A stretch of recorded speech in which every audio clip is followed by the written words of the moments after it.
Okay, and we are off. We have this is the final of the undefeated bracket of the first Armenian Grand Prix of Backgammon. Coming to you live from the Marriott Hotel in the center of Yerevan, Armenia. We're just about to begin. This is a 13-point match. The culmination of 2 days of play in the undefeated bracket. We have on the bottom Amiryan, and at the top we have Edward Mirijanyan. 3-1 to open. Strong start from Amiryan. Saw him twice yesterday on the stream. We saw Edward on Wednesday. 1-2. Nice distribution play. Don't really want to be slotting into this blitzing board. Edward, I believe he's master level 3. Amiryan is grandmaster level 2. So slight difference in PR potentially, but it's everybody's match. We've seen a lot of upsets, so let's see what we can do. 6-1 running play, makes sense. Slight racing lead, not an error. Apparently slightly more precise to split and come down, but this is fine. The 2 hits, 3 will either split or come down. Both are decent options. Finds the more precise. I'm going to see various cameramen in the background. Quite a lot of media coverage of an early cube, very small cube, and a pass. This is a very soft pass, borderline cube. Okay, this was Amiryan testing his opponent a little bit. He passes cubes quite easily, so expect to see a lot of aggressive early cubes from Amiryan, maybe more than he would normally do. 6-4 splits and comes down. The computer slightly prefers just making the 2-point. Fantastic. I have my co-commentator with me. Welcome to the stream. Hi. Amir Ishragi, Thank you very much. Grandmaster from Iran, one of the strongest players in this tournament, unfortunately no longer playing in it. So, welcome to the stream. What can you tell us about Amiryan? Amiryan is a huge guy with a good heart, and also he's a good player. You've played him a lot, right? Yeah. Do you think he has a particular style? Actually, he is a experienced player. Before he started backgammon, he was a traditional backgammon player with no cube, in Iran. Then, like 6 years ago, he started to play backgammon. So he's very fast player and plays by his instinct most of the time. No formula. Yeah, it seems to work for it. Although he missed a cube here. We saw it's 1-0 in the first match. In the first game he sent a very early cube, a borderline cube, and Edward passed immediately. So you can see that if it's a big pass, he might be playing too good. So he's probably going to hold off on the cube a bit because he knows he'll get easy passes. So you can just play on. But this is an interesting one. This is a cube, and you can see passes immediately. This time correctly. A lot of gammons in this position, but I think you have to send it because of the 2 checkers stuck on the 24 points. Yeah, exactly. Yeah, and there is a window, like the normal doubling window for between double pass and 2 good. So you should not miss double pass. Sometimes you think that if it's a pass, so probably it's too good. Oh, for sure. Players make mistakes, something like that. But now, yeah, 2 cash. Okay, 4-5. It's just very classic split and down. At a leading score, you could potentially run, but with the checker on the 11 point, you don't need to give your opponent that much initiative.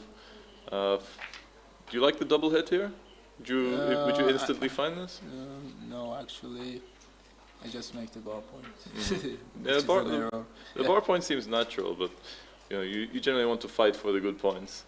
Yeah, I have a rule of thumb for this type of position, which works here. Actually, when you have 9 or more checkers in the zone, it's mostly right to hit lose in the ace point. I mean, double hit lose. Oh, really? Yeah, not be 9 or more. And I think he had 9 in the zone. I think so, yeah. Well, still I would make the ball point. Yeah, it's more solid, more positional play. You want to just build up your advantage, but you hate it when your opponent makes that anchor. Okay, Yeah, 6-3. yeah, right. Okay, so it looks like Amirali is on the attack, sent 4 checkers back. This double 4 does nice things. Yeah. You're hitting, I believe, on the 5 point. Now, of course, this hit to 5 is clear. The last 4 is not clear. The computer likes coming down. Yeah. Because, as I told you, there are not enough checkers in the zone to hit lose in the ace. No, just 8. Yeah. If it was 9, that was right to probably to hit in the ace. Yeah, because that's because you can launch a blitz with at least 9 checkers. Yeah, exactly. Right. So the question is to come up to 20 or. Yeah, but this time he's gone a little bit too aggressive. I think especially when you're this far down in the race, you don't want to be making these impure points. Yeah. It's not useful to go that far to the ace. Okay, but we're in a double anchor. I don't think you'd call this a back game yet. No, the race is like 40 pips difference. It's just double anchor holding game. So, yeah. So this is gonna hit, I believe. Yeah. Of course. So there's a few returns. 5-6, many 1s, many 6s. 5-2, I think just in and out, right? Yeah. Duplicate some 6s probably and aces if you come out. And you're so far ahead in the race that you just want to run. Yeah. You don't really benefit from putting a 5th checker on the 8 point or hitting loose on the 8s. No. Also, the race is like 15. It's not right to bring down to 11. I think. Yeah, these plays are very hard when you have a double, but you have so many checkers back. You really want to mobilize some of those checkers. I think that's right. Nice. Yeah, that seems nice. You improve your board. Yeah. You put your opponent on the bar. This is just going to make the anchor. That's a beautiful play. Yeah. When your opponent has a 4 point, it's really good to make the 5 point anchor. Oh, for sure. You will be in the match for almost all the game. Yeah. And it's the point that your opponent really wants to make, so you take it away from it. Kind of neutralizes the power of that 4 point as well. And points behind the anchor are not very valuable. Yeah. No way to make to get in behind the prime. You know, if you make the 5 points, no way. For sure. Okay, he comes on to the 8. I don't mind this play at all. Okay. 4-2 hits, but which one? Do you hit and come out, or do you come out with both? Actually, before that, I was thinking to slot the 5 point, but it's not possible. No. So now I have to hit this thing. Yeah. Yeah, you'd quite like to keep the anchor, but you've got a big racing lead, so yeah, it was you might as well count. A double falcon with a hit, it's quite nice. Yeah. 6-2. Oh, this is ugly. Yeah, but still, it's far from a cube, I think. Yeah, well, without those 2 anchors and 2 goalkeepers, he hasn't made any points in his board. Yeah. He has no real threats. Like Edward is not worried about being hit. Yeah, I would stay. Yeah, the best place for your goalkeeper is the 24 point. So, but you don't really want to put a 4th on your 8 point either. Okay, now I probably 6-3. Immediately I make the 16 point and then think about the 3. So I think 6-3 or 8-5 probably. Yeah. Which one is correct? Actually, oh wow, hitting. Yeah. Okay. I don't think I would have found that play. 1-5 I can would hit. do the same. It was an error. Yeah. Well, it's a small one. The 5 here has come out. Yeah. No, I think this is right. Oh, the computer wants to break the more anchor. Flexible. Well, I suppose the 21 point and the 18 point anchors don't work that well together. Yeah. 5-4. Yeah, that's nice. Yeah, remake the midpoint. Oh wow, the computer wanted to make the midpoint and the 14 point. And keep the contact in the 22. Yeah. Well, These deep, kind of weird double anchor situations are very hard to analyze. but this one, I think we should not hit. Well, what else do you do? You go to the 3 point. Yeah, you don't want to improve his contact if he comes in with an ace or something. And you have to come up to 10 point, and then any 3 and 6, there are return shots from the ball. You know, if you could just stay checker in the 11 points, that would be fine to hit. But Yeah, I think so. Maybe go to midpoint or 6-3. But if you keep that checker in 16, there are some good rolls like 6-3 or maybe 5-2 next roll to make the 11 point. It's more flexible, I think. No. Yeah, I think instinctively I would have gone to the midpoint, but I can see you're stripping that point. You're putting 5 on the 13. It's too much, but I don't like just dumping a checker behind the anchor. It just yeah. But you're gonna need some flexibility. You need to build a board. At the moment, he is outboarded, not by much, but he is outboarded, so he can't play as openly as he would like. What do you think he's thinking about? Is he thinking about the hit, or is I think he's now thinking about whether to hit or not. Yeah. Seems like he's playing slower than yesterday, which is good. He's taking his time. I told him before the turn, please think about some critical moments of the game. So he's looking. This is the top move. He finds it. Very good play. Very precise. Yeah. Nice. 6-1. Here I'd be tempted to come up to 21, but I don't think it's correct. I would just slot the 5 points and down. That's my play. I don't like this. Because there are not, enough builders. If you play like this, then next roll you have to break the 14 or maybe midpoint. So yeah, not a good point. Yeah, there's some bad rolls with 2s and 4s. Yeah. 2-6. This now probably races maybe just Well, the problem with this is the racing play and you're behind in the race. Yeah. Okay. Now it looks more natural holding game. Yeah. Well, a little bit strange with the 14-point made. Oh, we have Nicolas Armand with us. Fantastic. Great to see you in the chat. Nicolas Armand is a strong Master 3 from our club. Great. Rising star in French backgammon. The brackets, I think if you check the Facebook page for the International Backgammon Federation, you should be able to get the information you need. So for anyone who's just joined us, I'm your host, I'm James McNaughton, and I am joined with legendary Iranian Grandmaster Amir Ishraghi. Thank you. And we're watching the undefeated final of the first Armenian Grand Prix of Backgammon. Yeah. So this is a great tournament. Yeah, it's been good. It's been good seeing the hospitality is good, and also I like the format and also the organization. Yeah.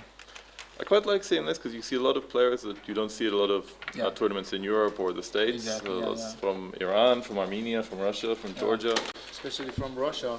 I met so many new friends and players. Yeah. So, okay, we are in what looks a lot more like a normal holding game. This is a mutual holding game. Yeah, the race is close, so the one who gets big doubles will be favourites. Would you call this a mutual holding game? Because with the 14 point, it's a bit weird. You don't see this often. But this type of holding game, I don't know. Both players want to run. So. Yeah, the race is extremely close for both. This is not. Yeah. This is quite nice. I like this play. Okay, now it's a holding game. Yeah. 6-3. You could run, but I think you want to maintain contact here. Yeah, the race is after the run is tie, so probably you have to maybe clear the midpoint or maybe just slot the 3 point. Yeah. I think for bear off it's better to fill the gap, or maybe for the bear off. I think so, and also if you want to be able to maximize any shots you get. It's unlikely to get too many. I think Amir Ali has quite a lot of time. Oh, hang on, this is Amir Ali's play, the 6-3. Sorry, I thought it was Edouard. Yeah, you go to the 3 and put one on the 5, I think. Seems pretty natural. Is he a fast... Yeah, even if you see 9-3, 6-3 is right. Yeah, is he a fast pip counter, Amir Ali? No. I'm sure that he's counting. But he's not fast. Sometimes he makes mistakes. Yeah. Okay, bring it down, reducing contact a little bit. Yeah. This is maybe a little bit more efficient for the race. So, equal play. Yeah. So 3-1. 3-1 is not I think ideal. this is a 50-50 position because it's just 4 down and he's on roll, so just like a 50-50 position. Yeah. Yeah. A big double, he'd come down. Most Yeah. other things, he'd stay. Okay, fill the gap. Yeah. I would just fill the gap. This seems fine. Yeah. And it's difficult to make a mistake in this position unless you Yeah. come off the anchor. Yeah. So Edouard makes his board. He really wants to release some of those checkers from the midpoint. He's got 4 there. That means he's got some good 5s and 6s he can play. 3, okay. Very, very evenly matched position here. 6-5, 2 okay. down. Not bad. Sure. Yeah. Okay, takes a slight lead in the race. 4-5 equalizes. You slot the ace here. Yeah, keep those checker out to save a 6. Probably. Okay. Okay. Aims poorly. 4-3 just goes to the ace for sure. Oh, actually no, Barney's. You can play a bit more flexibly. You don't really need the 7 point here. That was tie, I think. Okay, double deuce. Now, I think you are 4 ahead, so you have to step up to 15. Well, otherwise you're just degrading your race. Yeah. Do you save a 6 here? I don't think so. Even if you leave a shot, it's not a oh wow. Okay, this is going to be a double pass unless Edouard can roll another big double. He has a double 4, double 5. This is not enough. It's double pass. So He's not going to. He's not going to hesitate. Small double, enormous pass. So things looking pretty good for Amirali right now. Yeah. Does he adapt much to the score? Like when it's a slight difference, or does he play just standard DMB, well, 0-0 style? Of course he knows about the score, but yesterday he made some huge missed doubles. He told me that at the start of the game, his opponent took a too good. Yeah. Side, and then he was thinking at the time. He told me that he was thinking that maybe he took the cube again and lose the match at 4-way, 2-way. Then told me that waited. Yeah, I have a question in the chat from Nikolai. He's asking about the time settings because I didn't notice before, but it's 10 seconds rather than 12, which is normal. He's asking, is this because of the baffle? So you take a little bit longer. Yeah, It exactly. doesn't take as long to roll. Yeah, that's about the baffle box. Quick, I wonder what this does to just the length of matches in general. When you take the 2 seconds off, you roll quicker. Does this have a noticeable impact? A 13-point match take 1 hour and 20 rather than 1 hour 40. I don't know. It's hard to say. Okay, so we're back in a holding game, proto holding game. Again. 4-6. Okay. Now we're in a mutual holding game. Oh no, we're hitting. Sorry, of course. Yeah. I just saw the 4-6. I just looked at the anchor, but this is much better. Okay, now Cube. He has to think about it. He rolled very quickly there. This goes to the now mid. If a fan again, I think could get pass. No, I think this is probably maybe a little bit early to cube. It depends on the roll, but if you fan, okay, Okay. 2-5 just. Oh, okay. Yeah. This There's is a hit. that's a cube killer. Yeah. Okay. Wow. 5-6 is bad. So no cube yet from. Oh wow. Okay, 5, but you're running out. And do you make a point in your board, or do you break your anchor? actually you have to count the pip. If you are ahead, you have to just run. I think he is ahead after double 5. So Okay. double 3, all right. This evens out the race, makes a better board. It's going to be difficult for Amirali to attack with that 4-point board and a close race. Now it's That's a good prime. We might see a cube here. It's not very volatile, so it doesn't mind cubing in 3, 2. in So, these. but the race is too close. Okay. Now, 6s are good for Edouard. He doesn't find one. Do you step up to the 21? I think I would. You really want to get out. Yes, exactly. But for the last checker positions, most of the time, even if you are down in the race, you have to stick to the prime.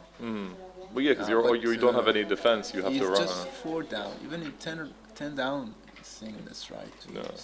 And I think also because your board is much stronger, you're not so worried about being attacked. Exactly. You don't want him to point him lose. ahead. Of course, there is no hit loose. So, yeah, but I think Amirali is counting the pip Yeah, right it now. seems a little bit soft for a cube, but it's borderline. Yeah, Borderline interesting. cube. I would wait. Yeah. But there are market losers. There are a couple of gammons because he's got 11 in the zone there. So there are numbers that will, like there are some amazing numbers. Double 4 is a killer. Double 5 as well. So it's worth cubing here. But the thing is not volatile, so you're not going to get a recube back very quickly if things go badly. Some rolls at 4-3 or 5-3, you have to hit from the 7 and 8 point, and there are some return shots from the bar. Yeah. Oh, 4-3 pointing on head is scary. Yeah. I don't even. I think you would have to. Okay, Oh, he good finds find. it. He finds Yeah. it. Good find. Okay. Edouard scoops it up very quickly. Yeah. Borderline. Okay, 2-1. Yeah. Okay. This is nice. That's probably a market loser if he can't roll a 6 here.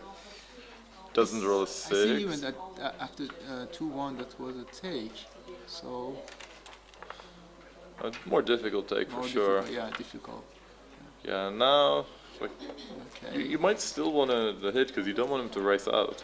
But hitting loose is a little bit dangerous, especially having given the cube. Yeah, exactly. Edouard rolls small. You don't want to hit loose. Oh wow. Oh, okay, this is a killer, and you bring 2 down. You make the 6 prime. Okay, now. Oh, actually, oh yeah, actually, this is better. You go for the blitz. You go for the gammons. More gammon, exactly. More gammon. There's no pressure to bring them down. Oh, that was ace. And then wow. Okay, double 4 makes the ace point, and things are looking pretty good for Amiryan. I think he has like 30% with gammon chance or Yeah, something. 29.8. Oh, okay. Good, good analysis. I was thinking about those checkers out and. But how do you calculate the gammon chances compared to using checkers out? Actually, it's just based on my experience. Fair enough. The quickest way. But it's not accurate. Oh, this time it was. 1-4. Okay, so lots of gammons now. 1-2. Oh, now it's Happy more than 50 probably, yeah? Almost 50, yeah. 47, okay. Okay, Oh, this saves not quite a now. few. Okay, this takes it all the way down to like 1 in 6. He's probably going to need a big double to get a gammon here, unless Edouard rolls really badly. Oh, Okay, yeah, this is the gammon killer. I don't think Edouard can come back in this race, but he's not going to lose a gammon. No, XP gives him 100%. Yeah, so 5-0. Yeah, it's a strong start. 8 away. Yeah, 8 away, 13. So Okay. I think the leader should play a bit more conservative. Yeah, especially when it's And, gammons involved. Yeah, and Amiryan has to ship the cube way too early. Not way, but earlier than unlimited game in the early game. But if you're losing against someone who on paper is stronger than you need to create something. You need to make something happen. You can't just sit and suffer. Yeah, yeah.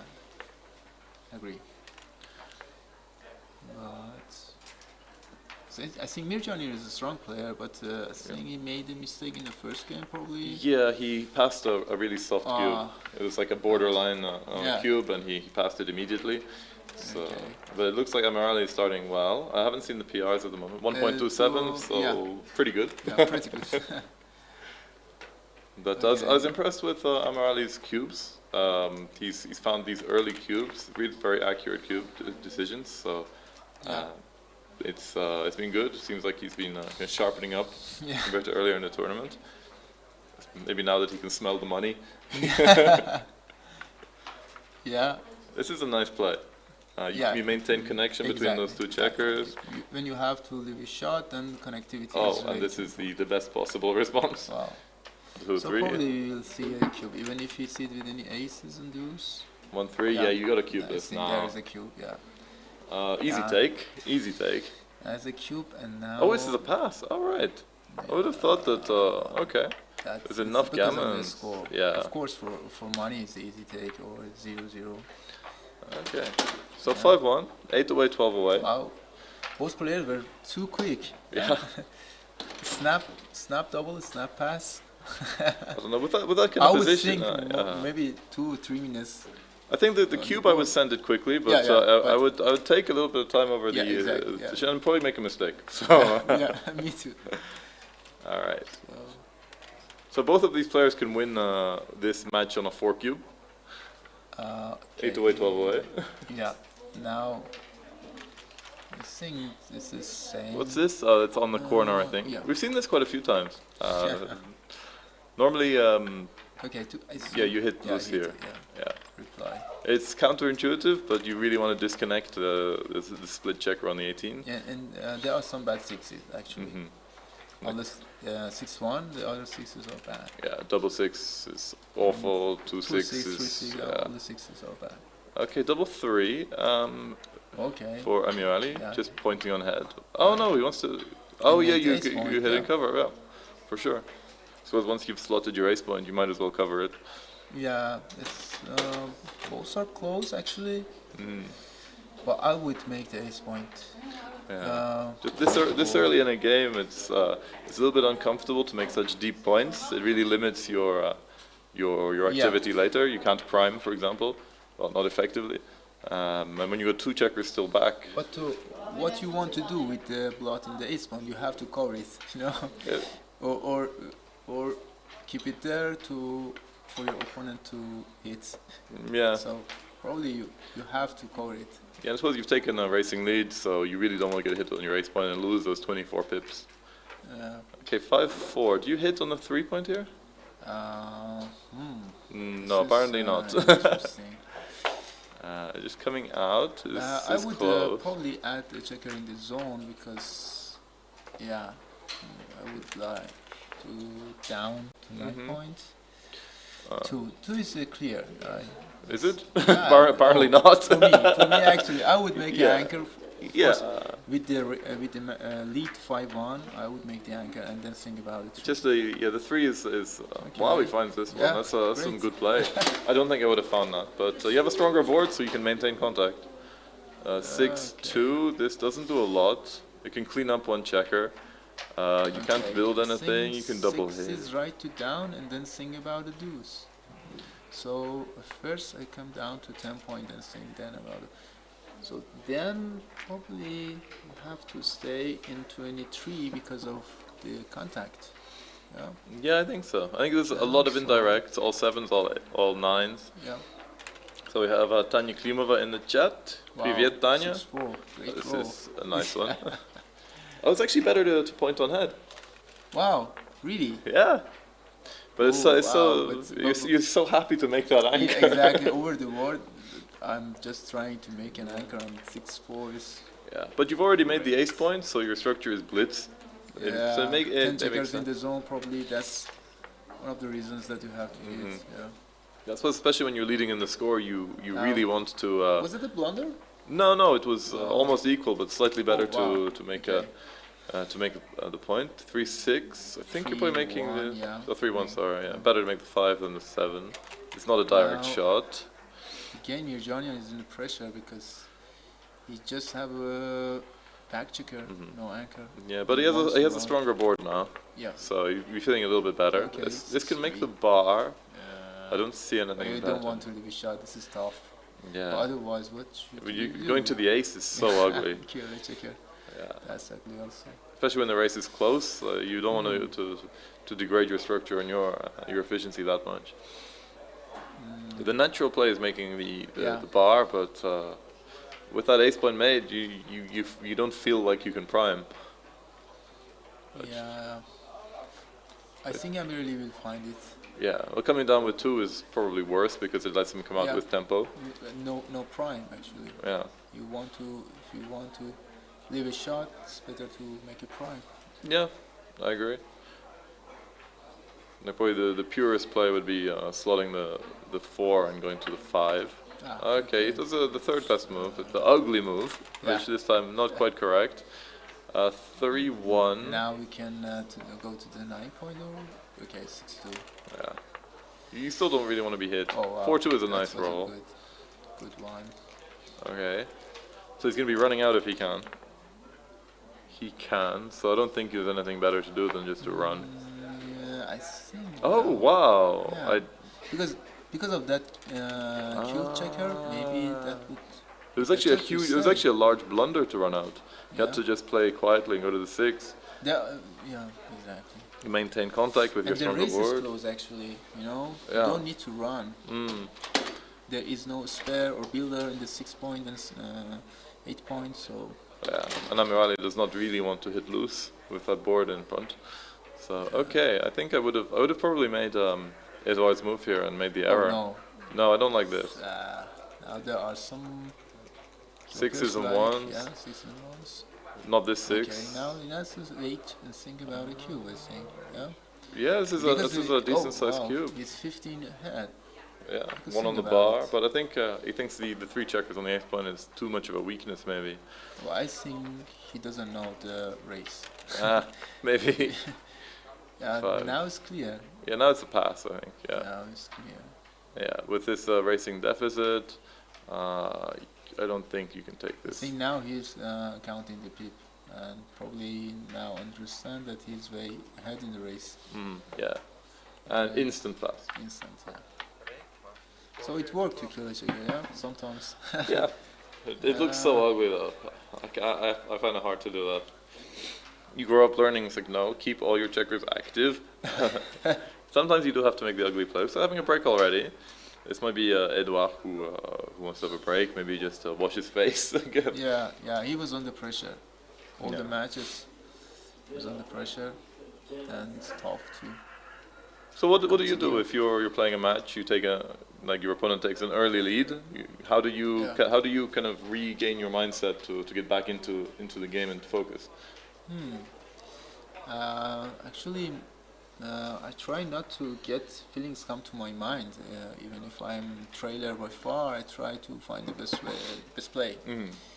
And sometimes I can make a comeback. Not all the time. So you don't feel the psychological pressure, especially in tournament matches? Of course, there is a pressure to the trailer player, but you have to handle it, I think. This is a long match, and you can have some good rolls next games. So.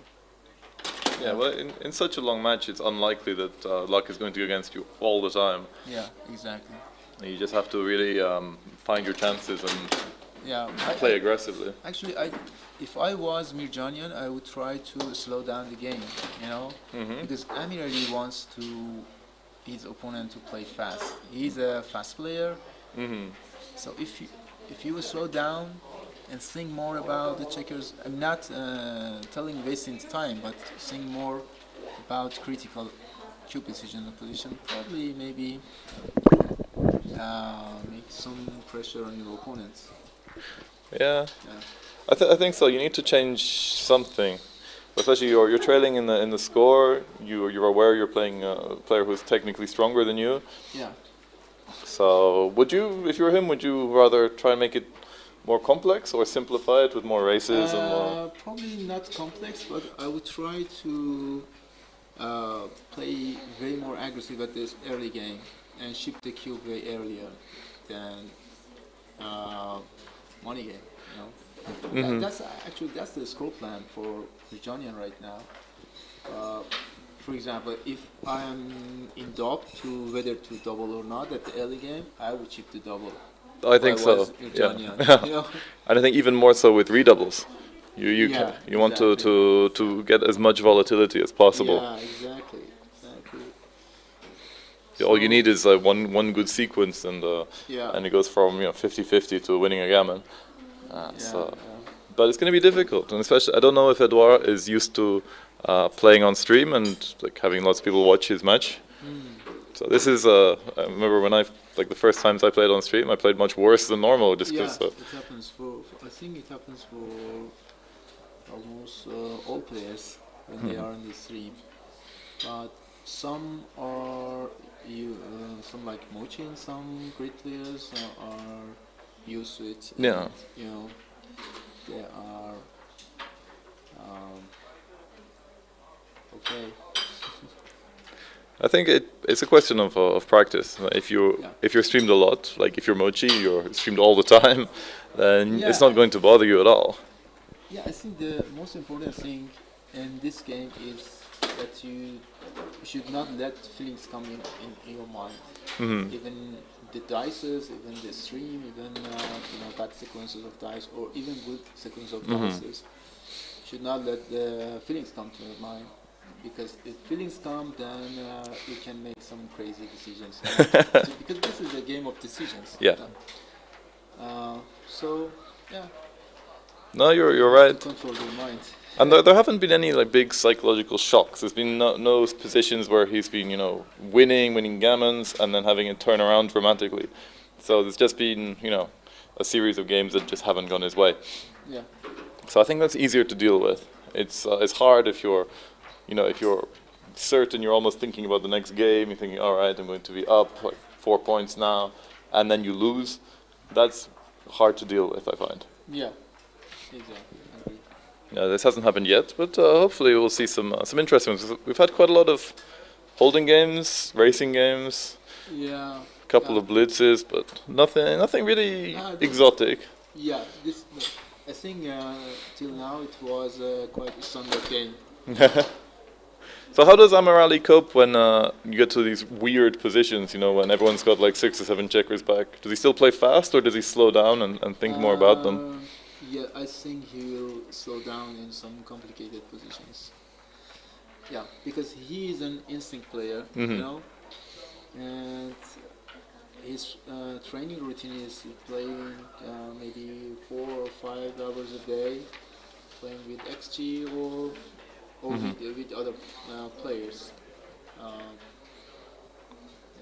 So yeah, in some rare and complicated position, you have to think more about it and compare the positions with some of the references in your mind. Yeah. So in Iran with the high level players, how do you train? Do you train together? Is it more individual work, or do you do groups, do pairs? I mean, Iranian. Well, yeah, but you are. Actually, there are different routines. I know some strong players just train with XG,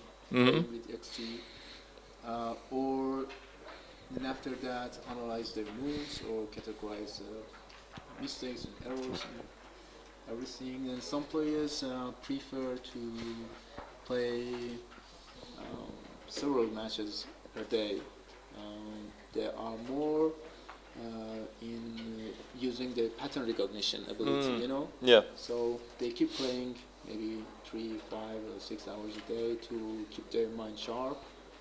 So there are different routines, So yeah. Because to get to Grandmaster level 2, it's a huge amount of work. You need talent, and you also need to put in hours and study. Yeah.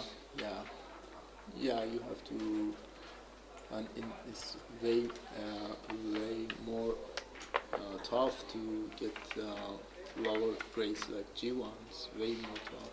Yeah, I was in Greece. I was talking to Hideaki Ueda. Yeah. He was G0, very strong, and he's like 0.1 PR point away from Super Grandmaster. It's like, how long do you think it'll take to get Super Grandmaster? He said maybe 10 years. Yeah, it's way too. If you are, for example, G2 or G3, probably you are allowed to make a blunder after 30 moves. But if you want to be a Super Grandmaster, you have to make a blunder after 80 moves. Yeah. It's close to 3 times more. So it's way more tough. I agree. Okay, so we're back at 6-1 for Amirali Tavakoli. For anyone who has just joined us, I'm James McNaughton. I'm here with Amir Ishragi. And we are in the final of the undefeated bracket at the Armenian Grand Prix. Okay, this is a circle move, yeah? This is hard. Move, yeah. That's you are ahead, should not play aggressive, so yeah. Yeah, you want to reduce volatility, but for Edouard, exactly the opposite. Yeah, exactly, yeah. Maybe that was... that was the top move, the double hit. Yeah, was good. Because there is no 4, and he has 9 checkers in the zone again. Yeah. You remember? It's good to remember that, because it's something that is difficult to bear in mind. You don't like doing it? Yeah, but if 9 checkers or more, you have to probably, and there is no options, you have to do it. Okay, 6-5 here. 6-5. Oh wow, you have to break the anchor. Just take Yeah, advantage of the blot. Yeah, you have a better board, and the race is close. You don't have a And better there is 6. a blot in the 8 point, you know. This, you're making the 5 point, I think. Wow. Oh, apparently not. No, you just have to hit and keep going. Yeah. But this is not bad. It's tough. Yeah, I think coming out and hitting is probably more natural. Yeah, but there are some good aces in 3s. Yeah. But if you, oh no. Yeah, I think when you've already gone for a blitzing style play, you might as well continue with this. But it's very hard. You're choosing your game plan here. Now, actually, I think you have to hit because you want to run the back checker.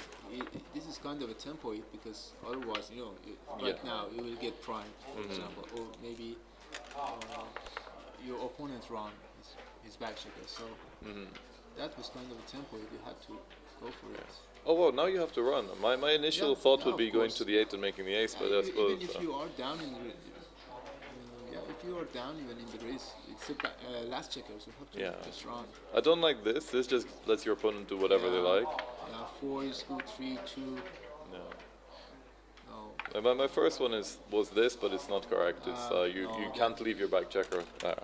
Yeah, this is because of I think maybe Mirjanian some feelings is in his mind. He's scared to come out, get hit. Yeah, he's ahead in the race, so in general you see a prime, you jump the prime. Okay, but he can hit here. I think if we see a fan, we're gonna see a cube. I come down with the other one just to reduce shots. Yeah. You could potentially step up, but this is just nice. You've got time now. Okay, 1-3. I might even send a cube. No, you can't. You don't have enough. You don't have enough. Yeah. But he should be really looking to send a cube. Run? Maybe. No, you can't run. You have to hit. You have to hit. Hit and step up to get a bit of time. Exactly right. And with that blot there, a fan would probably be a cube. Yeah, you should not kill a checker, of course. Oh, the pick and pass is horrible. Right, and pick and pass is not right to kill a checker. Yeah, and making the 4 point just leaves too many shots. This one is not right because you have to kill the. Oh no, 6. no. No, this is not right. No, this one is. That's a tempo hit. I think you have to go for it. Yeah, well, all you want to do is get out, so this helps you. Yeah, this is a great play. There are some poor rolls that just do a cube. Yeah, double 4 is not a poor roll. Make a 5 prime here. Yeah, I just go for it. And then 12 to 8, more builders. Yeah, I don't think you really need to go for a blitzing play here. The 5 prime is so strong. That was a game changer. Yeah, 0 cube now for Edouard. And also, if it's some, no, okay, 5-2 is good. Yeah, you hit and you cover, sure. And, oh wow. 4-1 is amazing. Now we're looking maybe at cubes for Amiryan. It depends on the roll, but this is a huge roll. He comes in with something bad like 1-5. So what do you do with the 1 here? You bring it down? Yeah, down just. I suppose your builders are exactly where you want them to be, on the 6, 7, 8. Now he needs a 3. He gets it. 3, but still now Amiryan can think about it. Cube or wait a second. Yeah, this seems nice. The banana split is a little bit too big, I think. I would probably go for a double, even with the checker, because there are some market losers. Yeah, well if you run out, 5 is here we good, go. 3 is good, also 4-2, 4-3, 3-2. I don't know. I like this cube. It's tough to take, you know, it's tough for your opponent to take or pass. You know. Okay, he picks it up. We don't know if it's correct or not. But I like the cube. Yeah. It's not a great roll for him. I think he would have liked to move that checker. Timing, actually. Yeah. He needs 2 aces and 2 6s so he will come out. Okay, it looks like the cube was correct. Yeah. Actually, oh no, hang on, no, he missed the cube earlier, and it seems that the take was correct as well. Take was correct. Yeah. Okay, so the hit seems pretty clear. You need some time to try and roll those aces. Yeah. Oh, the 4. Oh, the 6 is bad. You just have to slot the deuce. Well, you go to the ace. I think it's The ace reduces shots a little bit. Okay, Amiryan needs double deuce, or Double ace. double You take double ace. Yeah, double ace to save it. This 3-1. Wow, stick to the prime. Yeah, yeah. No, I don't think you want to hide this. You're not as worried about being hit. I suppose he wants to maintain pressure on that blot. 6-5. I think you're just running out, right? Because you don't have a better six. Nothing else. Just. Potentially a blitzing play, but don't like it. This is good. You maintain your prime, and you're just generally winning. 4-5 is not great. 2 in. I think Amiryan is huge favorite now. Oh yeah, in the 80%. Yeah. 6-2 makes a 6 prime if he wants it. Of course. Yeah, Edouard can't hit that blot. He just needs to save with deuce. Yeah. Okay, 4-1. 4-1, bring it in, kill your 6. Yeah, exactly. Slot the 4 point. Just hope that you can maintain some kind of board. But he's not dead. He's still got more, like almost 15% chance. No, don't hit. No, the hit is that no. One brings more checkers, you know? Yeah, this one just improves. Yeah, Amaral is delighted to dance now. Yeah, exactly. You don't gain anything from the hit here. Yeah, when you are behind the 6 prime, you should not. Yeah. Unless you can counter prime. Yeah. 2-4. I think I would sit with deuce. Yeah. Then just bring the 8 to the 5. Yeah. The 4 to the 5. Because there are some bad 4s or maybe 3s or some bad rolls. Yeah. Yeah, I hated that hitting play from Edouard. Yeah. It was a technical mistake. 2-1, you're just making the 4 point?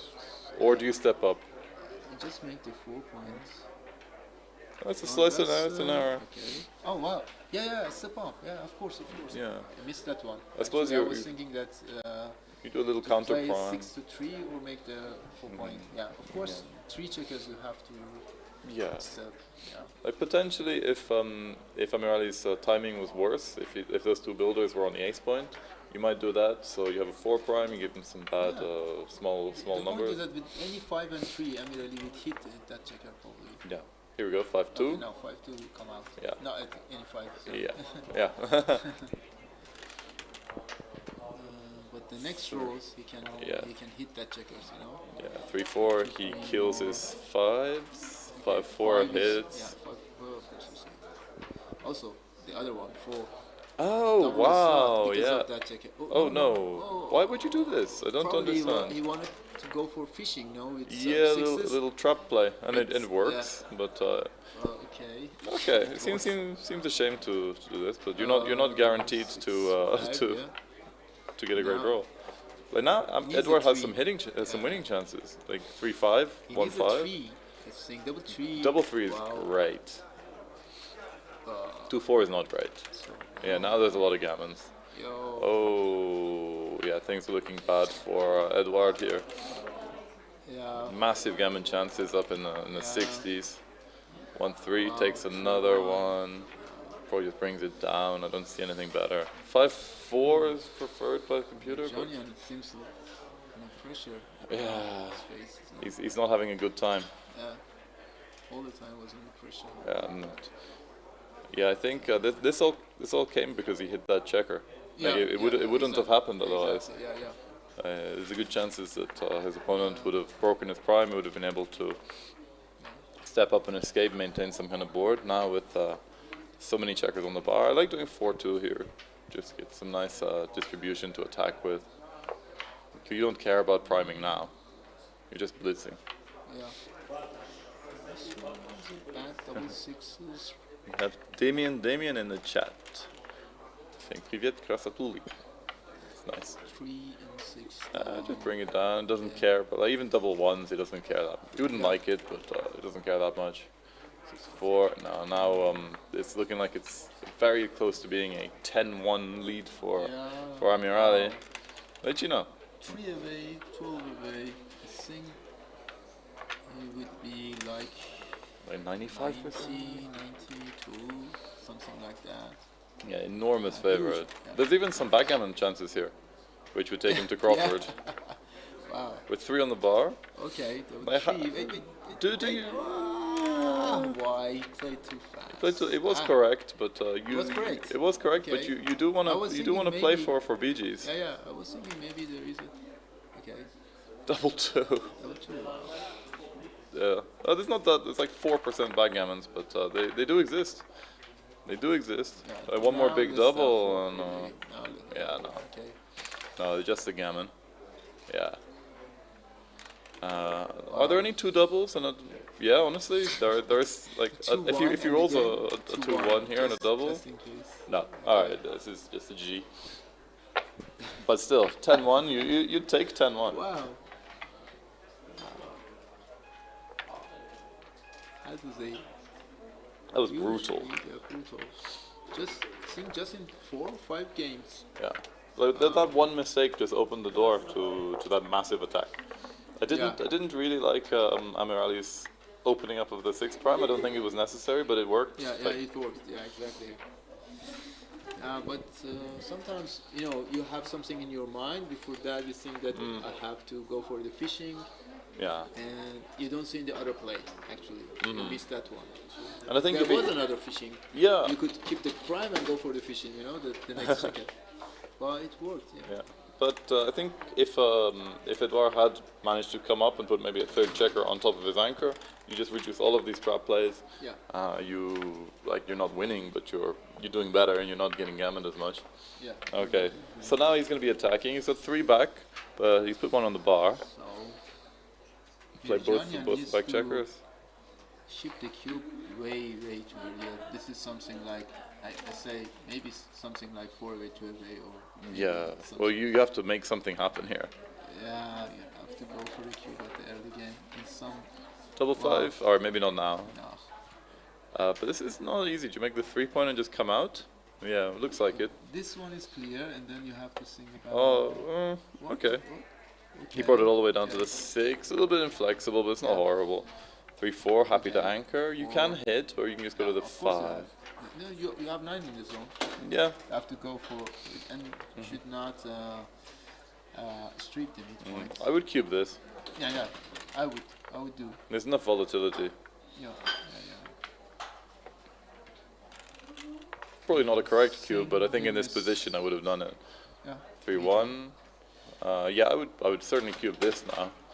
You got good attack, good defense. Your opponent has nothing, just these candlesticks. This is actually a strong double at this wall. Yeah. I don't know if it is a take or pass. Is it It's a take. It's a pretty clear take, but I don't know if I'd find it. I don't know if I'd find this take because you hate the position. Hey, good play. This is Amirali's side. A 3-5. This is not ideal. You can't really do much. Just make the 3-point and hope that your opponent couldn't run. Or yeah, so with 5s are a little bit duplicated. Make the 3 come out. of course, there is no. There is a hitting play. Yeah. Which is. But you have to break your prime. Yeah, but you have 10 in the zone. You can blitz. This one. It's a borderline. Yeah, this one actually the blitzing play gives you more wins and fewer gammons than the priming one, which is unexpected. Wow. But it's, I don't like this. No, I don't know why you would break your midpoint. Yeah. 6-3 hits. No, 6-3. Well, Okay, 6 is out, and I think I'd cover. Yeah. You don't want to leave that many bloods lying around. Less shots, and also you have a stronger board. Yeah. Exactly. Let's think if he'll find it because it's too clear. Yeah. He's taking his time. Because there are a couple of options. And normally the default is to hit, but you need to find a good reason not to, and he found it. Double ace, alright, it doesn't get that to safety, but it does make a 5 prime. He's got a lot of contact. Double 5, blitzes, and then comes down, and maybe. Is force, and then you have to find the next one. Bring one to the 3 or to 3. It's so ugly. I think I'd rather put one on the 3 than put 6 on the 8. Yeah, it's too stacky.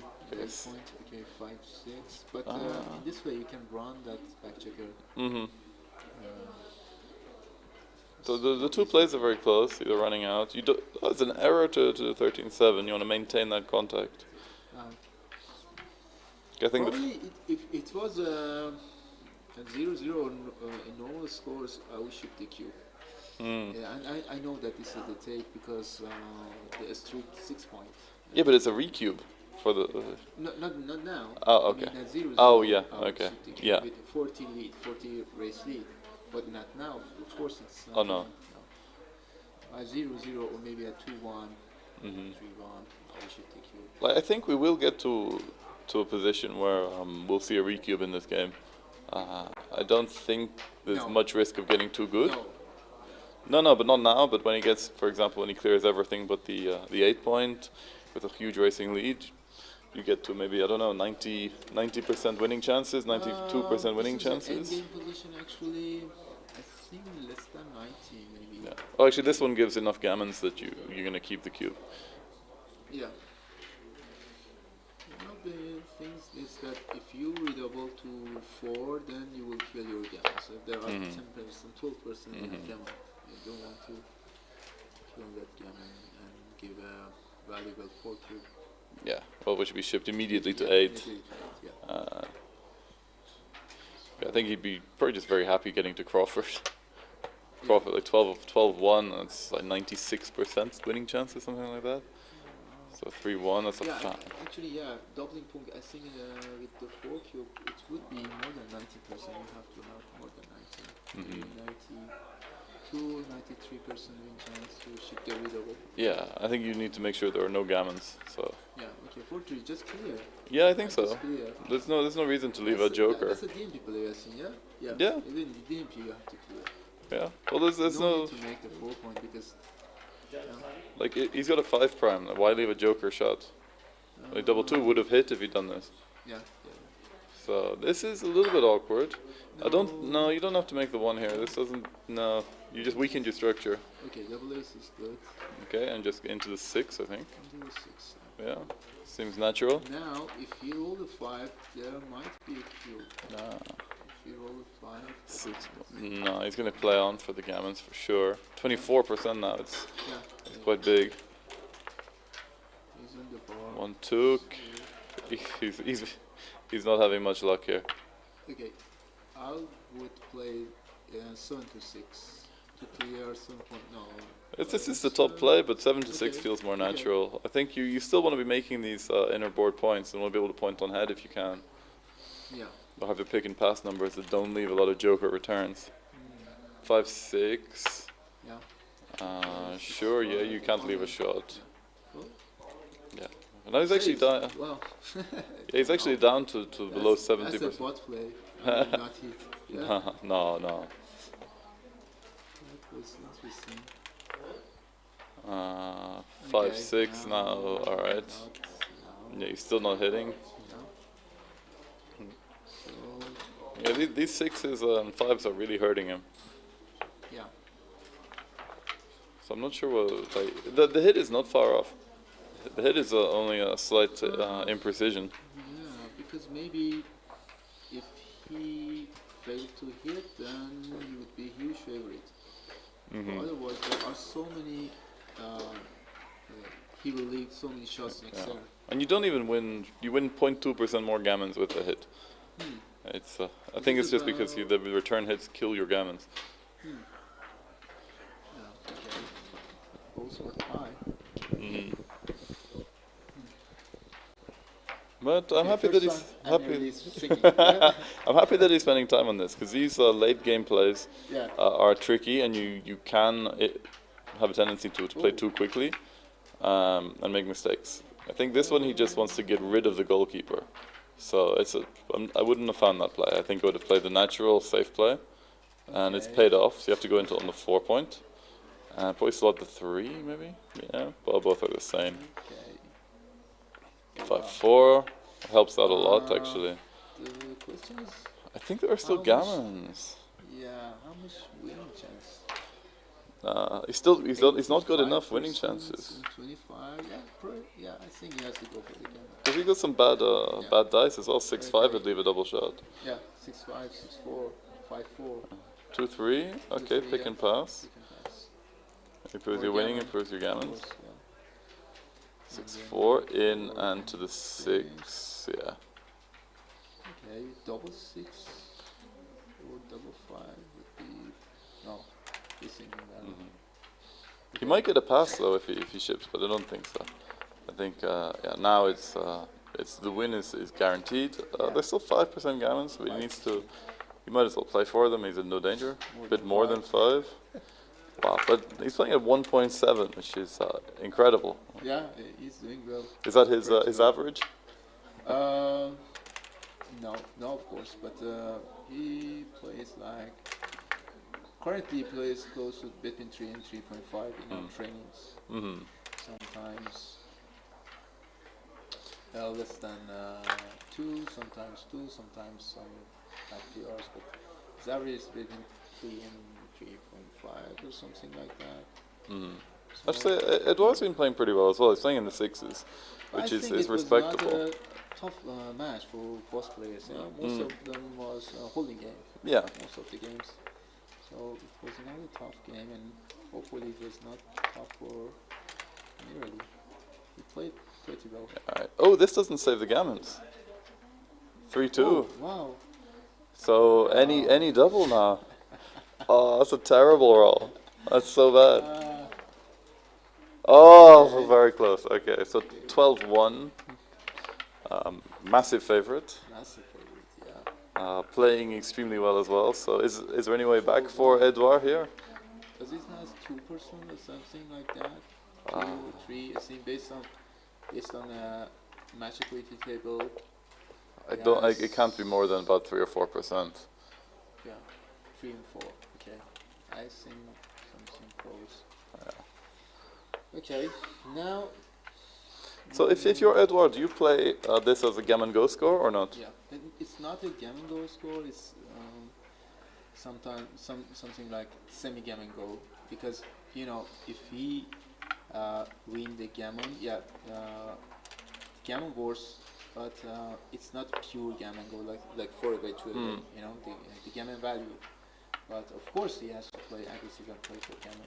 Yeah. And also Amiryan has to play conservative. He needs to keep that anchor in 21. Yeah. So let's see.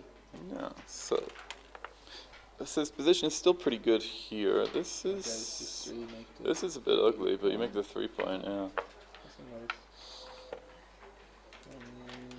Improve your board. Eduard's got a blot, so you're not too worried about being hit. 4-2. Ooh. Okay. Nothing else. Just make yeah. care. Yeah. Turn it into a holding game. Again, kind of mutual holding game. Yeah. Yep. Okay. A very early mutual holding game, but both players know how to play this. We're not going to see any blunders, I don't think. Probably, yeah. And no cube, of course. No. 4-2. Just make the board. Yes. You in this kind of position against an 18-point anchor, you do like slotting the 9-point, trying to tempt your opponent off it while his board is still weak. Yeah, I agree. 4-1, but here just go to the 8. You still don't want to be hit. Yeah. 4-3. Ooh, just to this. Yeah. You just play safe. Wait for the big double like this one. Wow. Okay, this is going Amirali's way quite a lot. He's on fire today. 1-2, alright. Eduard is really having a bad time today. Yeah, wow. Oh god. Wow, come on. Like sometimes when your opponent just rolls this well, what do you do? Like, okay. I quite like this. You maintain this kind of stepping stone on the 9-point. Yeah, exactly. Helps you clear the 11. It's a technical play, but it's nicely done. No. Why not to make the 4 points? Yeah, I don't know. He's got that thing that like if he slotted the ace, he will make it. There's no hurry to do so. There are some bad rolls, but Eduard doesn't really have a strong board yet. He makes that now slot. Probably brings one into the 5 or the 7. I think both are fine. Double 2, all right. Do you clear the this point here? I will keep the 8 point for some aces like 5-1, 4-1. 6-1. Yeah, 6-1. Yeah, 6-1. 5-2. Slot the points. Yeah, Bring one down. Favorite. Yeah, he's a 97% favorite. And considering he's 97% favorite in the match as well. Again, I think I would play from 6. Yeah. These are again 8 points. He's a little technical plays, but he's so far ahead in the race that he doesn't need to maintain any kind of board. Yeah. It's just all about bringing those two home and winning. Yeah, exactly. Good fight. So yeah, he's a good player. Yeah. I've been impressed with Edouard. He's been playing at a very good level as well. Yeah.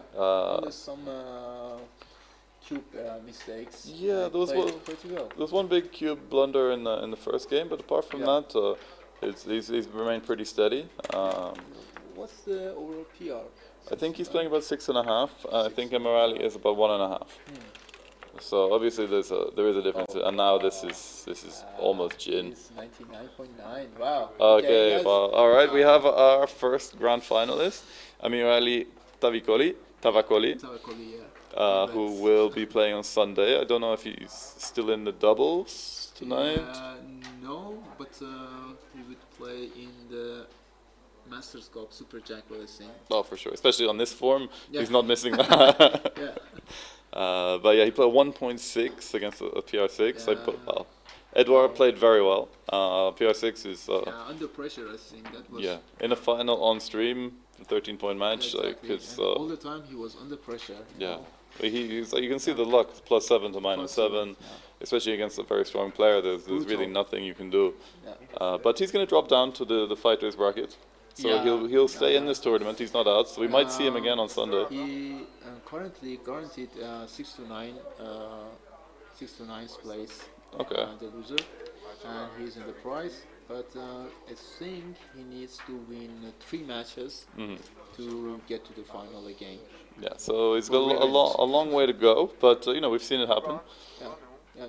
So it's been it's been a bit of a one-way match, unfortunately, but there's been some interesting play.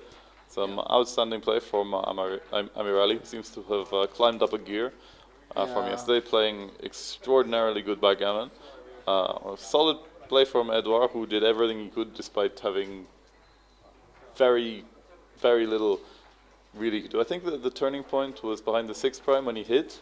Yeah. He didn't need to do that. He lost a gammon that he could probably have saved with a slightly different play there. But these are things that you learn with experience, and he will certainly study this match. He'll get the match file from the transcriber, but it's. Actually, Mirjanian didn't find didn't had any improvement to ship the cube at the early games. All the time, Amiryan was favorite at the early game. Yeah. So Mirjanian maybe just once had a chance to ship the cube. Yeah, you can see on his cube errors, like he missed nothing. He sent one cube. He sent one cube, which was a pass. I think he missed one before. A very small one. Very small one. But, he couldn't do anything. Yeah, I think maybe at this level, especially against strong opponents, you have to take your chances. But against this kind of luck, this kind of skill, you're very rarely going to win. Yeah, this is type of games that you can't do anything. All the time, your opponent has an advanced anchor and he is attacking you. You're under pressure. You can't do anything. Yeah, you just have to sit and hope for miraculous dice, and sometimes they don't come. Yeah. So okay, I think it's time we had a little break. I think we'll be back in. I don't know when the next round is. I think it might be at 1:00, 1:30. I will check. But we got 4 matches on stream today. Oh, okay. I think we're gonna go. Yeah, I think we're going straight through to the end of the fighters. There is an interesting match in the fighters between Mochi and another Iranian Oh, nice. Which one? Orash? I don't know if they are playing now or not, but it was between Mochi and Shahin Nejat. He is Iranian grandmaster. Very strong player. He was on the stream yesterday. Yeah, yesterday he was in the stream. So I don't know if they already played or. Yeah.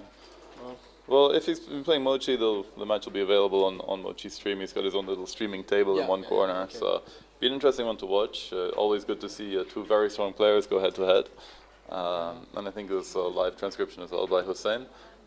So that'd be good. So let's go and see who's going to play next round, and we'll take a little break. And thank you for staying with us. We'll be back a little bit later. Thank you, Amir. It's been great to have you on the stream. Hopefully you'll be back. Thank you. If you have time, feel free to come and commentate. It's Okay, thanks. great to have you.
Very nice country. First time. It's One of the best countries. yes, but it's, allora, Yerevan is very cleaning because I live in Rome. Rome is a very big house, very clean. It's very young people, very young. There is alive in the night. Every 24 hours there is a light. It's very nice. Very nice. Next Very time, satisfied. buongiorno. Any dice? Bonjour. Thank you.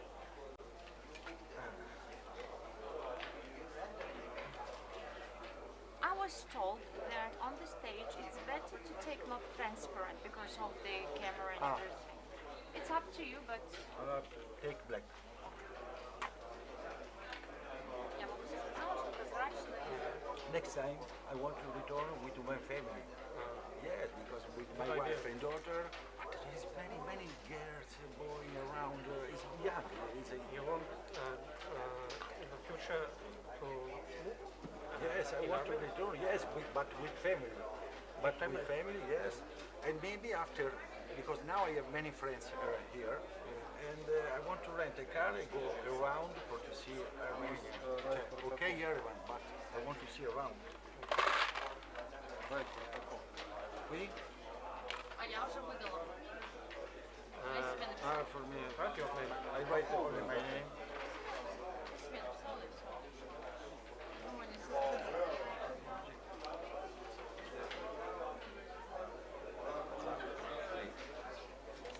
This surname, I remember there is two fighter from Armenia. Petrosian, yes. Yes, Petrosian, but he's very strong fighter. I know. Yeah. It's two brothers maybe, but no, it's only one. No, but I remember it. It's one, but your flag is Armenia and Italy. I talked with 10 years before, 10 years before, 15 years before. It's not very big, same you, but it's very incredible, same you. Yeah.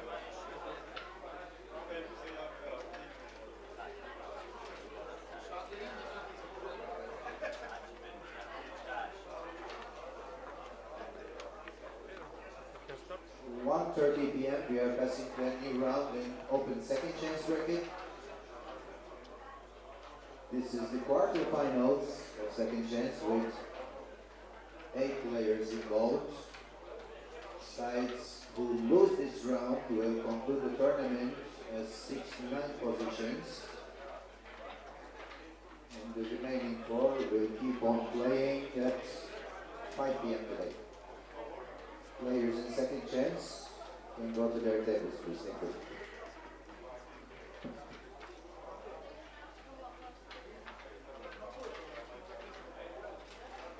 Can start or no? Can So, I wait, maybe. There is a camera? No? With this Камера. Now the Velox. Мы можем начать? We start? Good match. Good match, my friend.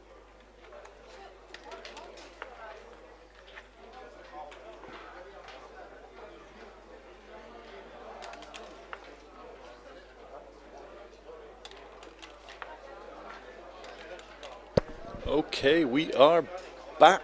This is the fighters bracket. We finished the undefeated. It was Amiryan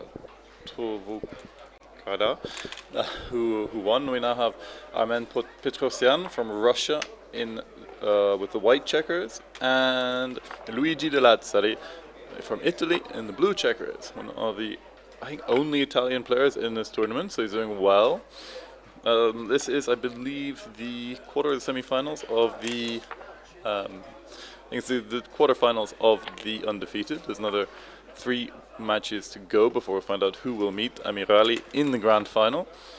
So we have a pretty good start for the Italian. He's made his 4-point, 3 checkers back. He's escaped 1, more or less. Petrosian very happy to make his 18-point anchor. 6-2, probably just going to make that 16-point.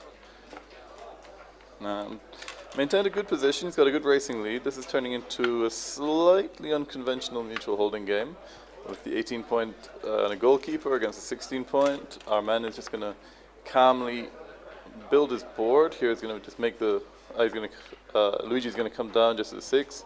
Luigi will be trying to play safe, maintain his racing advantage, wait for a big double that will let him run out.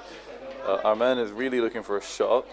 With this kind of racing deficit, it's going to be difficult to take a racing lead, even with a double 4, double 5. You'd really need a double 6, and even that is not going to let him leave his anchor very easily. So he's making an impure point. I don't love it. I think maybe I would have just slotted points, because I don't think a shot is coming soon from the Italian, although I could be wrong. Here, it might. I think I would probably just break the anchor. This would be, according to XG, doesn't like it. He prefers playing a bit more solidly, making the point, laying a trap for his opponent. I think he has to hit. I would hit. You got a better board. You're behind in the race. You might as well go for it. So yeah, he goes. Lots of 5s and 6s will hit, obviously. He's got a good board, a slightly better board than Armen. 3-4 is not really going to do it. I think come in and out. There's no real need to put a checker on the 3 point. Ideally, you want to keep those builders on the 6 until you can make the 5. Okay, let me just get the chat back up. I'd like to know who's out there, who's watching us. Give me a little hello if you're there. Always good to have you guys in the chat. So we are, as I said, I'm James McNaughton. I am your commentator all week at the first Armenian Grand Prix of Backgammon, coming to you live from the Marriott Hotel in Yerevan, Armenia. And we are in later stages of the fighters bracket. Here we have a slightly advanced anchor, so even more advanced anchor on the 15 point from Armen. The racing gap has closed considerably. I don't think with this board Luigi wants to leave a shot, so he's going to play quite safe down to the 4. Quite a lot of material that can attack that goalkeeper on the ace point. So let's see if he wants to move it or not. Can't do it with this. I think he's just going to have to play inside to the 5. Oh, we have Philippe Perenez in the chat. One of the pillars of the French backgammon community and the pioneer of the Barbès branch of the Paris Video Backgammon Club. Great to have you on. If you're in Paris, especially in the north, do not hesitate to go there and play. It's an excellent venue. So 13-6 with this 3-4. Pretty good. Very standard mutual holding game, but racing lead is still with Luigi. He has retained that. 1-4, he's stepping up. I don't think you can do much better. You don't have a better 4 to play, and you'd quite like to get out of range of those 2 builders on the 3 and 4. 6-5 is just going to go down to the 2 point. You're not leaving any shots. Armen's board is simply too strong for this. On the, if you look at the top of your screen, you'll see the 2 players. The young bald man with the beard, that is Armen Petrosyan, Russian of Armenian descent. The gentleman with the glasses and the curly hair is Luigi de Lazzari. My apologies. Okay, so we've broken the midpoint. There's still quite a lot of contact with a 16-point anchor. 6-1, just going to bring that spare down. Helps him make his board. Maintaining pressure. Still quite a long way from a cube. Need a bit more freedom here. or at least some kind of menace. Some kind of threat. We don't have that yet. He is favored because of the race, but he's still got quite a way to go. Double 1. You want to maintain with this racing deficit. You want to maintain those 2 anchors. The computer actually likes coming down to the 11 point. It considers you got enough contact. 6 spaces away on the 15 point. So this is quite good. It brings this isn't an illegal move. Oh no, it's not. It's double 1. Yeah, you can only come down to the 11 or the 12 or possibly the 11. He's looking at making the shot, looking at making the double switch, or just slotting the point in his board. This is absolutely fine. Tied for first move. 4-1. This is just going to play inside. He probably wants to save a 6. The computer actually likes breaking the 6 point, which I find very hard to do. Consider that you do not care about a shot at the moment. Your racing lead is good enough. This has to go in quite deep to the ace point. You can't leave a shot in the outfield. Luigi's board is simply too strong. Okay, reduces contact a little bit by stepping up to the 15 point, slotting the ace, moving along, keeping that spare 6 on the 7 point. 6-5. I think he's going to break his 11 point now. You don't want to play too deep, and that's not really giving you a lot of contact. You want those builders on the 6-5-4 where they belong. 2-1. Boy, playing in the board, you still want to keep that 6. So yeah, this is nice play. You don't like breaking your board, but you're not really looking for contact here. You're just looking to run home. Even though the racing lead is not enormous, it's only I think 9 pips. 4-6. This can make the 3 point. I think it's better. You're less worried about making a 6. You want to optimize your racing efficiency. So playing deeply can hurt that. Double 1. Okay, shuffling forwards, reducing that contact. But it's small dice, so his racing lead is taking a bit of a hit. 3-6. This is just going to have to play inside. You've got to maintain as much contact as possible. Certainly not leaving a shot. 3-5. Can't clear that point yet, so he's probably still going to come in. He could... apparently should have brought the check from the 7 in just to maximize that race. Now with that 5-4, Armen actually takes a lead. He's got a little bit of wastage on the ace point. In fact, three checkers too many on that point. This double 2 is a pretty nice roll. Brings 2 down, probably 1 in and 1 along. Just to get a crossover, maximize that racing efficiency. 6-1 comes in, maybe slots the 3. It's fine. Sparny, you didn't really need to do that, but it's okay. 6-4. We're probably getting close to a cube if our momentum rolls small, but even so, it'd have to be 2-1. 6-3 is not going to do it. In fact, he takes checkers off first. He's actually got a very, very slight racing lead now. On the top of the screen, you can see the effective pip count, which takes into consideration wastage and checkers off. 6-1 takes 2 off.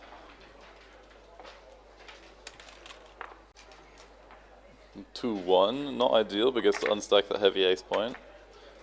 This is not quite a cube yet, so he needs a little bit more of an advantage. This takes 3 checkers off. In terms of pure race, not ideal, but in terms of checkers off, it's actually about as good as he's going to get without something very jokerish. 4-1 takes 2 off, and now I think we're coming close to a cube point. Not there yet. Yeah, it's a very, very minor no double.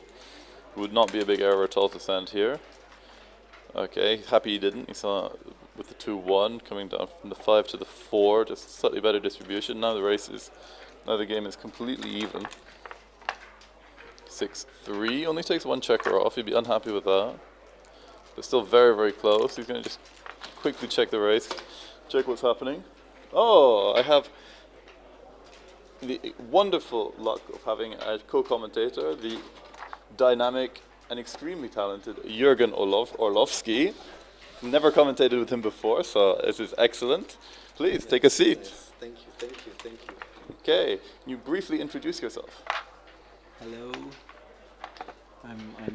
this is Jürgen Orlovsky, and I'm glad to have the opportunity to sit next to James, and not only to sit next to him, but also to have to make some commentary, and I'm excited about it. Thank you for having me here. Oh, it's wonderful to have you. I'm sure you'll have some great insights into this game. Please, you have some water if you'd like a glass. This is here for you. Very nice. And this is, I think this is the quarterfinals of the second chance. Mm-hmm. And we have Luigi Di Lazzari from Italy in the blue corner on the bottom of the screen. And we have Armen Petrosyan, who is a Russian, but seems to be of Armenian descent, on the top. And we've had a very late cube, which is a small cube and an enormous pass. So 1-0. This is a match to 9. All the previous matches on the stream so far have been to 13, so this ought to be a bit more dynamic. Recubes especially will have a bit more bite to them. So do you know either of these two players, Jürgen? Knowing is too much. But my friend Jan Jakubowicz from Berlin. He played just the round before against Petrosyan, and he was not so happy about the result. So this is all I know about Petrosyan. Okay, so this is the first time I've seen either of these two play. I haven't looked at their BMF rankings, but I know both Italy and Russia have some very strong players, very serious players, and to get this far in the tournament, you need to be relatively skilled. So we've seen some strong play so far. Quite a nervy first game. It was a slightly strange mutual holding game. It turned into a race. Okay, so 2-1. Do you need to anchor on the 23 here, or you just hit on the 18 on the 7 point? I hit, and I would diversify the rear checkers, to be honest, with this one. But who knows? This can't be so much worse. Yeah. So ace-6 from the bar comes in and hits. So with a stronger board, Armen takes has a good advantage here. Although Luigi can hit again. We're still quite a way away from a cube. If he hits again, we might have one. 5-3. You're hitting on the 5 point, right? Yeah. No alternative. Yeah. You really don't want your opponent to make that the 5 point between those two points in your board. 1-3. You have to hit, right? With the ace, not with the 3.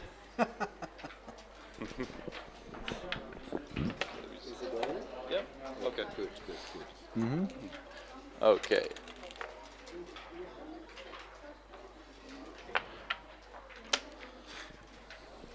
Okay, so 2-5 comes in and hits. This seems 2-5 hits and Let me see. I think XG wants to double hit. double hit inside the board to shift. Yeah, this is strong because you really don't want your opponent to make that anchor. Interesting. Oh, and he found the right play. Yeah.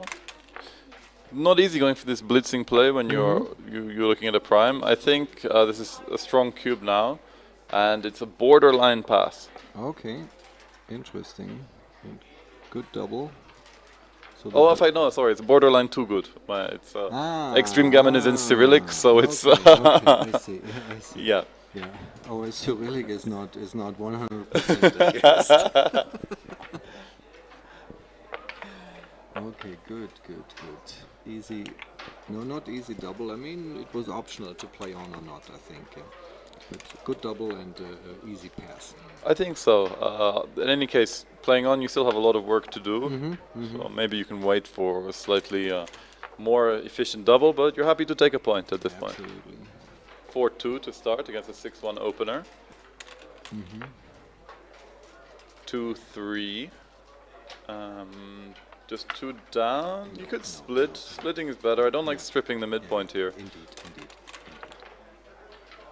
5-3. Is it worth making the 3 point here? I would not give up the 8, to be honest, with this one. Especially with the heavy midpoint. And the 21 wasn't too much covered by white. White's improved their position substantially with the 6-5. A nice 4 prime, but... okay, now you can make the play that I wanted to make before. Yes. So it's still a very evenly balanced game. You're gonna want to move that back checker out. I think that's the only.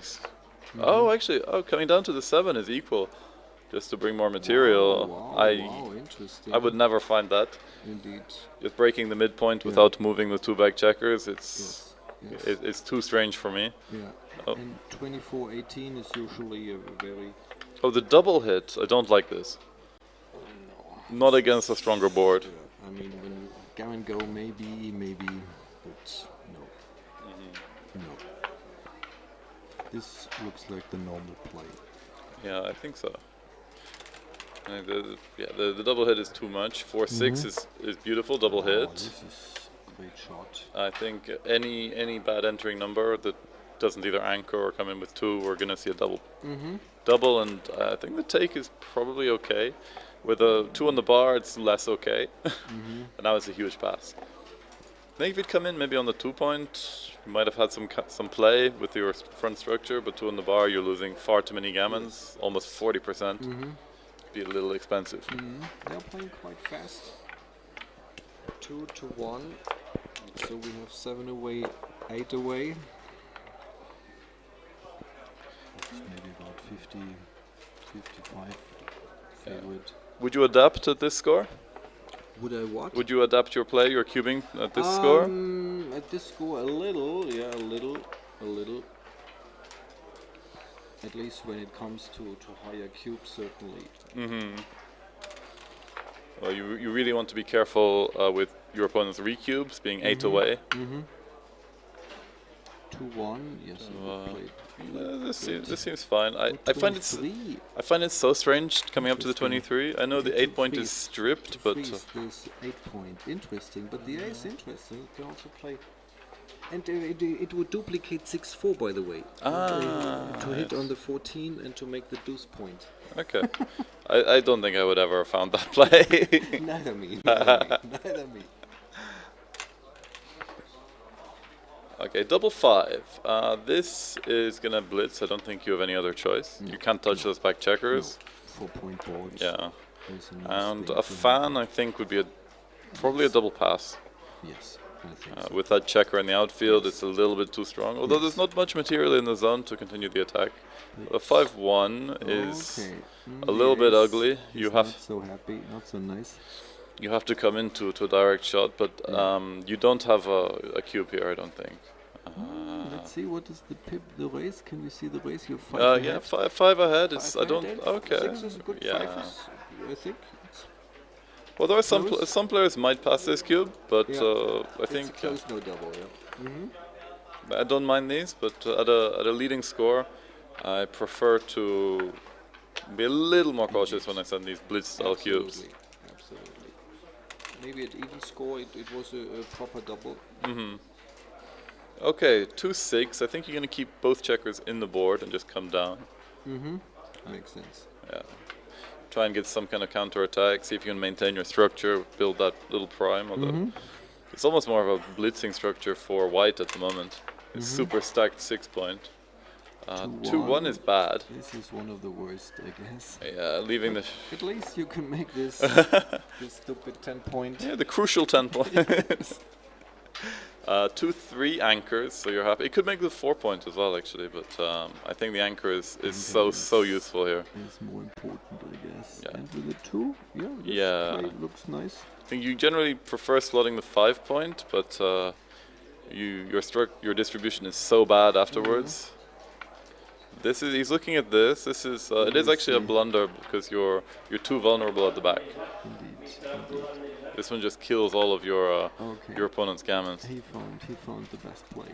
Nice. It's not easy to find. Indeed. Double 6. Okay, this is going to do a lot. 1.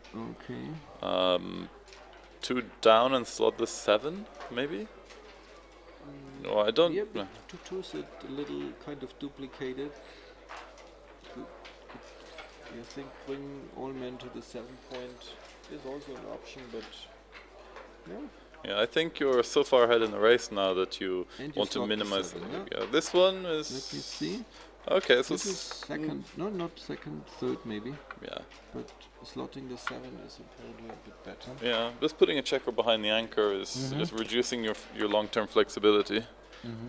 1-3 for Luigi. Yeah. And just go to the 6 point, yeah. And 2-6, or even I would play from the midpoint, I guess. Yeah. And okay. Then 3-2. Don't know. This just seems very stiff and inflexible to me. You really like 10-6 suggests XG. But you really like having a builder on your 6 point. It's just the perfect place to have one. Indeed. Yeah, you're right. Yeah. Yeah, and not so easy to clear the midpoint. My idea was to leave only 2 on the mid to clear it, but there's only the doubles that clear the midpoint conveniently.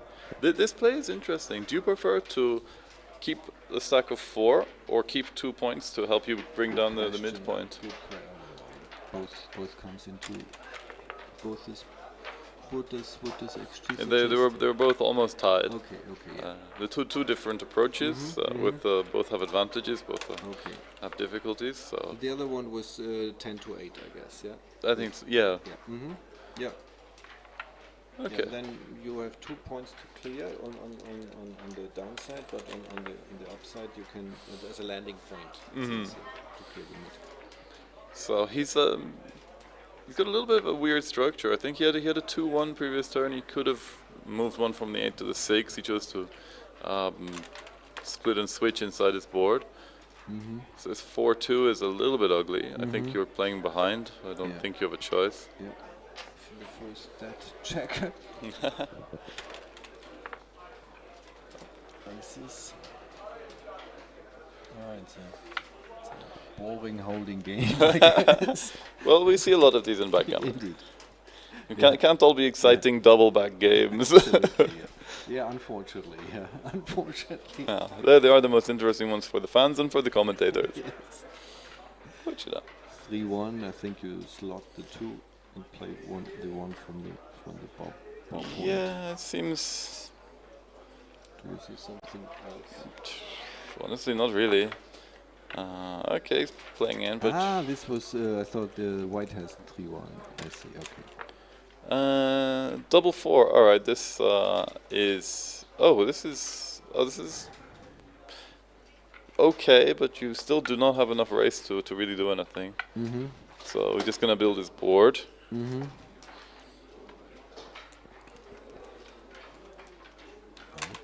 let's see, maybe 5, 6, just down to the 2. Yeah.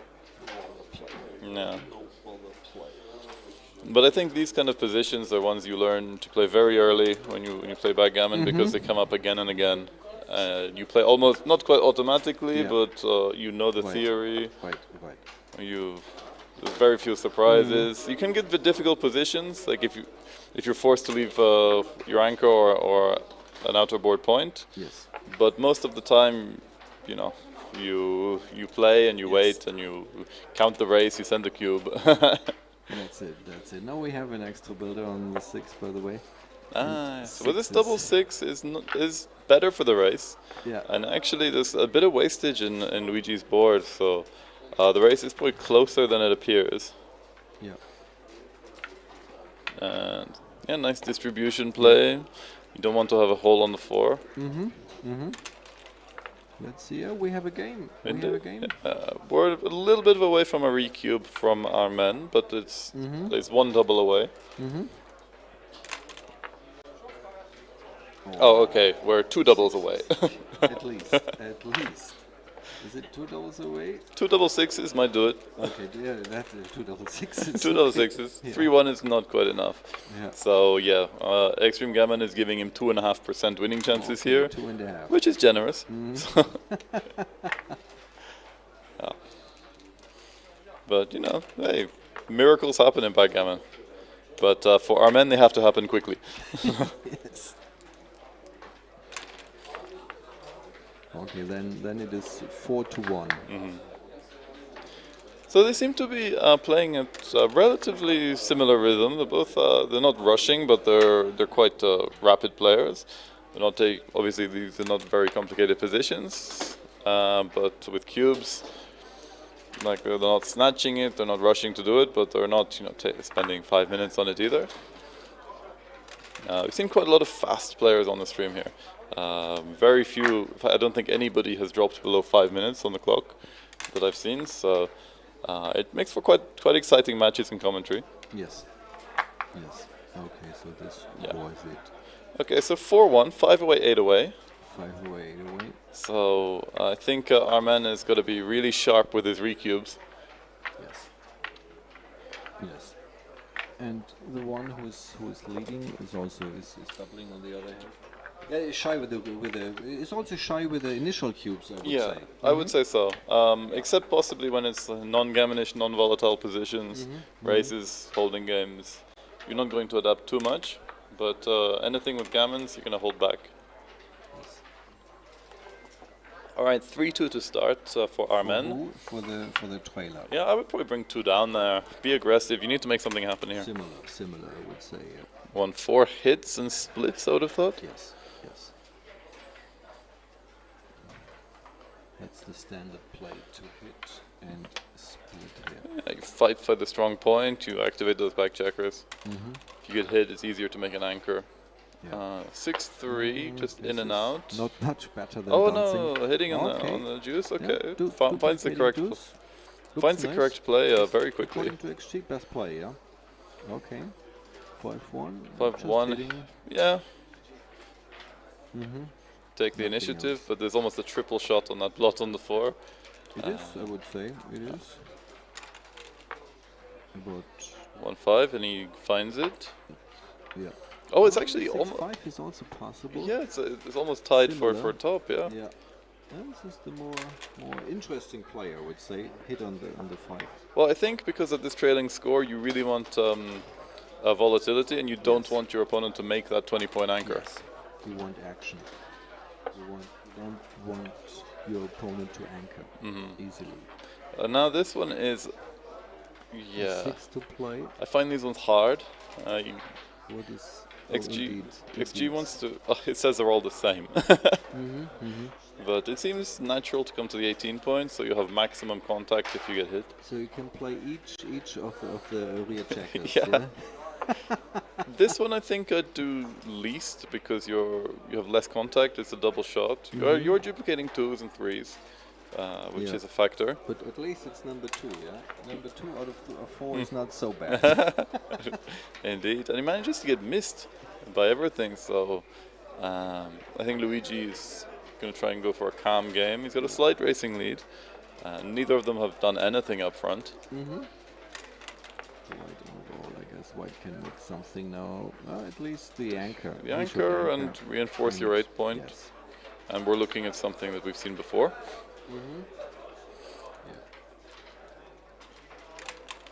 I guess blue could be still a slight favorite due to the racing lead. This is a very cautious, I think. Maybe a bit too cautious. I would go to the 20 maybe.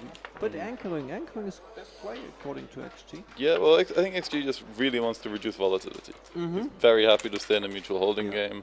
Particularly when you're leading, yeah. Yeah. I see. And now you can improve your anchor as well. Very This good. is a great improvement, a great role Absolutely. for Luigi. Absolutely. 2-5 is a little awkward. I think when you step up and come down, Yes, yes. Nothing else to me. even though you'd quite like to keep that goalkeeper on the 24 point, and any other 2 is too destructive.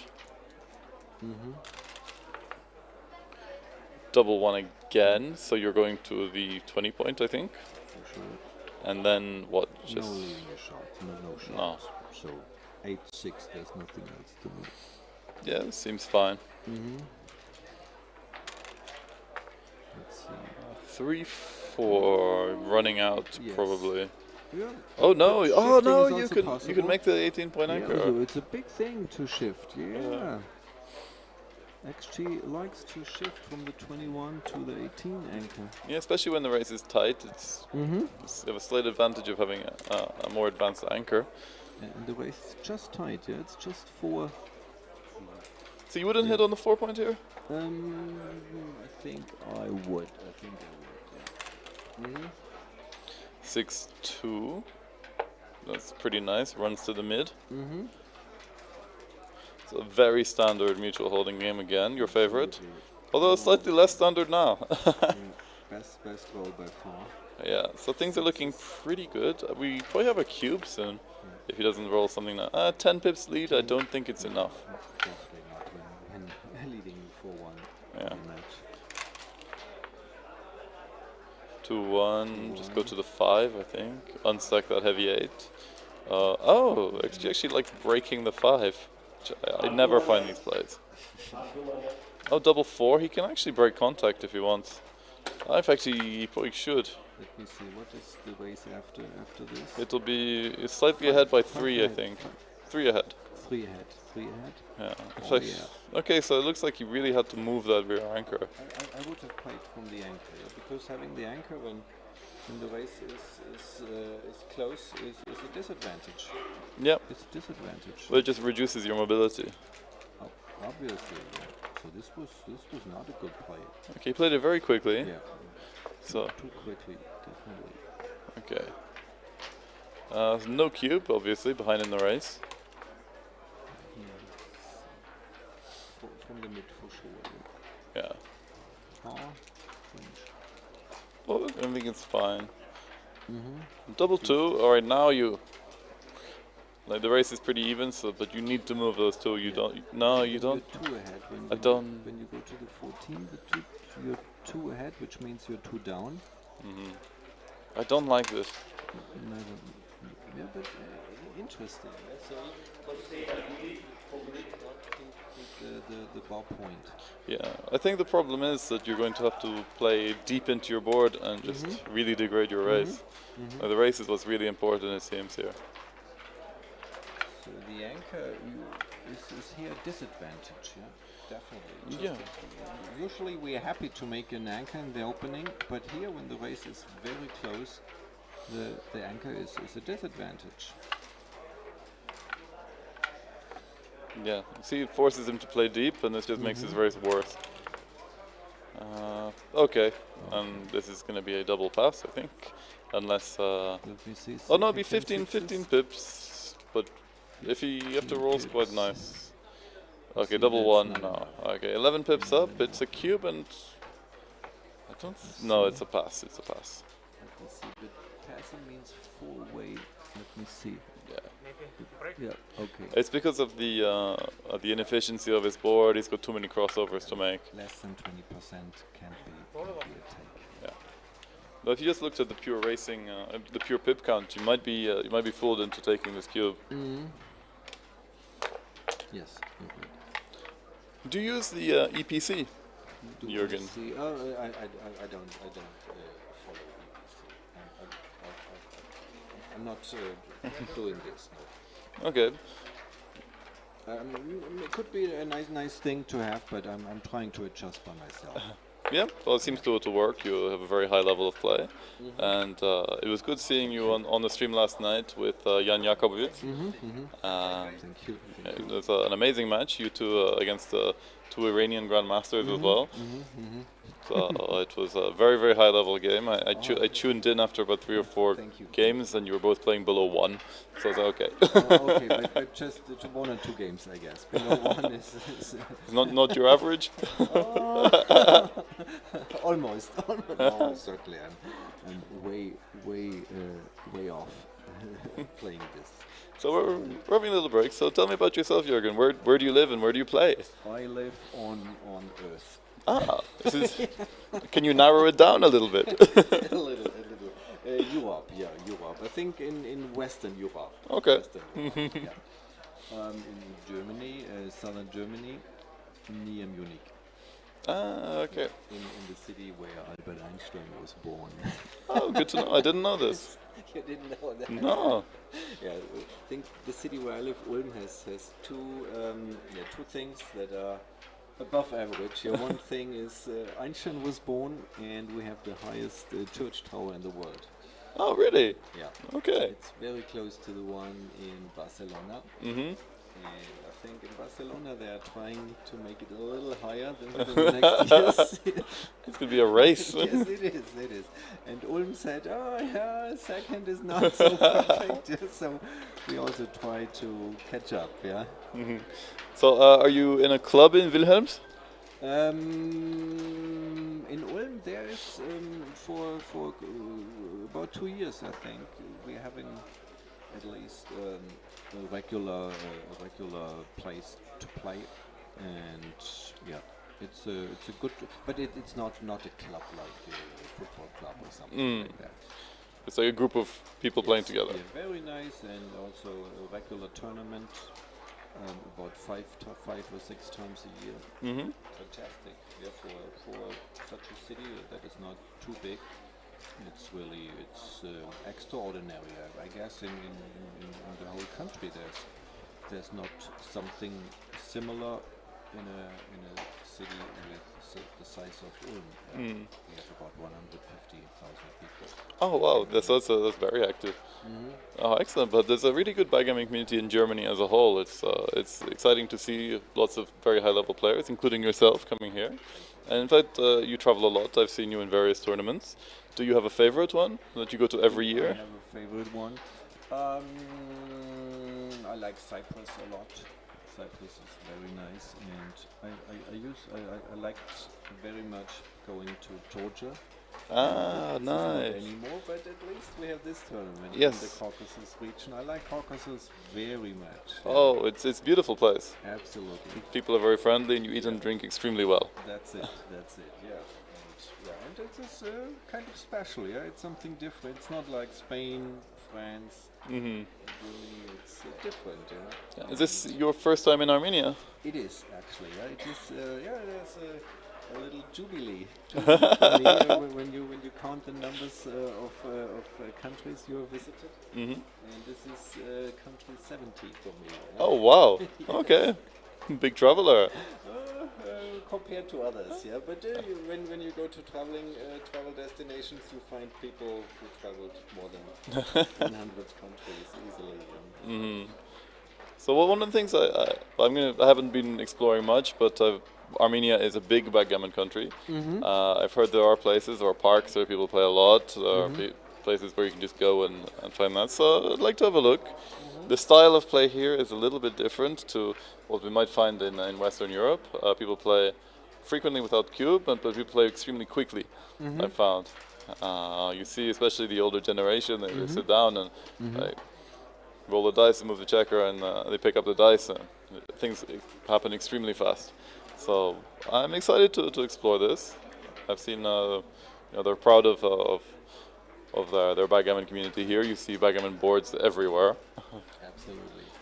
Yeah, it's nice. It's nice to be in a country where our game is a standard game, I would say. Yeah. I think it's on a par with chess here. Big chess heritage. Absolutely. There's Petrosyan was world champion of chess, and probably not the same family, but okay. So we have a couple of people in the chat. We have a couple of Italians. Cobb Zero and Massimo Trovo are Luigi Lazzari fans. Yeah, buongiorno. Buongiorno. That's about the limit of my Italian. Okay, you can see they have the little egg timer there, which is placed on the board every time there is a break. And in fact, Where is this? Show me.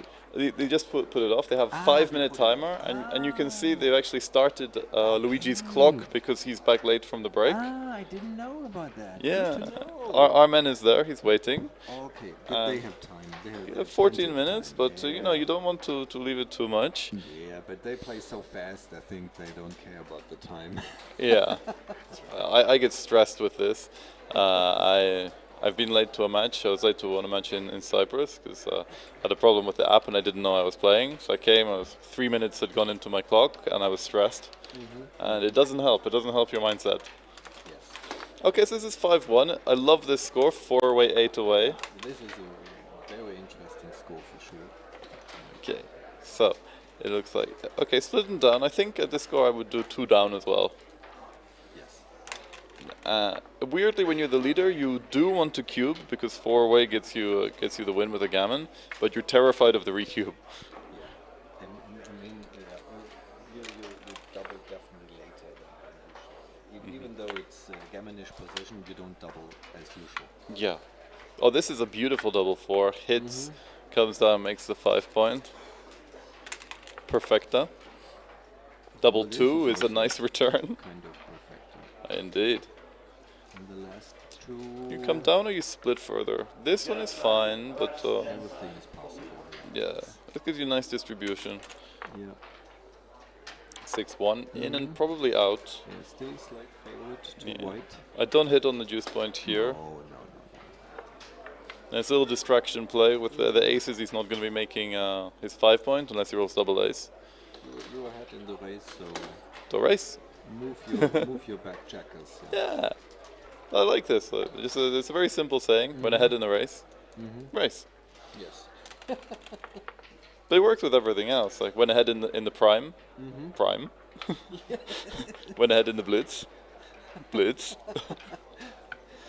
So okay, 6-2 hits and splits. This is split to the 21. Yeah. this is standard. 6-4 is a fan. We're not going to get a cube here. He's playing very well. Playing 2.8. Luigi. 2-6. Okay, happy to cover. And you anchored. You step up further. Maybe at this go I anchor. And I think XG also likes the anchor. here in and out. It seems very clear. Ahead in the race, so just do it. No, no, no, no, no. This is 22, 16. oh no, By this the way, this is an overplay this for me. is- no, this can't be the right mistake. You don't need a tempo this badly, and hitting behind the anchor doesn't really achieve much. You want to escape. And now you get hit. The 6 is a little bit awkward.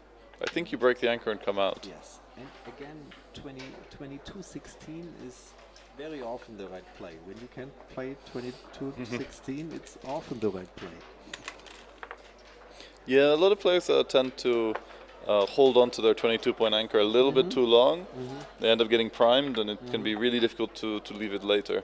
Oh, this is a nice opportunity for white to make the golden point. Indeed. 6. All right, so you're making the valuable 16 point. Okay, another time to play 22-16. Indeed. And then 23-21 is the only one that makes sense. Even though it does come under fire from 2s, but you got to get moving. Oh, this is quite nice. You hit and diversify. Makes sense. I think even with maybe with a fan you might have a cube. Here certainly not. I think Luigi is probably still a little far from a cube here. Slot or getting out? I think slot. Getting out is Yeah, it's a bit much, but there you're breaking a structure, and it's the checker that wants to move. I wouldn't bring the goalkeeper up. This is, yeah. It's a double shot only, not a triple shot. Ah, because it's 7s, yeah. Okay. Seven. Almost a triple shot. 3-2, a misses. This is a miss. You could just come up to the... Bit uncomfortable. Yeah, so use a... Everybody to the midpoint. I think Everybody to so. the mid, it says, yeah. And this gives you what? It's just it's a single shot. Yeah, I think it's impossible to play safe. So I mean, you are happy to play 16. This can't be.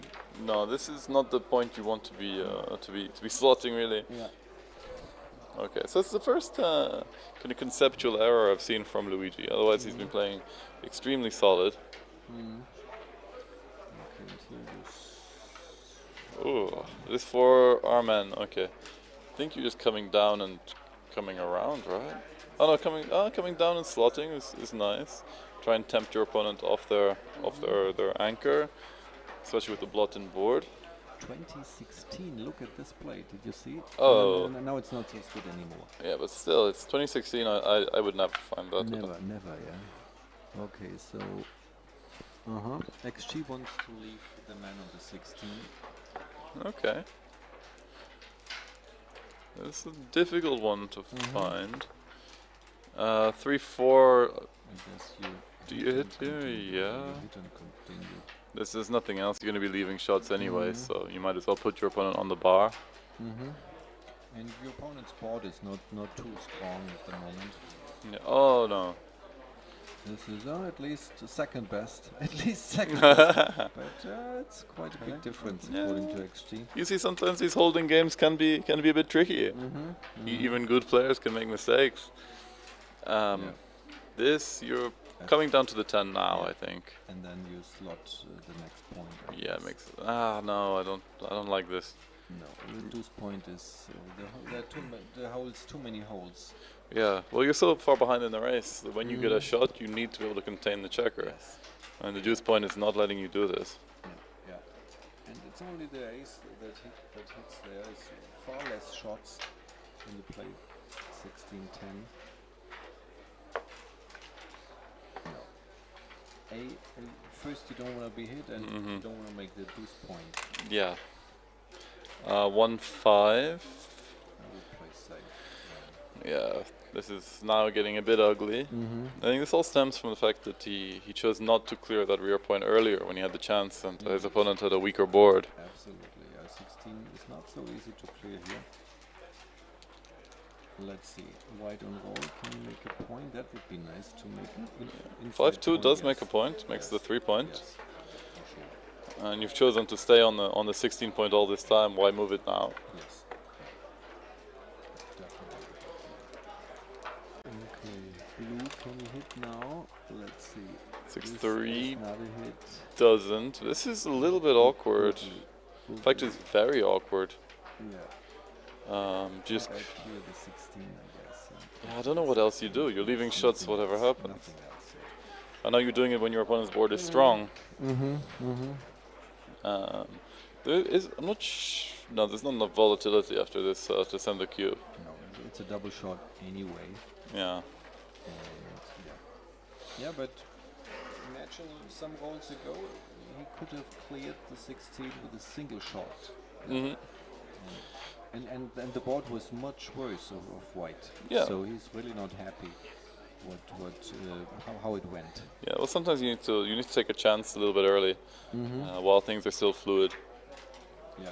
But it's not easy. It's certainly not easy. The second best play is going to the 4 point, but it doesn't solve any of your problems. Okay, so 5s and 1s. Yeah, and 6-3. And 6-3, yes. Oh, okay, sends it. This is This is premature. he's not favored. This is the problem. Premature. So the take is trivial. This is I think you with a 34-point race deficit, like you have some threat, but even if you hit, you don't have enough material to. You're favorite to hit now. That's obvious. But even after the hit, it's not done. It's Yeah. not done yet. Well, there's no market losers. Maybe double 5 possibly, but even that, there's still quite a lot of life in this game. But it worries me that he's taking so long over the take. Oh my God! This is crazy. This is a 1,200 blunder to pass this. This is What kind of blunder is it? 1,200 because the no double is 266 and the pass is 950. 1,000 blunder, yeah? More than 1,000. This is the largest one we've had on stream, so maybe we can get some kind of prize. This is definitely a prize. So you say he went from PR of about 2 to PR of 11. Wow. 1,246. Enormous. Hats off. Hats Yeah. off to find this prize. Like it's always a bad sign when you have these terrible doubles and you see your opponent and you see the other guy thinking. And it's like, This is worth the price. Definitely is. okay. All right. Here the slot was actually a nice play. All right. 1-2. Covers and splits. Yes, this looks reasonable to me. So I think luckily Luigi does not know he made a blunder. I think that would be a little bit Indeed. disruptive to your. Would be confusing for sure. 3-6 just runs to the mid. Just keep it simple, yeah. With this leading 3, you want easy games, easy plays. So since he found the pass, would you consider that cube a mistake? Good question. Yeah, in practical play. Yeah, but still, I mean, there's maybe only 1, 2, or 3 players in the tournament hall. You would pass. Well, he found him. Okay, slightly better to come up to the mid. This one, you don't like coming up to the 23 when the guy has a full 8 point. But 3 point is quite nice little improvement. So I think our men must have known that the cube was, optimistic. So what kind of, do you think that he'll be emboldened to cube earlier, more aggressively now? Maybe a little, yeah, but this I would continue normal. But you are influenced. You get influenced easily with a decision like this. I agree. But let's see. Maybe we will see an earlier cube by Armen, because maybe it's on his mind, on Lazari's mind to pass early when you're leading. Yeah, and this is natural, but passing in a game where you're actually favored to win is okay. But but there's pressure. It's we're not machines. Yeah, and they're playing already for some money. Oh, I guess. and we're doing it again. Here it comes. He's pushing an early aggressive cube, and it's a 167 no double. And once again, Luigi's take. Okay, this time he takes it quite readily. Okay. Maybe Armen is not happy about it to see the take. I thought maybe he could push a few further checkers off here. So okay, he gets the hit. Good hit. Definitely. But gee, what's going on? You lost the dice? Yeah. Okay. I found it. We don't play dice on floor on this tournament. So 1-5 is a pretty 1-5. weak entering number, but just Yeah. coming down. But entering is still better than not entering. Oh, absolutely. He's looking for a 2. 2 or 9. He gets an 8. Almost. Can make the ace point. Yeah, and he likes making the 4 and hitting loose. And hitting loose. Okay. Yeah. Oh, It's a good play. looks like he finds it. Not so easy. So hitting 6. Hitting you can hit first. Yeah, 6-1 you can do.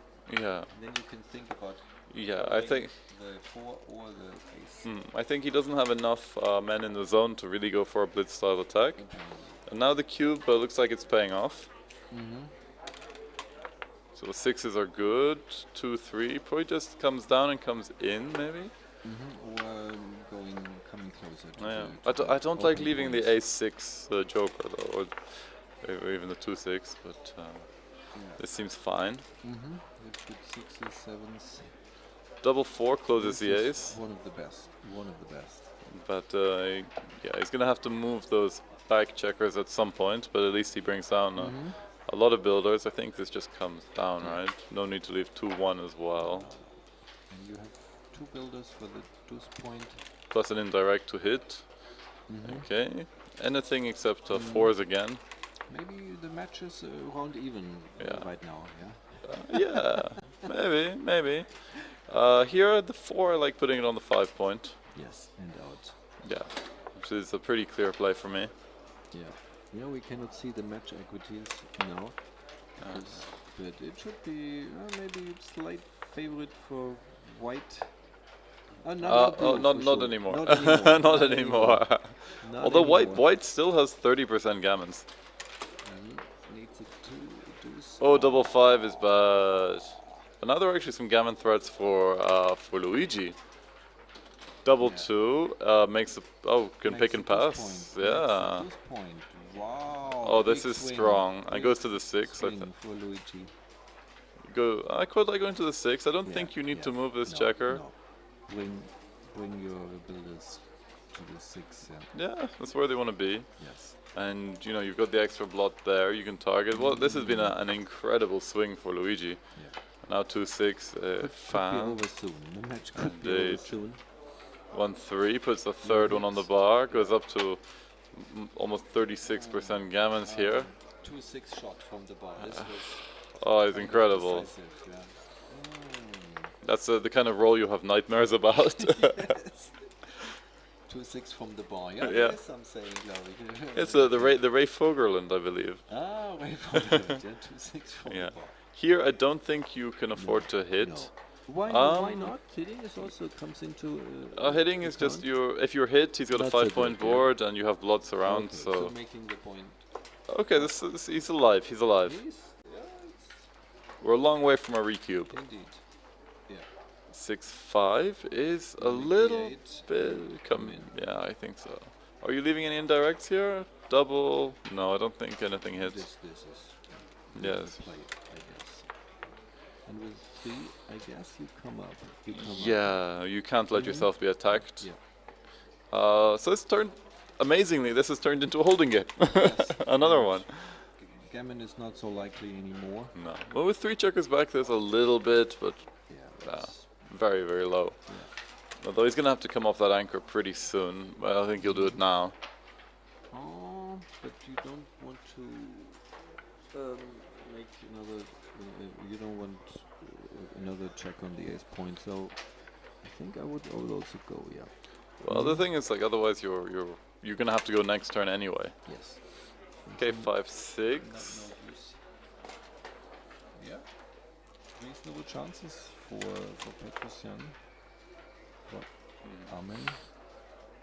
I would first remove the pawn on the 14. Yeah, no, I don't think. Oh, actually, it's not too bad leaving it.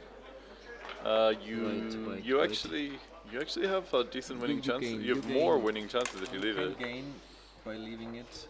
Now you And now you force him to break Okay. his 8 point. but still, now it's unlikely that you can afford to stay there. Yeah. 1-5. Yeah. Now you have to go. You're not breaking your anchor. You have to go to the 8 point to get another builder at this point. You cannot leave this on the 14. No, and you well. Otherwise, what would you do? Break your board or leave your anchor? I don't think you can do either of those. White on roll. Thinking about redoubling. No. Oh no. Like he's not even 70% favorite. This is 10 minutes. You have 10 minutes to think about this crucial double. yeah. This is okay. Luigi is okay. He's shaky with the cube. Yeah. I would say. Let's have a look at the take point. Yeah? So when Armin is passing, we have 7 away 2 away, which is about 16%. So 16% is the take point, yeah? And we are light years away from this. Yeah. Light years. But he's thinking of. I would not let that cube hit the table. Grab that. Yeah. And flip it back to 8 and be very happy to play this game for the match. Yeah. Not so easy to clear the midpoint here. No, you got some really bad, like 6-3 for example. Yeah, this is also the first. 6-3, 5-4 is ugly. 5-4 is a bit better than 6-3. Oh no! Come on, he's doing revenge. This Revenge for the other cube. This is almost the same level of 700 only. No, 700 plus 500.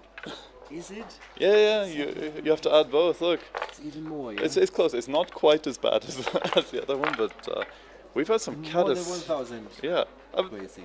2 Crazy. 4-figure passes in one game. Crazy. Okay. Oh, that was appalling. We're in the 2-digit area of PR. Yeah, haven't seen this for a little while. Okay, wow. We have some. Take point to 60%. He has 132 and she's passing. Oh my god. I thought the game would have been over after that game. The match would have been over after that game, but no, apparently not. But it's nice for us, yeah, to see another one. Yeah, for sure. Nice. I think in normal play, these two players are good players. I think just like 99 times out of 100, they would find these takes easily. Yeah. I think it might be the pressure of the event, being on stream. Maybe, yeah. You don't necessarily want to lose so quickly, but these are kind of eye-watering, eye-watering errors. 6-5, okay. Armin on roll. Like you do a beam-up event and you do one of those, you just want to cry. But luckily, this is not a PR tournament. All that matters is the win. So shouldn't focus on PR. 3-6 comes in. Come out. Yeah. 3-6. Yeah. You like in basketball. In and out. Absolutely.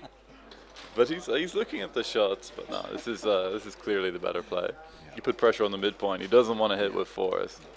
No fancy play, just winning 2 points somehow. Yeah. Double 3 hits.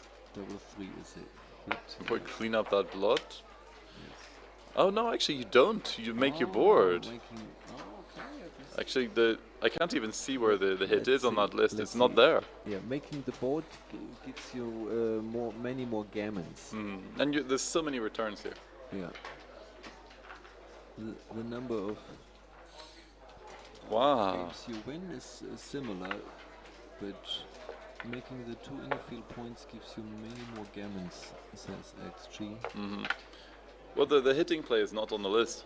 It's not even on the list. Okay, I see. And it looks like he...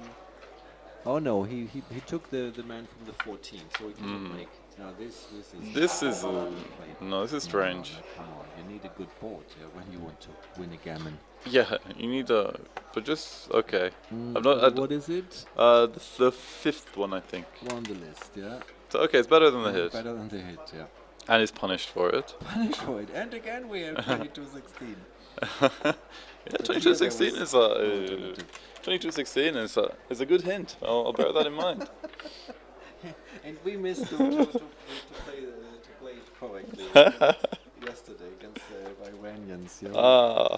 Forget about this. We forgot about this. This is a crazy rule. Okay, 2-1. Oh, this is a nice roll. This is a very nice roll indeed. So, Jink, we'll see. We're gonna see another double pass. No, I think usually you continue. Yeah. You continue with blue here. I'm still slightly just shell shocked from those two passes. Maybe you clear. This Yeah. time, this time he finds the right play. Well, you're not leaving a direct shot, which I think So is it's the key. Easier to find, indeed. And they- Sevens and nines. They have a lot of time left on the clock as well. Mm. 1-6 This is a hits. seven. This is a big seven. Oh. I think a fan would be a cube.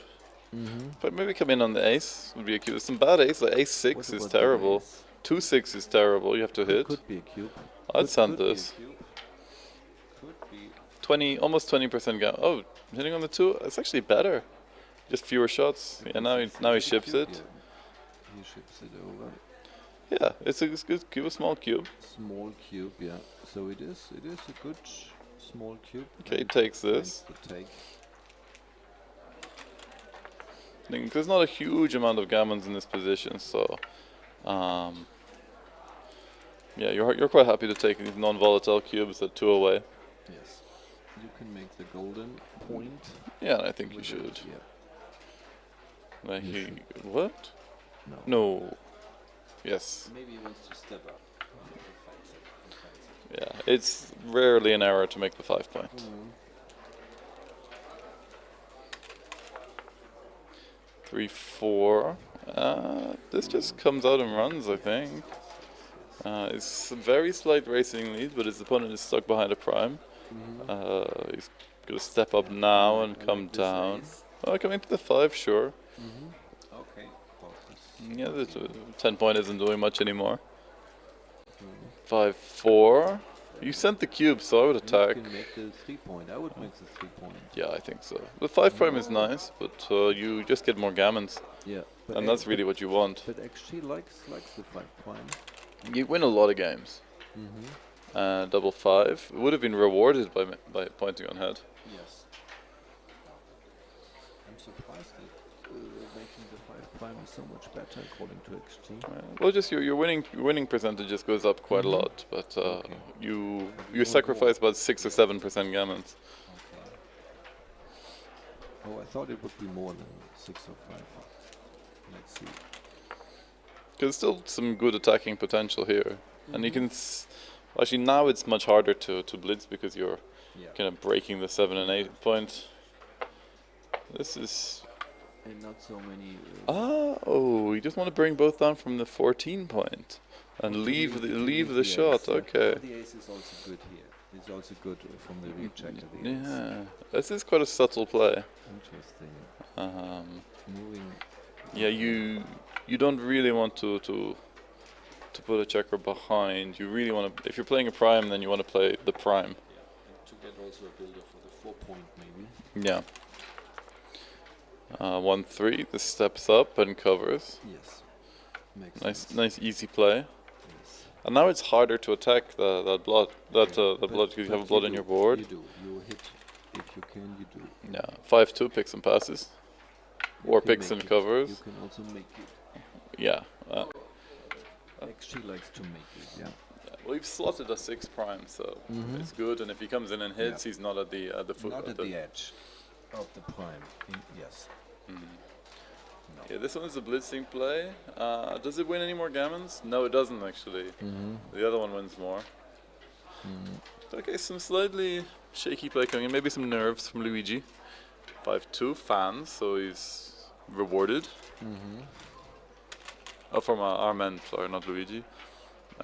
You can. 3 point can make the 3. I think you should. Yeah. Well, you're ahead in the blitz. So blitz. Point is a valuable thing when you blitz. Yeah. Another And point. you're essentially playing gammon go. Like it doesn't matter if you lose a gammon or lose a game. So you might as well go for it. You go for Yeah. for the.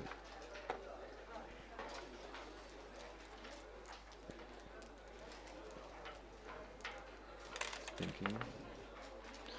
4-1 comes in on the. I would come in on the 24th. Yeah. Here there are 3 builders that can hit you on the 4. Yeah, but you don't really want to be stuck there either. Yeah. But with the 4 you can use to get in 1 checker, so you can reduce the gammons. Yeah, well here this hits. Oh, it doesn't hit. Okay, I would have just hit. This looks strange to me. I will also hit with the score. I think it's mostly because you're ahead in the race, and being hit back is painful. Yeah, actually. So this is a top move. Okay. Wow, not easy to find. No, I would have almost certainly hit here. Yes, me too. Actually likes to focus on the race, to win the race. But actually, yeah, you get a lot more gammons with the hit, for sure. You get 13% compared to 6, but you're sacrificing 6% winning chances. Okay. I think if it was 7-5, the hitting play would be correct. But 7-2 is not quite enough reward winning gammon. Okay. Winning is more important than winning twice. Winning double. Yeah, it looks like it.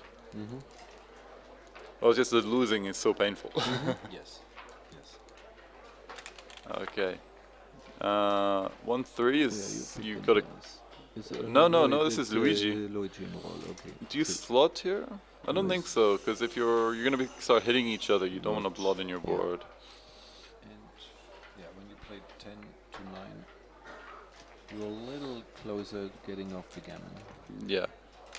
So 1s and 7s. 8s is not good enough. But he's got a racing lead. Yeah, this is fine. Clearly best play. There's no reason to break your 8. Yeah. 5 would be nice for Luigi. Oh, there's the 5. There he goes. So Luigi is probably happy just to play a losing race here, only lose 2 points. Yeah. And you know, he can still roll a double 6 or something and get back in it. 1 in 5 games for Luigi. Yep. So that means that 1 in 5 times he wins the match here. On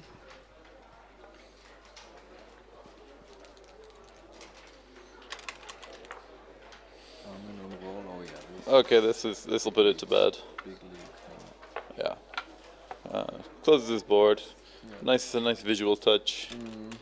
So 4-3. They're just gonna go through the motions. Yeah. He's always still good 6% winning chances almost. So. One time in 20. And then now we have 2 away, 7 away, and then it will be 2 away, 5 away, I guess. Yeah. Which is about 25% for the trailer. It's a difficult score to handle the cube at 2 away, 5 away. Yes. Yeah, for both sides, not so easy. Because I tend to miss a lot of cubes when I'm 2 away, 5 away leading. Because I just get nervous about sending too early and getting recubed. Yeah. But you want to be aggressive at 5 away, but the double gammon, while good, doesn't win. Yes. So you need some kind of decent winning chances, because if your opponent wins, you lose. Yeah. So okay, so it's looking very much like Arman's game, especially with this double 6. I think Luigi might resign the game. No, not quite. 5-1 just comes in. But yeah, this is a gin position, I think. No gammons and no wins for the other side.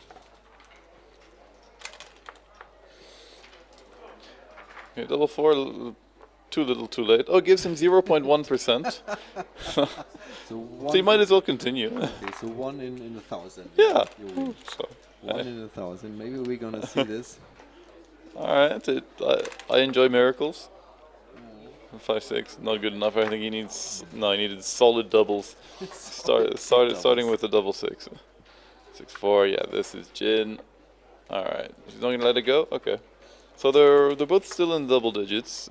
Let's hope they'll Let me see. 8 checkers left. Oh, 8 no, checkers he's back to 0.1. Yeah, 8 checkers left for blue. Needs to roll an ace. Does. Yeah, not over yet. Double 6 and then double 5. Yes. Oh. No, okay. You can't even take 2 checkers off. Okay, let it go. Okay. Okay, now we're away, which is 25% for the trailer. Mm-hmm. And yeah, and I think non-gammonish positions you double later as the trailer, because the take point is very low. The Yeah. lowest take point you can It's imagine. 18%, 17%. Something like this, yeah. But this is only when there's really no gammon. So races, holding games. Any volatility, you want to be a bit more careful. Yeah, but when there's lots of gammons, you can all double much earlier. So 6-2, you 6-2, splitting down, split it down, yeah. as Michi says, a classic in backgammon. Yes. The big split, we call this. The big split, Yeah. I like it. Here, I think you hit on the ace. Yeah, me XG too, likes me it. too. Yeah, so You like disconnecting that. giving it bad sixes here. This double 2 is nice. With this score, I would make the same play again. Yeah, okay. It's not far off. It's the second best, Yeah, so but the it's best- so good. It's the so best good to make is- the best 4 is point. To make the point, to make the 11, and then to go to the 16. Mm. That's the best play. Okay. Okay, so we have another mutual holding game. Gammons are reduced now, although that 22-point anchor can be primed. Oh, this is interesting. It's better to make Interesting. the 9 point than the I 4 think- point I think here. No one here would make the 9 point, I guess. No one. Well, I've seen this in games I've played recently. I get dinged for this because against the 22-point anchor, it's a really nice blocking point. Absolutely. Yes. He finds it. He finds That's it. impressive. Wow. That's an impressive play. Yeah. But I mean, it's not a big reward. Just No. a little. Just a little. But having the vision to see that, I'm quite impressed. Making the 9 instead of making the 4 is the better play according to XG. Wow. And he found it. Yeah. He found it. 4-3, you're just making the 5, and it's coming down. I would have probably slotted the 4, but the distribution is nicer coming down.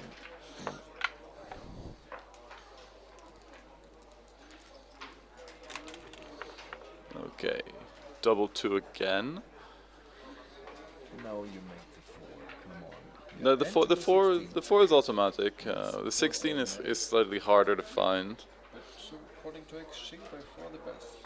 Yeah, You're ahead in the race, and yeah. So to reduce contact, yeah. and you're priming that back check, those back checkers as well. 6-4, yeah, and down to the 7.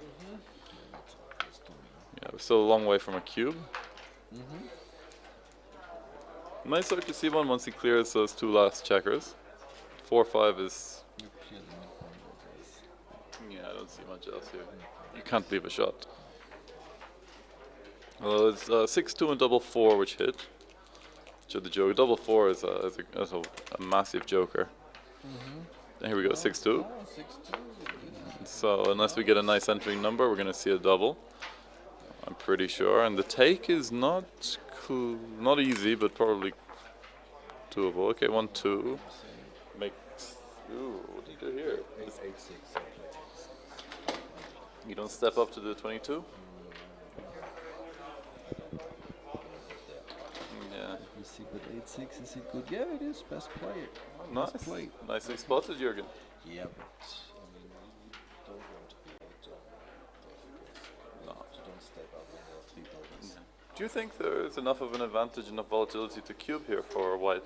I wouldn't double right now. I think at 4 away, 2 away, I would cube. Yes. But here you double but much later. After fan, maybe it would have been a double. Yeah. This I don't like because you have all of the disadvantages of coming to the 22 point. With, Yes, with the but same you're, number of billions here, the point on your head. yeah. Yeah. So if you're gonna step up at all, then you might as well. Yeah. Oh, no, he's thinking about that. Yeah. It's taking a bit of time now. This is And oh, the he's found your number of play. wins, let me see. It's also the game that wins the most games. Yeah. Well, you have really nice distribution. You can attack the blot if you don't get hit here. Here it's yeah. Ooh, go straight for the 8 cube. This is a. Easy take. A Yeah. little Is Okay. it a little mistake? Can you see? 445. 45 error. mistake. So I don't mind this. Yeah, that's okay. That's acceptable. 6-2. You make the 7, I guess. Yeah. And the 2, maybe 6-4. That seems fine.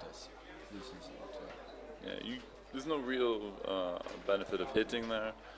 You quite like priming that back checker when you've made the 7 point. No, the 8 point is much less valuable here, and you don't have a good 4. Like a 2. Look, actually, it is not. Really? Oh, this is the best play. That's the best play. Likes the 8. I think it because Strange. you're not leaving the blot on the 14 point. Strange.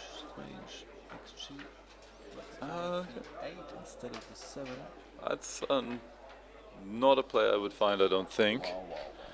No, I think to me, making the ball looks automatic. Yeah. Interesting. Yeah, I think it just gives too many. It diversifies shots quite a lot. Ones that step up, ones that hit, ones that attack in the board. You're giving your opponent a lot of activity. Yeah, but when you make the 7, I would go. Because here you do this, you clean up everything. He's looking at the blitz play. No, actually, yeah, it does make a lot of sense. You clean up all your blots. You put a builder where you want it. This seems like an overplay. Yeah. I mean, yeah, you're dreaming. Your opponent is dancing all the time. Yeah, which will happen like 25%. But no, the prime structure here is just very nice. Yeah, making the 7 looks good to me. Apparently, making the 8 has also some merit. Okay. Difficult play to find. Difficult play. Yeah. 1-2. He's hit. Or we can make the 7 You point. can make the 7. Yeah, the 7 looks like the best play.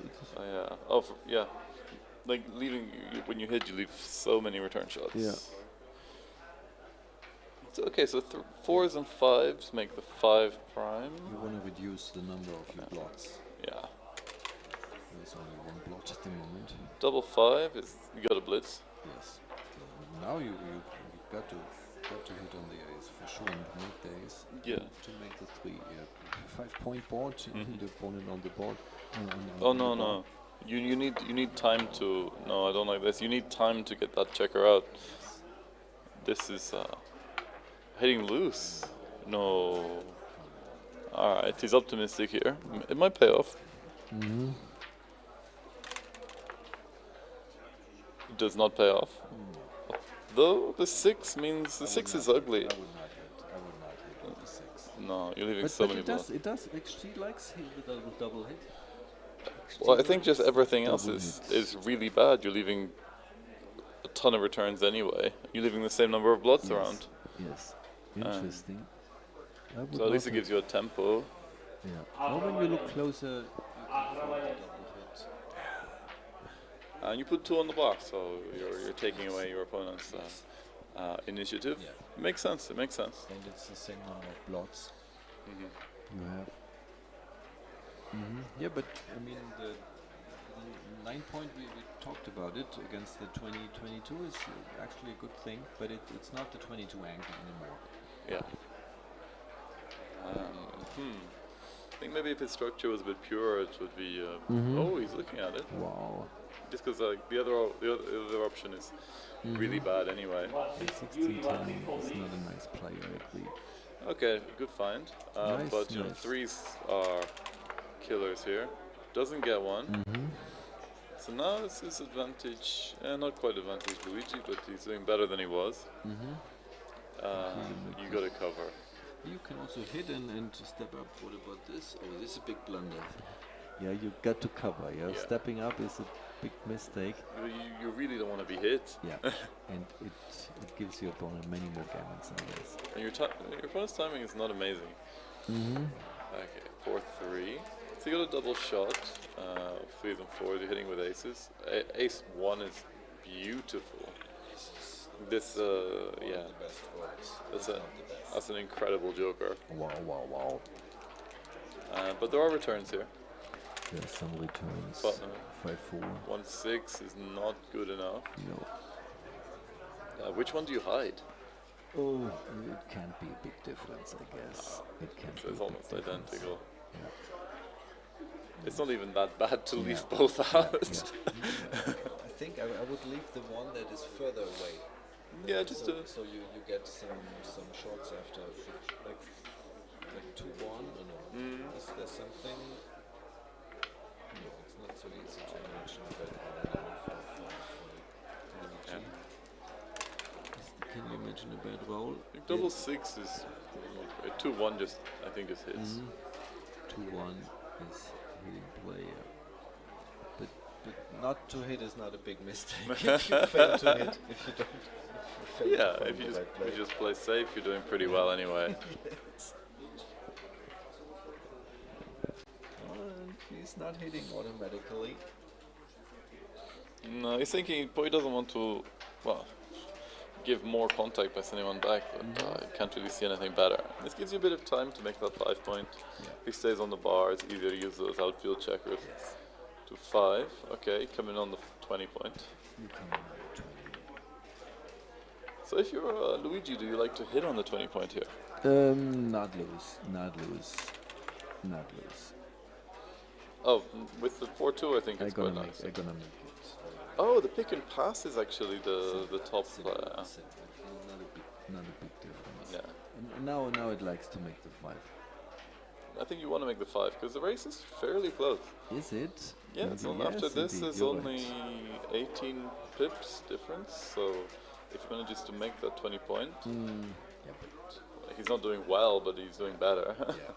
Better than if he points on head in the. Yeah. White needs a double 4 in order to come to the race, to get to the race. A double 4 would be very nice for white anyway. Yes. Okay. A little bit timid here. Okay, white on Petrosian roll. Rolling not a 4 You gotta come out, I think. to come out. Yeah, coming out and hoping for something bad like. Oh, but there is 6-6-1. 6-1 hits, I think. If he comes out. Yeah. Does it? No, if he comes out to the 12 point. Let me see. If he just comes out all the way to the 12. To 12. Yeah, then 6-6-2 you said, yeah? 6-1, 6-2 are bad. Yes. 6-1. No, 6-1 you can cover and play 6 here. Yeah. But 6-2 is really 6-2 bad. is a shot. Yeah, he doesn't find it. But it's a close thing. Yeah, it's a difficult play. So they're actually burning down their time a bit, so down to 2 minutes and 3 minutes. Oh, really? Yeah. So I would looks not like they have settled thought- down a I bit. would not have thought they would consume all that time. Yeah, this is the first time seeing them come down, but this is also the first 9-point match. We only have 18 minutes on the clock. I only noticed today that one of the viewers said that there's only a 10-second delay rather than a 12-second delay. Oh, I didn't know. And I think it's because everyone's using a baffle. Oh, it's only 10 seconds delay. Yeah, if you look Okay. at Oh, that. yeah, now you're saying it. Yeah. With the buffle box, you save some seconds. Right. Okay, that's 6-3 for Armen. You just have to move that. Oh no, okay, you don't have to move the back checker. You maintain contact. You Makes don't sense. care about losing Makes gammons. sense. Yeah, makes sense. So 4 is hitting. But with 4-1 you don't hit, I guess. 6-1, 6-2, 6-3 is bad. 3-2. You clear the line, I guess. Yeah, you can't leave a shot. His board is too strong. Yeah, this is fairly standard, I think. About 20-80%. Double 4 is still a great roll. 5-1. I don't think you can. Oh, it wants you to split. You have a better board. This makes sense. Really, as you split. Yeah, you just get more contact. Your board is stronger. Yeah, and you're not More- afraid of gammon, certainly. Yeah, and I think you'd quite like to have a 23-point anchor here. Not so easy to find. Not so easy to find. So 6-1 is This a shot this lever. Is a shot. This is a shot lever, yeah. But where? Do you duplicate the force, maybe? Yeah, XG likes duplicating the 4s at 14-7. Nice find. Yeah, not so easy. But this one, yeah, this reduces shots slightly, but you don't get the duplication. So 3-1, 3-4. Double 4 is also hit. Double 4 is a Oh hit. yeah, that's true. 3 hits and then keeps going. Maybe we will get something exciting. Indeed, but you still got to get those 2 checkers out, which is probably one of the would have been one of the advantages of splitting. Now ones are duplicated for splitting and for covering. No, now you're not happy that you didn't split. Yeah. 5-2 cover doesn't cover, doesn't split. Oh, this is a 3. Another man on the 3. Oh, that's an ugly one. It's slightly better to bury a checker to the ace. But yeah, now you got some bad rolls. Even if he doesn't hit, 4-6. Luigi pretty happy to stay on the bar, I think. Let's hope for Armin he will find good roll. Oh, double 3. No. Oh, that leaves a shot as well. Oh, that's ugly. One of the worst, if not the worst. Maybe the worst. This is the worst roll, I guess. I think so. I think so. Double 2 is not great, but double 3 is catastrophic. And this looks like it's over. Oh, if he gets a double 4 now. Double 4. Double 2, oh, that's cruel. At least he can hold the 4 points. Yeah. Luigi's staying on the bar. He just needs a 4, 5, 4, 6, and that gets him a little. 4 would be good. Oh no! Oh, this is awful. Can Luigi hit now or stay on the bar? he chooses to dance. This is interesting strategy from the Italian. Yes. Oh, he's in and out, which is forced. Whoa. So there's a little bit of life. If there's another dance. Another dance, we might have something. 1 and 6. Oh, it's not a dance. Coming in. Oh, yeah, the slot. Yeah, he's slotting crazy. No one is slotting here, I tell you. No one is slotting here. My first instinct here was the slot. Just you see the hole, you see. Because you are down in the race. Yeah, because 4s are great anyway, and he's unlikely to hide that. You have such a great potential to make the point. This is actually a blunder going 8-7. Oh, not easy to find. Not easy to find the right ace here. And you're not losing any gammons if you're hit, really. 2-1. You hide the blood in your board, I think. Yeah. I don't think I step up. You have the same number of rolls to get out, really. But you're just giving him 6s at attack. Wants to freeze the H. Yeah. As they can't make the 5. So apparently, it's better to step up. Okay, so it's interesting. An intricate little play. But it's Yeah. Okay. Double 2 is alright. This is a killer. Go maybe 6-2. Yeah. Okay. He's down to less than 4%. Interesting match. Yeah. 4-5. Now the 4s come, obviously, and he has to hit as well.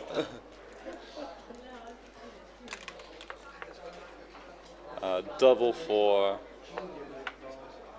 Might as well close the 2 point. Bring a builder in. And you don't even care about hitting the other one. Just come out. You're gonna be doing a bit of fishing later anyway. 5s is forced.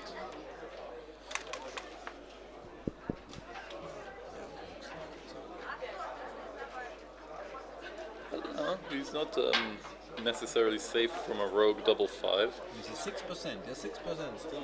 So 6% is not 0%. 6% is more than 0, definitely. He's not happy about uncovering more blots. 6-1, you have to hit, and probably put a checker on the 7. The ace is not important. Yeah, you do either, it's fine. Just don't break your prime.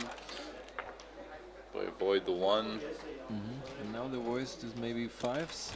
Yeah, double 5s are 4s or 5s. So this is a good one. it's only less than 4% for me. Well, at least he's got a speed board. Yes. He's not going to be missing much Yes, as soon as he gets in, but double three. Going to the ace, I think. Yeah. Everybody to the ace. Yeah, for sure. Almost everybody. As I say, there's always space on the ace. Always space on the ace. Always space on the ace. What is this? Another ace? Double ace. Okay. Yeah, no, Interesting. I'd keep the Interesting. 6-point board here. You don't want him to roll a double six and get back in it. Yeah. This is too There it cautious. comes out. This was too cautious. 5-1. He's still massive favorite. Still 99. 7% Yeah. for white. Wow. There's no need to open the board though. You're not worried about leaving shots. 6-5, 6-5 Like- was a mistake in my opinion. Yeah. 6-5. Alright. Too big. Yeah. No sixes. Amen. Sixes. At 4-2. Not even. No, 4.5%. One time in 200 he can win. Time in 200. To 6. So he needs at least a double 5 now. Or actually double 1, double 2 works as well. Double 1, double 2 is also good. 2-5. Takes 2 off. It's not quite enough. Yeah. Yeah. 1 in 500 now. It's I'd say he's not favorite.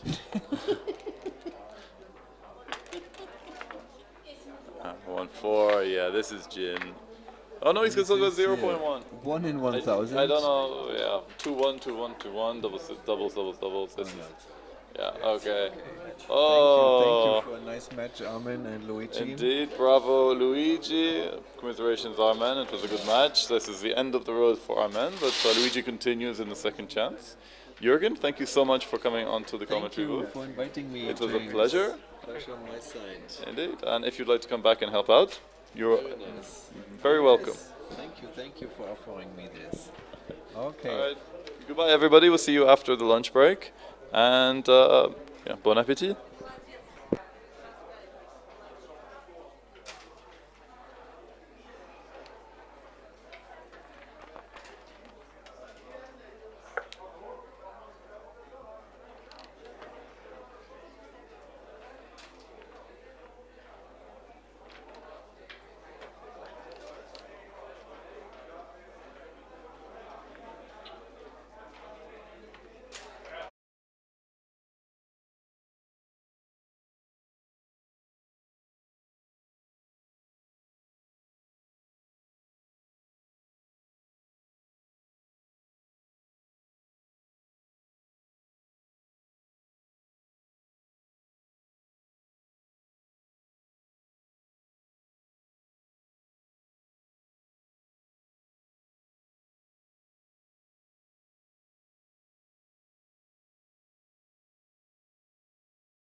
Yerevan. Kirakosyan, Mr. Kirakosyan. So welcome back everyone. We are here for the third match of today. We're still in the second chance table of the Armenian Grand Prix, number one Armenian Grand Prix, coming to you live from the Marriott Hotel in Yerevan, Armenia. I am your host, I'm James McNaughton, and I am joined by the esteemed Austrian Grandmaster and President of the WBGF, Bernhard Meyer. Welcome to the channel, Bernhard. Hello, thanks for the invitation. Can you tell me about this match? Is it in the second chance semi-final? Yeah, this is I believe this is a second chance semi-final. We'll get to the final tonight, so we'll have, by the end of the day, we should have the second grand finalist. The first one is Amiryan Tobar. I can never remember his second name. Yeah, I commented him so many times. Tabarok. I apologize. But here we have Sergei Krasnobayev. He is in the white checkers. He's from Russia. He's wearing Russian top. And on the bottom of the screen we have Armenian Eduard Mirjanyan. So what is happening right now, Bernard? We had a hitting exchange, yeah, and as Sergei already has a golden point, he has a decent advantage in positional and race now. So do you think we're coming close to an early cube from Sergei? I think this would be still an easy date because he has 3 plots, so I think he should consolidate, bring more checkers in the zone, because he had just 8 checkers in the zone, because check on the 11 point was just looking on a mate point. So I think it would have been too early. Yeah, I agree. This 6-1 is nice. Yeah, takes back some initiative, puts his opponent on the roof. 4-2. Oh, the XG likes hitting on the 3. That's not an easy play to find. Get a bit of tempo. This 5-4 is just running to the midpoint. But it's thematic and it's interesting to see that he did not consider it, yeah. Yeah. So, well, it's a blitzing play, and you don't really have enough people in there to blitz. 5-3 is a little bit awkward. I think you're just making the 3-point. I think hitting loose on the 5 is too much, considering it's very bold against a stronger board, yeah. Yeah, and that's almost a double shot. This could be a cube. Could be a cube, yeah. I think, yeah. Okay, so we have already had one missed cube apparently, according to the quick overview. If he doesn't come in, it's almost certainly a pass. Double 1 probably will stop the cube. This is a beautiful roll from Eduard. Big comeback, yeah. 6-4, anchors up, and probably just goes to the 5, I think. Yes. Hitting is too much. Well, sometimes you think about slotting the bar point, but not when there are so many 24 hits. Yeah, it's a little bit big. 23. This just comes out, I think. That's the only checker that really wants to move. Yeah. And against the 4-point prime saves him from any cube at the moment. Yeah, I think if we get a fan here, the cube might go to the 8-point. I would bring another builder to the 10-point to look at the 4-point. I think you play this quite quickly. Yeah. We must comment faster, yeah? Well, I found this with a lot of the Russian Armenian players. They play very fast. So 4-1 is 4-1 perfect. Yeah, beautiful. And I think we're getting close to a cube now. 2-3. To good territory even, yeah. With that structure, I'm not sure it's too good. It's just a double pass. He didn't even hesitate. Looks like Krasnobayev seems to be in the kind of Georgian Armenian mold of take the dice, roll the dice, and then think. Okay.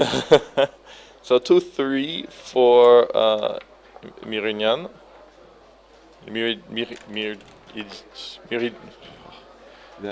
I'm terrible with these pronunciations. James, I listen to Austrian cabaret, and if I interpret it in a backgammon way, it means first I move and then I look what I saw. Okay, so he's going to keep now. Now he's having a bit of a think. I think now he's sending in, and this is a big pass, or a big take. if you're Edward. We had actually in the last match we had two more than 1,000 pass blunders. Okay. It was enormous. I hadn't seen anything that big the whole tournament, and then 2 in one match. So what was interesting for me, I think in the Masters, in the Open, I had 3 Armenian opponents, and partly when they cubed, they forgot to press the clock also. So maybe they are not playing that often with the clock. Yeah, maybe. Because I had the feeling they are not so used to it.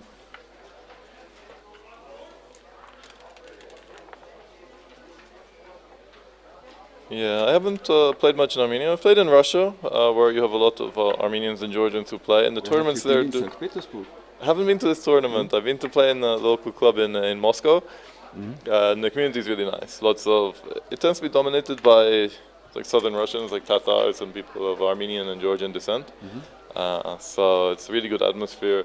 People that grow up with the game, and it's good. But people do play quite quickly. But they do play with the clock there. Yeah. So okay, so this position is looking pretty bad for Edward.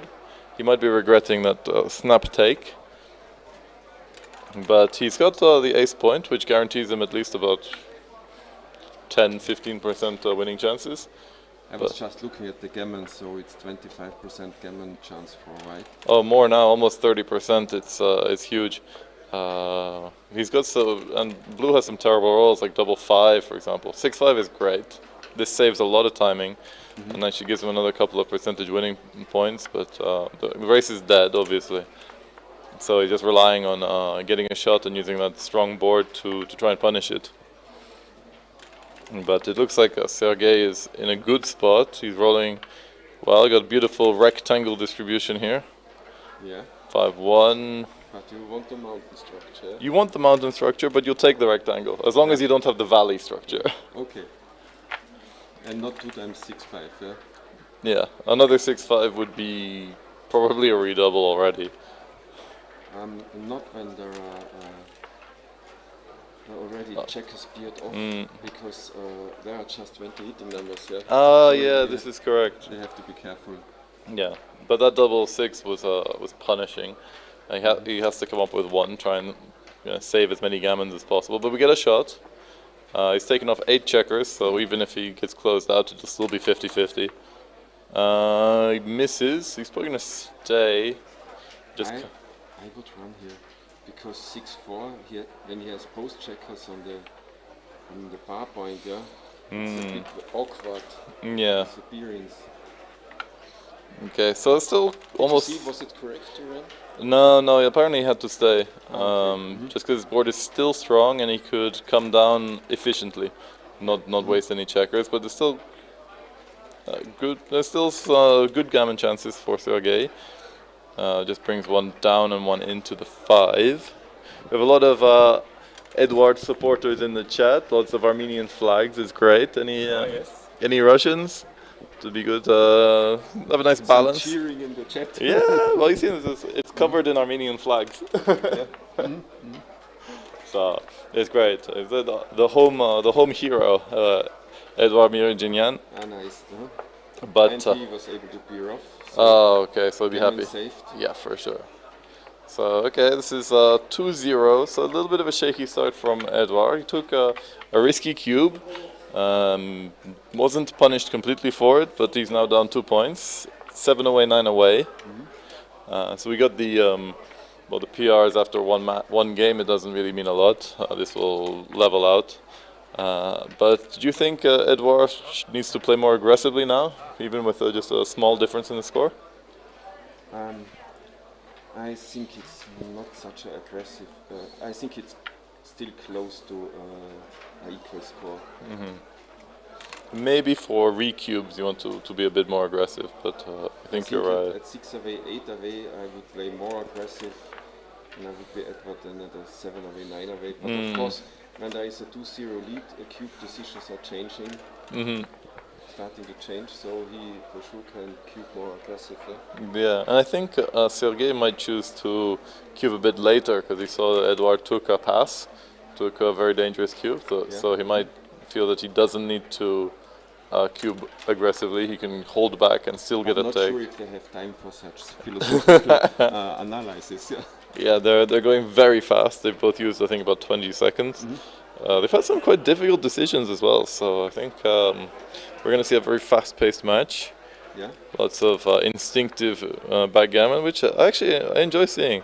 Yeah, definitely. Yeah. You get into some interesting positions. For example, here I would have keep the connectivity and have moved to the 22 point. Yeah, and you would have been punished Yeah.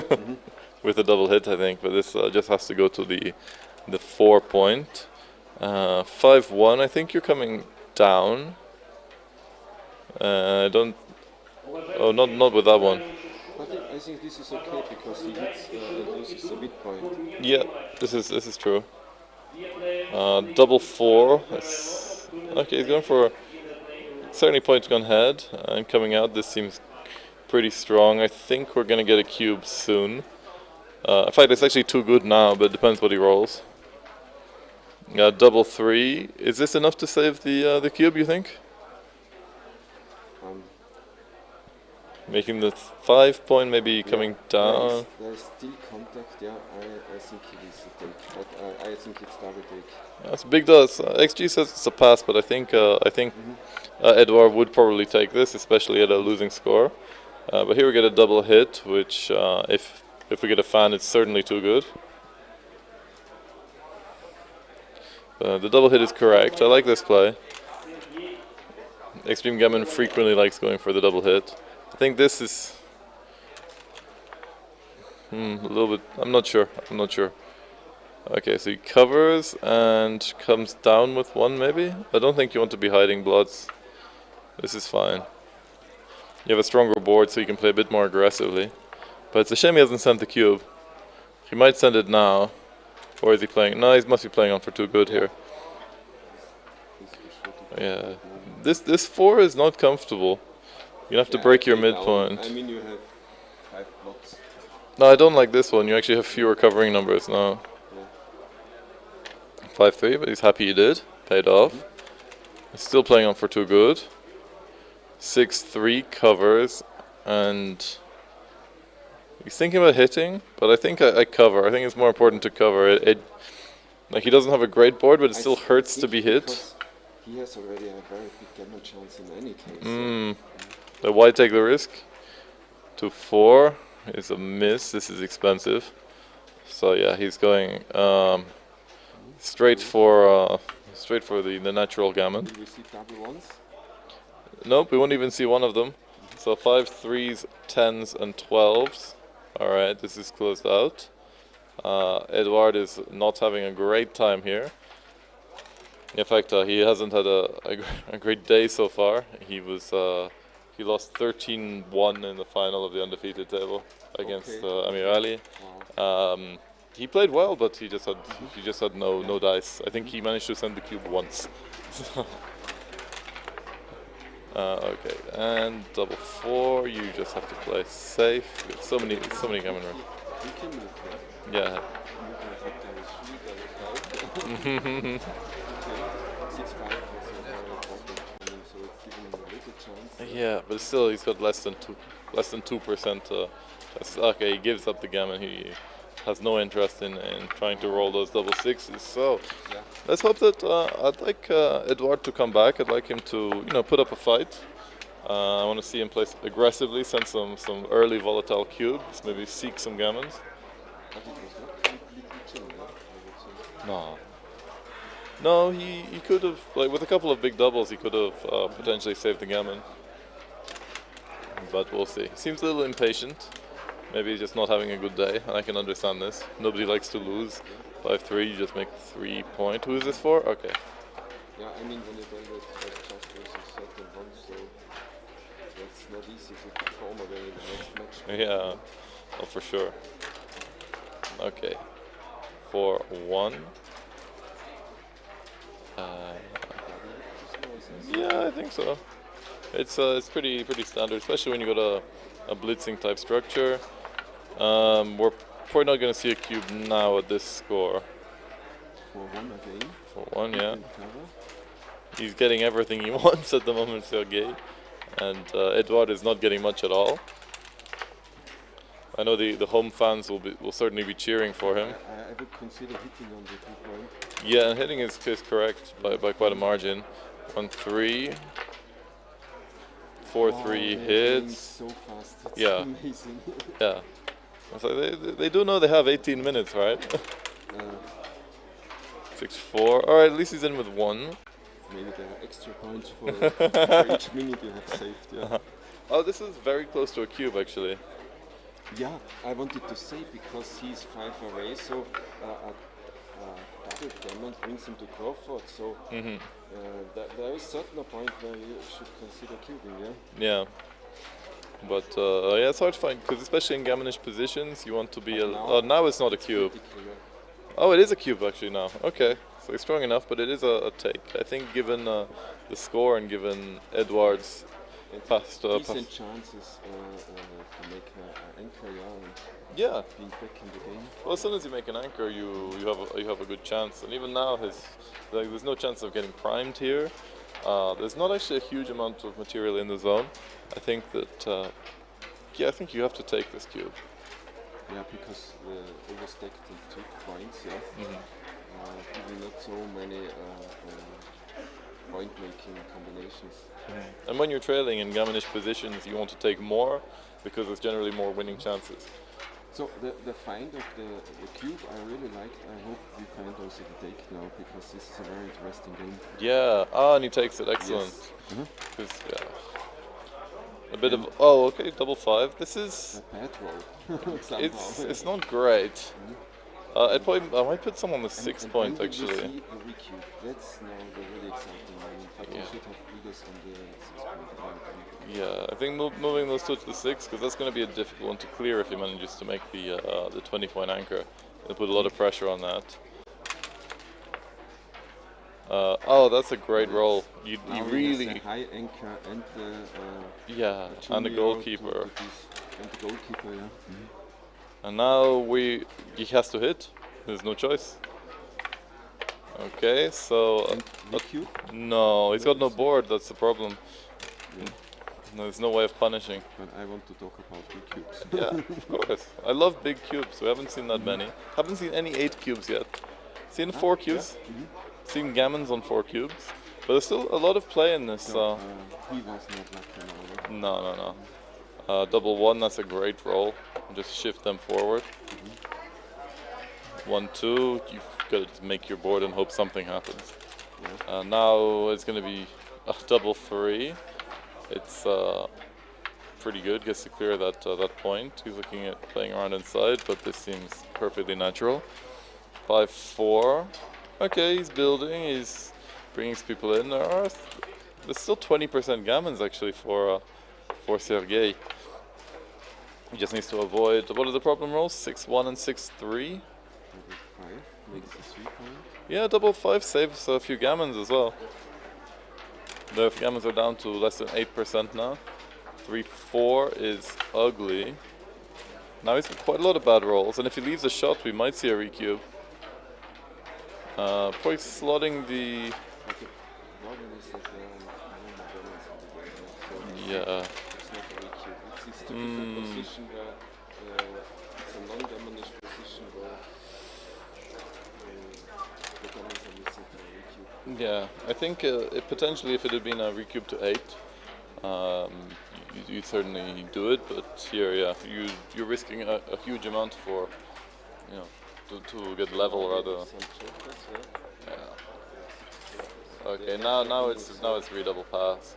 We are 6 away. Sorry, 5 away, 7 away.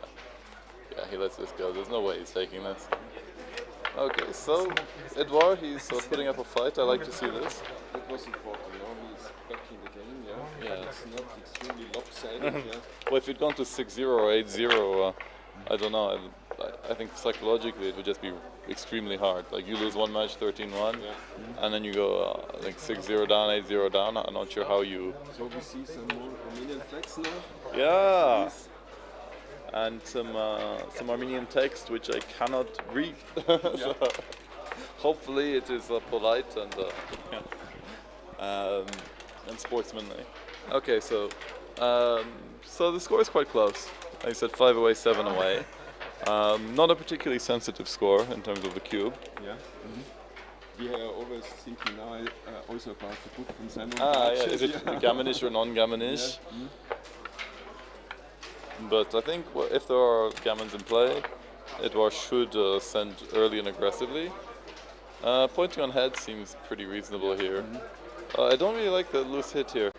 It leaves so much play for your opponent and you're not improving your board. So split and down. Don't love this either. Okay, 6-3 hits. Which is the problem. It would have paid off if he'd made the 3-point. I had an interview and was out, and as I said, I had many Armenian players as opponents, and I think that many of them are natural players. They are not using so much the software, so they have different instincts in certain positions. And that's very interesting to see, because sometimes at the Team World Championships, when the Armenian team was there, they like to play X games, yeah? So, we partly learned it's only the plan B, but I think they enjoy it. I think not even plan B, like plan C or D. Even like the best possible back game, you're not that fit. Double 1 sequence not bad, and this is a big cube now, I think. No matter what is rolled. Yeah. No working on the card. Honestly? Yeah, maybe not. Okay. So double 4 is a lovely roll, makes it 4-point board. I don't think we're gonna see a cube yet from Sergei. I like going to the 5-point, Yeah, this is nice. 1-5. You're coming into the 5-point, right? Yeah, you like putting your builders on the 6-point or the 5-point. It's very natural and very useful. Yeah, and do you shift along or do you come down? No reason to get another check in this 4-point. Yeah. Okay, now I. There was 3 checkers. I have to be more careful, because sometimes from the beginning they stack. They stack, yeah. Okay, this I think it depends what he rolls here, but this ace is this is interesting. Make the 4-point, or I think it's got to be better than stepping up, because you don't have a good 4 afterwards. Yeah. But you go into a prime versus prime where You have to get the timing. Well, yes, but you're. Timing, so you can be relaxed, yeah. But Sergei can escape. Yeah. Sergei does have some terrible numbers. Okay. No, I don't like this. Oh, it's a 500 blunder. It was so strong making the 5 prime. Okay, here you just hit. You take advantage of that blot in the board.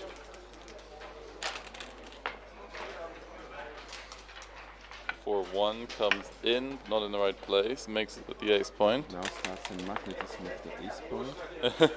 There's always space on the ace. So I think this is an easy one, yeah. Just come out.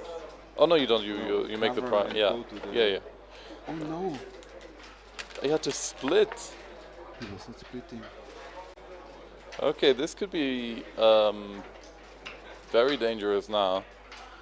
If he doesn't roll a 6 now, down and go to the 5-point. Yeah, I think so. Now you don't have a cube. Oh, okay, he sends it. This is a massive take. Oh, it was a small cube. Okay, I suppose you do have a 6 prime. All right. Now he no longer has a 6 prime, and he has some terrible numbers. He rolls double 4, double 5, double 3. if he got hit there. I think the problem is Six is duplicated now. yeah. The problem is the ace point made in Edouard's board. It really weakens his prime. 2-3. Has to play in. Now he's looking for 5s and 6s. 6s preferably. Gets the 5 and the 1. This is amazing. And there's a blot outside, so he's picking up some gammons too. But he still has some bad numbers. Double 4 is going to destroy his position. A bit, yeah. Double 2 is not great either, but it holds. Still 90% favorite. Now he crunches, but with two on the bar, yeah. Very long. Yeah. Oh, that double 4. 5-2, and he's out. And this is not Jin, but he is Edouard is in a lot of trouble here. Double 1.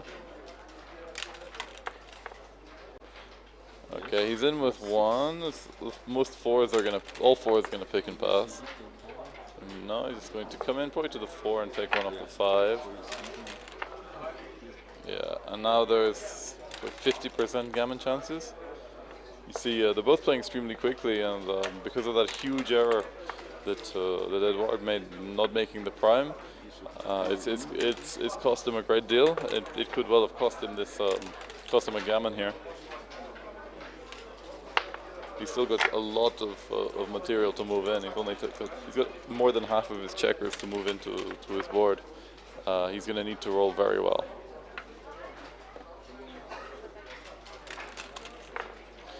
Okay, 1-6. Apparently he is favored to save the gammon, but it doesn't always feel like this when you're in this position. 5, 7, 6. Yeah, he has to make 2 crossovers. That's very important. He's played the 3, but just moving on the 3. Yeah, these are very small technical things which they don't necessarily make a huge difference in terms of PR, but they can either win or lose a match. Right, it's one thing that you don't really see with the software, is that mistakes at the end of a game carry more weight than mistakes at the beginning. Yeah, now he needs either a double or he needs Sergei to come in poorly. And now double, yeah. No, double 3 works. Takes one off the 6, yeah.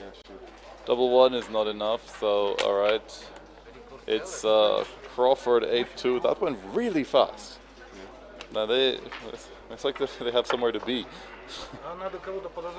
Okay, so they're taking a little break. So they'll have 5 minutes. But in the break, we cannot comment about the positions. Giving us time to talk. But we can actually have a look at some of these previous positions. Let me see the one. Hang on, could you hold this, please? Yeah, sure. Let me get my phone because I have this up, so I can go back and have a look. I'm curious about this one where he could have made the 5 prime, because he spent a long time on it, and it ended up costing him a lot. I think, well, in terms of equity, it was huge, but just in terms of losing the game and losing the gammon here, it was really not the correct way. This is it. Let's see. Here he had the 4-1 to play. Can you see it? Yeah. He had 1 back behind the 5 prime with the back slotted. He had 2 on his midpoint. And he had a compact 6 prime, but with a builder on an 8 and on the 6 and 2 on the 5. The 4-1. I think the natural play is to make the 5 prime. I mean, there is this saying, go to the edge of the prime and ask no questions, things like this. But in this case, he is also putting a plot in his own home board, and the people think partly this plot is not in danger, but in any hitting contest it's a big liability, and he uses also another builder to use productive. So the combinations of blitzing and escaping and having this plot on the ace point make it very inconvenient, and I think Edward has quite a decent timing for a priming game, Yeah, I think so, with the 2 and the 13 on the ace point is quite safe because he cannot be attacked there. Yeah, not easily, And if especially he is with attacked, the 2 point is open. So there are two qualities: either you hit on the ace point or you enter on the 2 point. Yeah, I think you need to look at this as a prime versus prime position. And you know, you got one blood back, you want to get him out, but you have to look at your home board and you see you got two of your opponent's checkers there. And if he doesn't roll sixes quickly, then you're in trouble. What you don't want to let him do is to attack you there, so he's got the time to roll ones and then give him fives and sixes to get out. I mean, white, there are positions which are much more miserable for white, and where you are all the chances waiting for the chance to attack and by attacking try to escape, But here, white has really decent chances to attack and escape after the Yeah, but I think just going to the ace point is counterproductive. And I mean, you have 3 builders to make the 4 points. So these are 25%, making the home this valuable point naturally is not that easy. So that's the best chance to do. Yeah, and you can see it was the only play by a huge margin. It's an enormous 500 blunder for any other play. But you know, you make these mistakes, and generally when you analyze, you learn from them. So I don't know if these guys use Extreme Gammon or if they study using it, but it's a good tool. I would recommend it. Were there any other positions you wanted to have a look at? Maybe some It was so cubes. fast that many positions. I was talking and you were already 3 moves. But now we have a bit of time. Unfortunately, we can't put it up on the screen for you guys at home. Because this last game was a really complicated one. I would have liked to have more time to look at early cubes, possibilities for early cubes. Yeah, I agree. I don't actually think that Edouard missed many early cubes, but I quite liked some of the cubes that Sergei sent. There was that one, and in this game, actually, in the 4-2 game, let me see if we can find it. We were thinking there was possibly a cube before that one. Let's see if I can just scroll through and find it. When I was in my international training warrior to advance my game level, I had from Louis Shishino, who is making these big stars and cube decisions. He has also a selection of early game cubes, and this is really amazing. When you have 150 position of early cubes, you get an excellent feeling for the first moments when you are borderline to a cube, and this is very important for cube understanding in general, I think. I like that kind of cube sense that you get. You just like, you see something, you're just like, stop, have a look. Something that is difficult to teach, actually. Okay, here is the moment where the cube went. Let's see if we can... You have to hurry because they are back on the board. Okay. Well, one of them is back. Edouard is back. Okay. But we have a little bit of time. So here we have the cube. So the position is a 6 prime for white with 1 back, but he is primed behind the kind of 4 prime with the ace prime made behind. And it was a good cube, a small cube, and an enormous take. So that was an excellent decision by both players.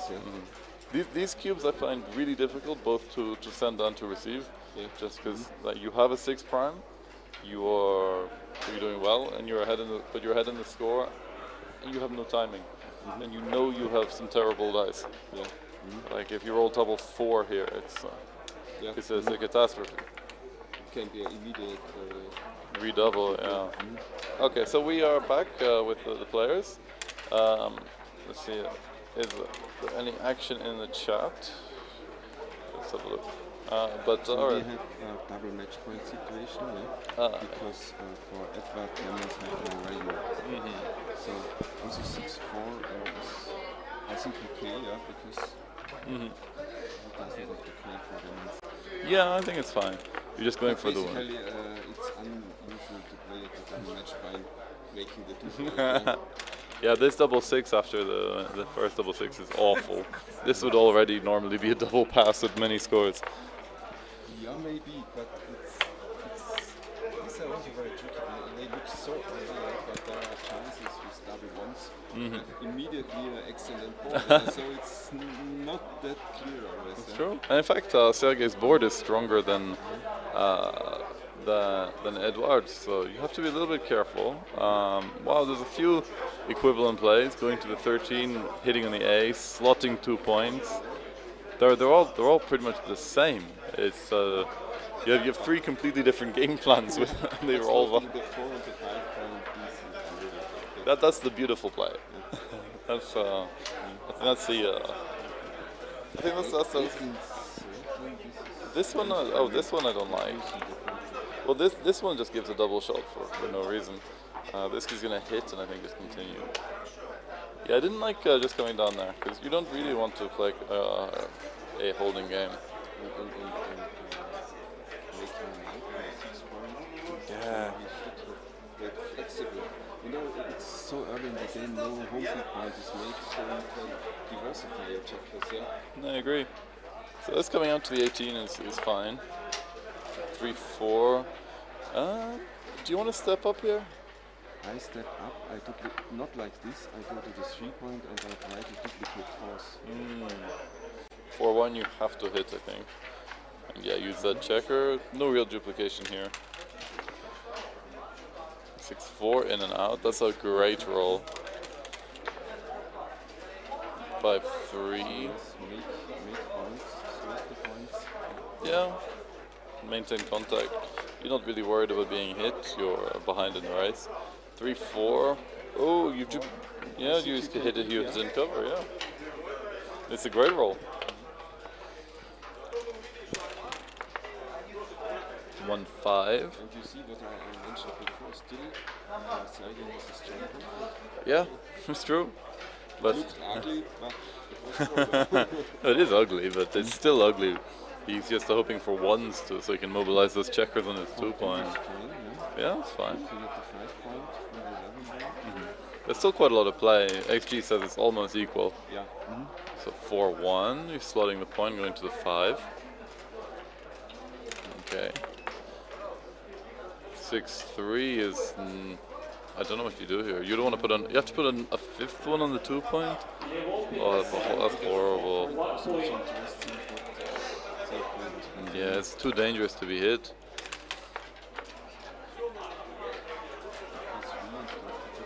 Yeah, seems pretty natural. 6-3. You just slot the 4. Yeah. The thing is, you have very few covering numbers, just 2s. And still 3 is a bit duplicated. Yeah, very gently duplicated. 4-5, you're making your board.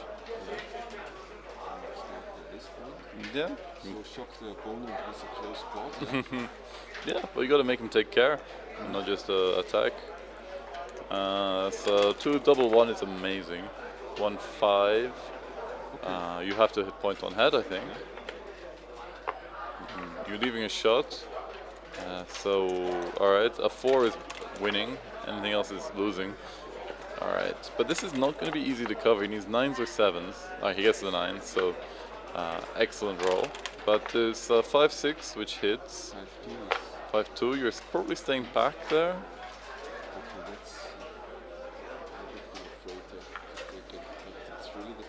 Yeah, it's DMP, it's one that gives you the most. And a lot of 6s, like 6, are not really happy to yeah. Of course, in the other variation, there would have been much more shots. For sure. Okay, so yeah, I'm just gonna do this. Minimize shots. So we have the 2. Many Edward fans hoping for a fight back here, but he's really not getting the dice he needs. He's having a 6 are really spicy, yeah. 2 games. Oh, it's terrible. Okay, so this is pretty much last chance. 2-1. Oh no, but he's probably gonna have to leave the anchor within it. There are, because he's got quite a bit of wastage now. 6-4 is forced, more or less forced. 4s are great. He's got some terrible rolls. 6-5 is amazing. So now Edouard just needs to pray. 6, for example. Double six would be a good roll. Yeah, he would take that. 2-3. Okay, it's small. Let's make it an exciting race. Yeah, 6-3. Okay, he's rolling big, so so he's got a 1 in 6 chance here. Essentially, if he rolls a decent double, then he's back in it. 6-1. It's not coming yet. Now the gap on the ace point is going to cause problems. Double 2 takes 3 checkers off. It's giving it an extra shake for good luck. 6-2. Okay, almost there. 5-1, it's quite nice, takes one off the 5 point. He needs a, double 5, this could be a lifesaver here. 1-3, alright. I think he's still in the market for a double. 4-5, okay. Let's cheer for Edouard in this moment. Okay, now that was a great roll. But he still needs a 6 or double 2. Okay, so I think you just stack on the 2 point. So double 2s come off. Yeah. So, okay. Any 6 is a winner here. Many doubles. 3-2? No, not quite. So double 2 to save it. No, unfortunately. Oh, that was quick. That was so fast. Quick match. Yeah, that was a half an hour. That was so fast. How much time have they got on the clock? Yeah, Sergei used 1.5 minutes, and Edouard used about a bit more than 3 minutes. Yeah. So very fast. So we were in the speed category, yeah. Yeah, so efficient, I would say. But so yeah. So Of course, the feeling when like you see -6.5 luck, yeah. Yeah, there's not much you can do.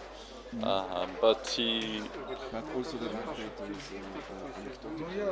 Yeah. Because it is always connected how the positions developed, yeah. Of course, and also, well, backgammon is all about controlling your luck and your opponents. So there were a couple of plays. For example, he took a bad cube in the first game, which if he passed, it would have had a big impact. He didn't make the 5 prime in the 4-2 game, which could have won him the game. So these little things do add up, and that's kind of why you try and play a little. You try and improve your play, so you win more games. Yeah. But, and he had not enough time to equalize your luck rating because it was just 3 games. What I really like at this tournament is chess player in the games. Everything is very close to a chess tournament. The tournament director has many assistants. The seriously by everybody has player or technical stuff. I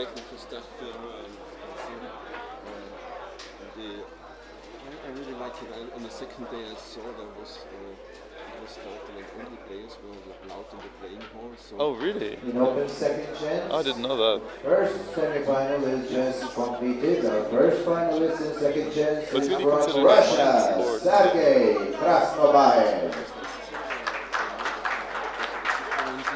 But I like to see that this approach to treat the whole event like that it is used for chess tournaments. I appreciate this. Yeah, it's a mind sport rather.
Okay, 7 p.m. time to start the Master Cup. We have 64 participants.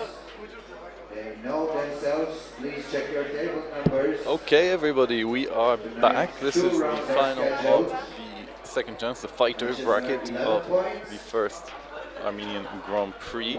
We are, as ever, live from the Marriott Hotel in the center of Yerevan, Armenia. Once again, I have the immense pleasure of being joined by the luminary of the game, Austrian Grandmaster Bernard Meyer. Welcome back to the channel. Thanks for next match. Our side, Sergei Krasnobayev, representing Russian national flag, challenged by Soso Menatishvili of Georgia. Good luck to our finalists. So we can expect some thoughtful moments, and maybe we have more time to commentate. I hope so. The last game was lightning fast. Last game we had Edward Amiryan against Sergei Krasnobayev. Sergei Krasnobayev we see in the bottom of your screen. He'll be playing with the white checkers. On top we have Soso Menabdishvili, who is from Georgia. Very strong player, plays for the national team, as you said. And so hoping for some high quality backgammon here. Sergei might change up his strategy, I'm not sure. I think Soso is a stronger player than Edward Amiryan, but you know, anything can happen. This is a 9-point match. It's one of the wonders of backgammon. Like, you have a chance even against the best player in the world. So Menabdishvili is playing with the white checkers, yeah? No, he'll be on the top of the screen. Ah, yes. Yeah, it's just the flag side that went around, yeah? Yeah. Okay. Oh, hang on. Wait, it looks like. I'm trying to think. I think no, it looks like Sergei is actually at the top. Yeah, Soso is at the bottom with the white checkers. Sergei at the top with the blue. Yes. Right. So this is cleared up. 6-5 to start. Running play. Very standard. 4-5. Oh, we had two 6-5s. Okay. Yeah, 6-4. I don't think he wants to run now. I think you just make a point. Oh no, 2 down is better, yeah, because you're preparing. I don't think you want to come up here. Coming up is a racing play, and you're now behind in the race. Well, very even race. Double 3. You can't do anything with a checker. So coming down and making a 3-point, I think is stronger than making the 7. But we shall find out. Yeah. Of course, you need to get that. Just see if I can cover up a little bit the XG feed for us. There we go. I like this, yeah. Yeah, I've covered it with my badge, so we have a bit more of a pure approach. We can just say what we want and not worry about looking stupid with XG. Yeah, I like to comment without seeing the analyze, so I can just focus on what I'm saying, what I'm making myself mistakes. Hope not to make too many. I think between us we should be able to have give you guys a good overview and a good description of what's happening. Cube, yeah. Already, yes. I like this cube. Racing lead, good structure. One man trap back here. So let's see, anyone in the chat? Not yet. We still have the supporters of Edward, who unfortunately was knocked out of the tournament. He had a pretty rough match earlier. Did not have much luck. So he's taking this cube. Do you think it's a good thing? Master Cup, if your opponent didn't arrive yet, start the clock. Yeah, well, we have a Russian and a Georgian, so you can be pretty sure that they will be playing pretty fast. Double 1, alright. There's not a huge amount you can do, just improve your structure behind and wait for a shot. 3-1 is huge. Alright, now he's got a crushing advantage. 5-1. Just comes down. Yeah. From 7 to 6 because this is starting to make wastage in the 3 point. These are small, We have someone in the chat. Meysam Shoku Hikradmand from Istanbul. Hello, Meysam. Great to have you with us. Yeah, but it's not unwinnable if you keeps rolling big numbers, tens. There's a little bit of wastage for Soso, but I think he's very solid favorite in this race. 1-3 is in. Double four will help. And you get a nice efficient racing structure, nothing on the ones and twos, so they're both going fast. You can probably put one on the 2 and the 3. I mean, on the 3 you usually need no checker when there are a lot of checks in the 6 point, because you can move 3 efficiently. Yeah, this is true. 5-6. Wow, they're going fast. They're going fast. 1-6. 2-3 is slowing down a little bit, but Sosa is still a huge favorite here. 2-5 takes 2 checkers off, was that? 2-5 again. Those 2 gaps on the 2 and 3 are not going to hurt too much here. This will, I think, yeah. Too many fives, yeah. I do not think about 6-4 to make double 4 good. Yeah, because you know you're going to need a big double. Now double 4 will only take 2 checkers off. And double 5 is Double 5. devastating. Yeah, double 5 is a depressing roll. 4-6. Okay, so 5 checkers to 8. So a big double is needed here. Preferably not double 5. 1-4 is 1-4. Yeah, he played off the there. So okay, pretty weak, but at least he no longer has a gap on his 5 point. But double 6, I think, is needed here. 2-1 is quite the opposite.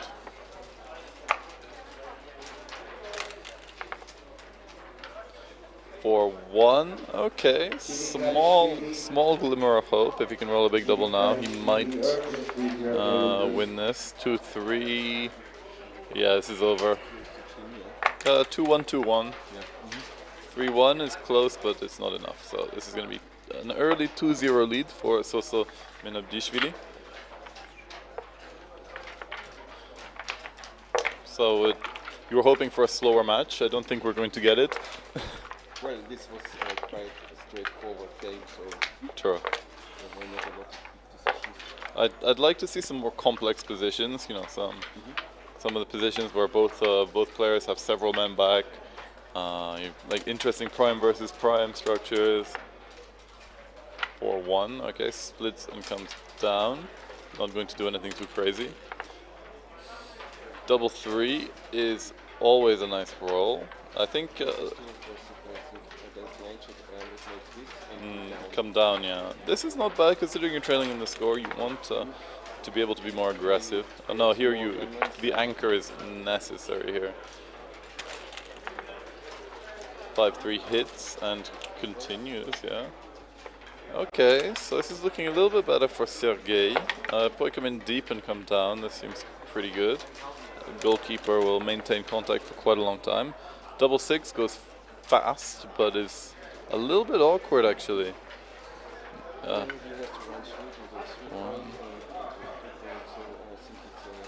Forced by logic. Yeah, well, you leave 1 blood or 2 bloods.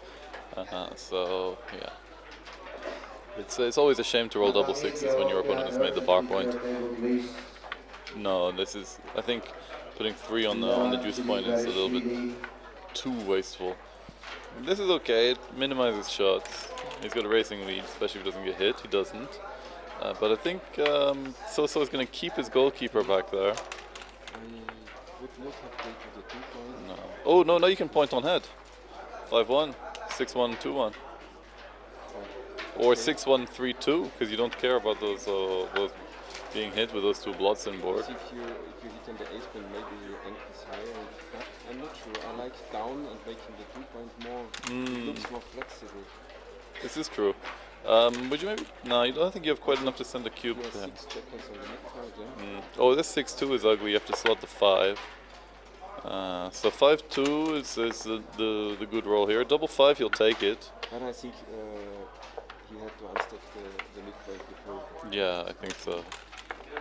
Yeah, I think you're probably right here, but he gets a return hit.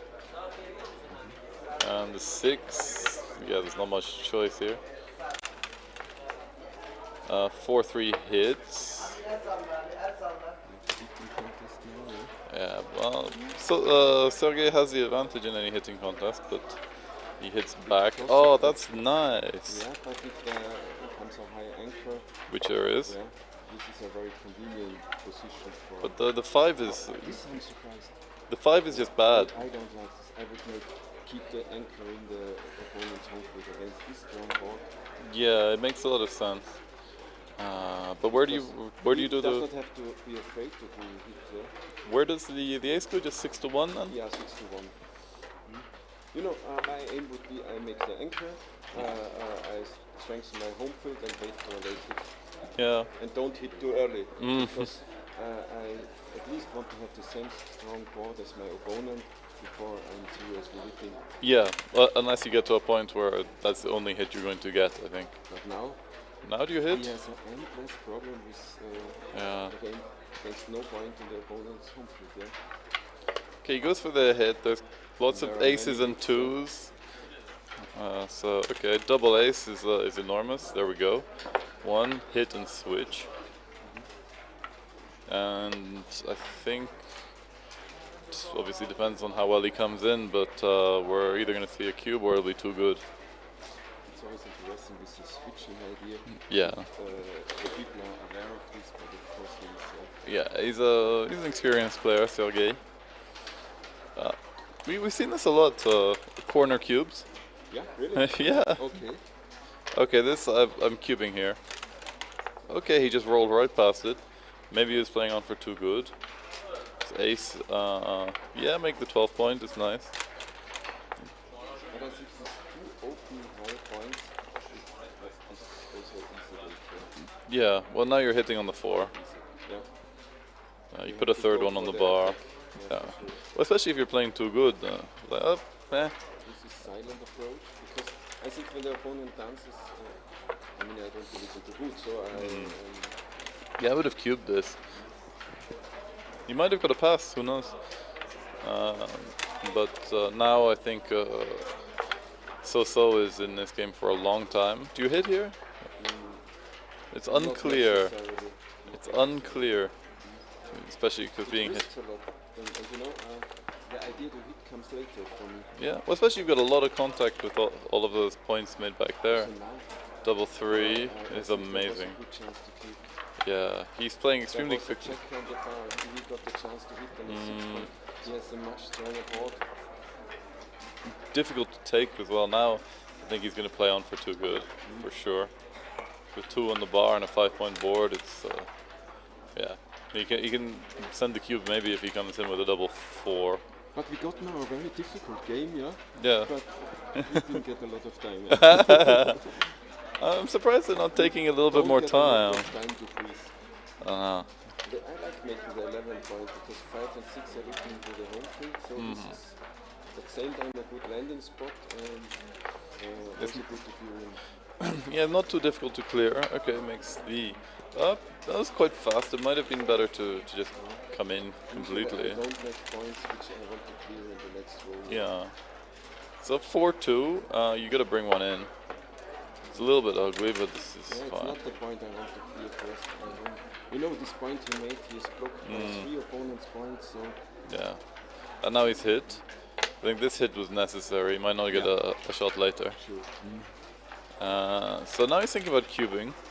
I think that cube would have been... Oh, this 5-1 is bad. Oh, this 5-1 is... Yeah, you have to break your board behind. This is quite a big weakness for... What I like with these positions, it looks devastating for white, but you have to be aware that he can so fast make a very strong home field. Yeah, absolutely. And these double 1s are... 1 hour for Longgammon This is...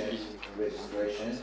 Yeah, well, I think it's almost 50-50, or white may even be winning now, even with that massive race. Double 4 doesn't go very far, but it does bring in those two checkers on you. Yeah. And makes it in the 4-point board, so yes, that this was is a genius roll. Yeah. Okay. Genius battle ending. A double 2. Yeah, just point on head, yeah. And bring a around. I think so, yeah. You want to give yourself as much. This is 2-6. I think he has to. Oh no, I don't like that. You need more flexibility, and you quite like to make the 8 point.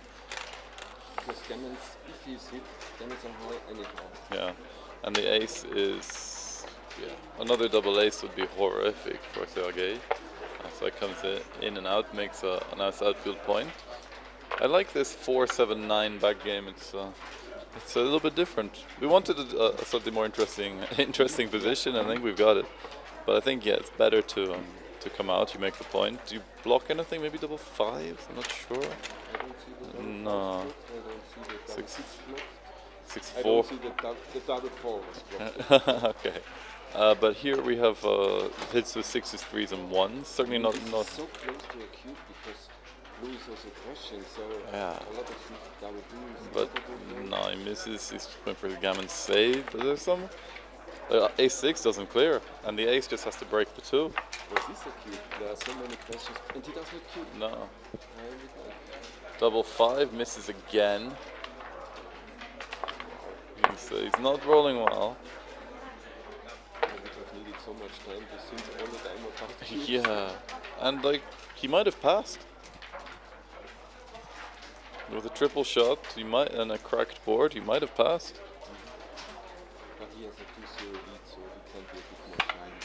Yeah. Okay. I don't. Helps. Oh, this was a pass for sure. It was too good, apparently. Yeah. Yeah, I think after missing, you're winning a lot of gammons. So, all right. So we have 2-1 lead for Soso Menavishvili.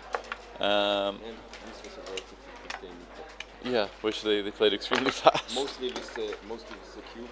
Yeah, we'll see. We'll see the summary analysis later. But I think there was quite a few cubes missed there. Some very difficult cubing decisions. 5, 6. All right, running play. I'm always a bit disappointed if I'm losing in the match and I open with 5, 6 because I don't want to run. I want to attack. Okay. Well, it depends if you have a happy score or not. If 1 point is fine, I like the 6-5. Okay, we had a point made, but then down. Sergei has escaped everybody. Another 6-5. This one doesn't play as well. I think you just hit the 2. You could hit twice. With a double shot, yeah. Okay, 6-2. Now it's advantage Soso. 4-1. There is the same. When you have to give a shot, give it on a point which you really want to make. And this was not the 2 point, so I was not so sure. I think I would have liked to consider 2 down because making the bar point would have helped a lot. Yeah, well, I think they could maybe take a little bit more time to play, but alright. 3-1, okay. I can't see how many checkers he's got on the midpoint. It looks like 5. Another double 5. Yeah, 5 on the midpoint, yeah. It looks like they're playing Valhalla. They're playing so fast. 4-5, probably points on head.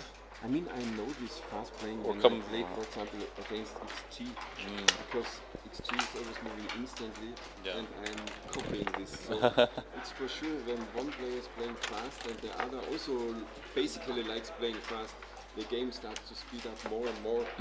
Yeah, it's quite difficult not to kind of copy your opponent's speed. Yeah. I try to avoid doing this because I play better when I play quite slow. So if I speed up, it's generally not to my benefit. Yeah, I think going to the 6 here is fine. The racing lead is way too much in Soso's favor for Sergei to send the cube. Soso runs, so I think we're going to see a double pass. I'm not sure if he's going to stop and counter race. Yeah, here we go, and this is going to be a huge pass. 31 pip race deficit. You're not taking this.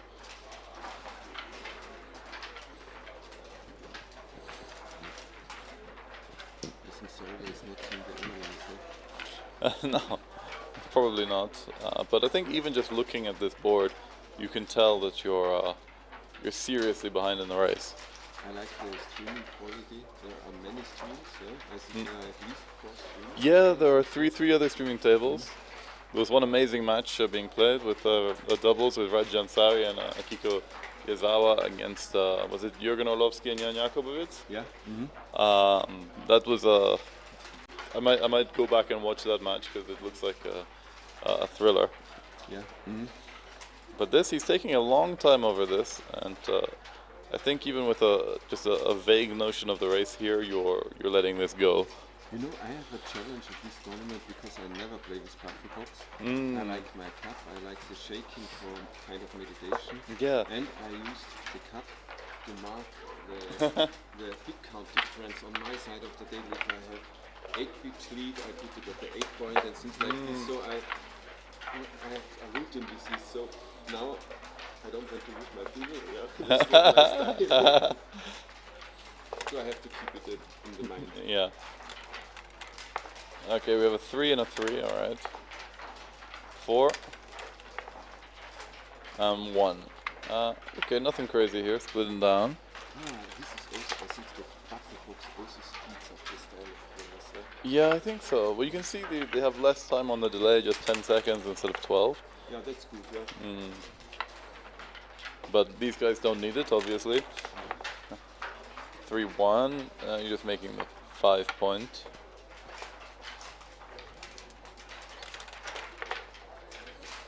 3-4, you make the 5 point, so you can make the 9 and slot the 10.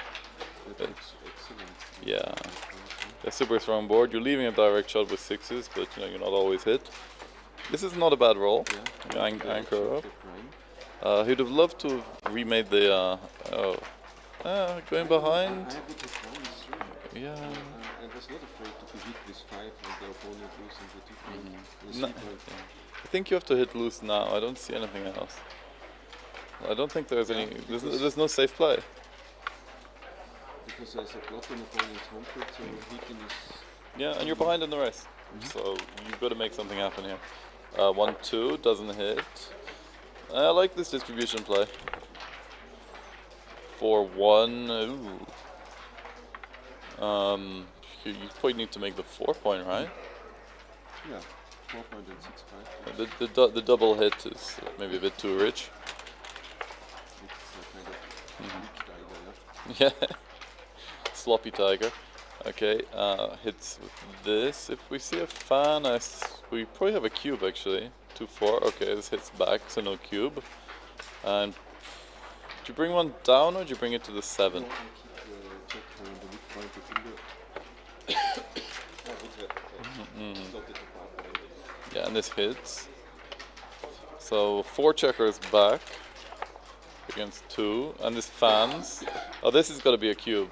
This is like.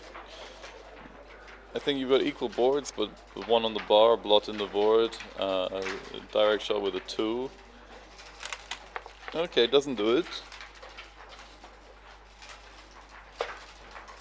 Hits. Oh, double 4. Okay, that's an incredible shot. Now he probably regrets not cubing.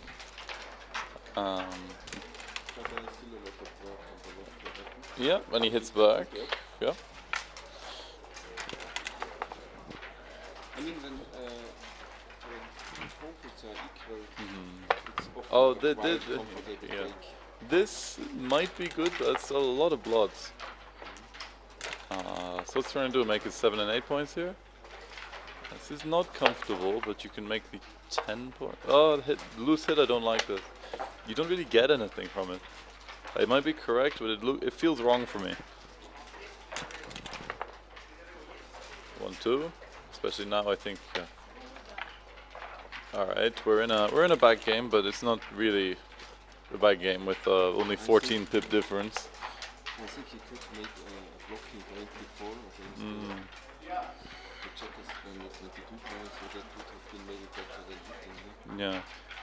Here, is it worth making the 8 point? It's a nice blocking point. You make the 8 point and come out to make the 17 point. I see nothing else at the moment. Yeah.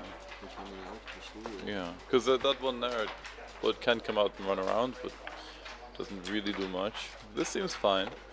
you certainly can't stay back with two anchors when you're that close in the race. 2-3, yeah. Oh yeah, tidies up at least one of those, two of those bloods. So 2s and some 8s, some 7s, some 9s. 3-1 is not good. The 3s play very awkwardly. So yeah, why not to make the 23-point anchor? This doesn't surprise me. 6-2. Sure, I don't mind this play. Running is also very flexible. Yeah, like this one, you're leaving Nice. you're leaving quite a lot of blots, but he does have a blot in his board. He doesn't have that much material to punish you with. 6-5 misses, and that back checker can't move. It's really the checker that he wants to move. Maybe just. Ooh, I don't even know what you do here. 3-8 and going to the ace point. Oh, yeah. I mean, this with the next ace, you really like the ace point and make the first home free point. So I think this is okay. Okay, this once again, like 3s for both players are pretty bad at the moment. So what do you do here? Yeah, seems about right. Aces, just aces really. 2-6 also. Aces are duplicated. 2-3, another bad 3. I think you have to bring the 8 in. Or you, oh no, you can bring the 2 up to the 22 and... No, oh, this one. Okay, why not? At least make some points. 1-5. I like to split I was with... thinking about advancing to the 22 point with the 24. Yeah, And I think you have to fight for the points. yep, Certain moments, yeah. I think so. And especially because your checker on the 24 point is really badly placed. He sees no daylight, yeah. Yeah. Was this 6-4? 6 is coming out, I think. If he's hitting. We're coming. Yeah, sure. Why not? 4s are really good. Most other things. Alright, double 4 is amazing. Didn't we see this in this game already? These double 4 ideas? Oh yeah, we've had a lot of double 4 jokers here. And now So-So is looking pretty good. 1-3. Alright, we have an anchor in board. Yeah, now just one. I think it's got to be a pass. Yeah, I think this is probably too good. Yeah, because in a back game structure with a mate 1 and 2 point and the gaps in 3 and 4, this is not a convenient back game. Also. Oh no, it's a terrible back game. And it's in this kind of back game, I'm happy to see the cube so I can just pass. So let's see if he wants to play on with this. But even when it's too good, the chance is always you see Sergey is sinking, so if you get the take, it was huge it's pass. impossible to Huge take pass. it. I think it was probably too good, but because you play on for too good, you get to 4 away. Here you're 5 away. It's a little bit awkward.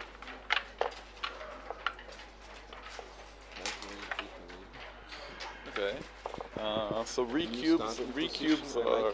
I like this starting Oh, position. yeah. I like to give my opponent a handicap. Okay.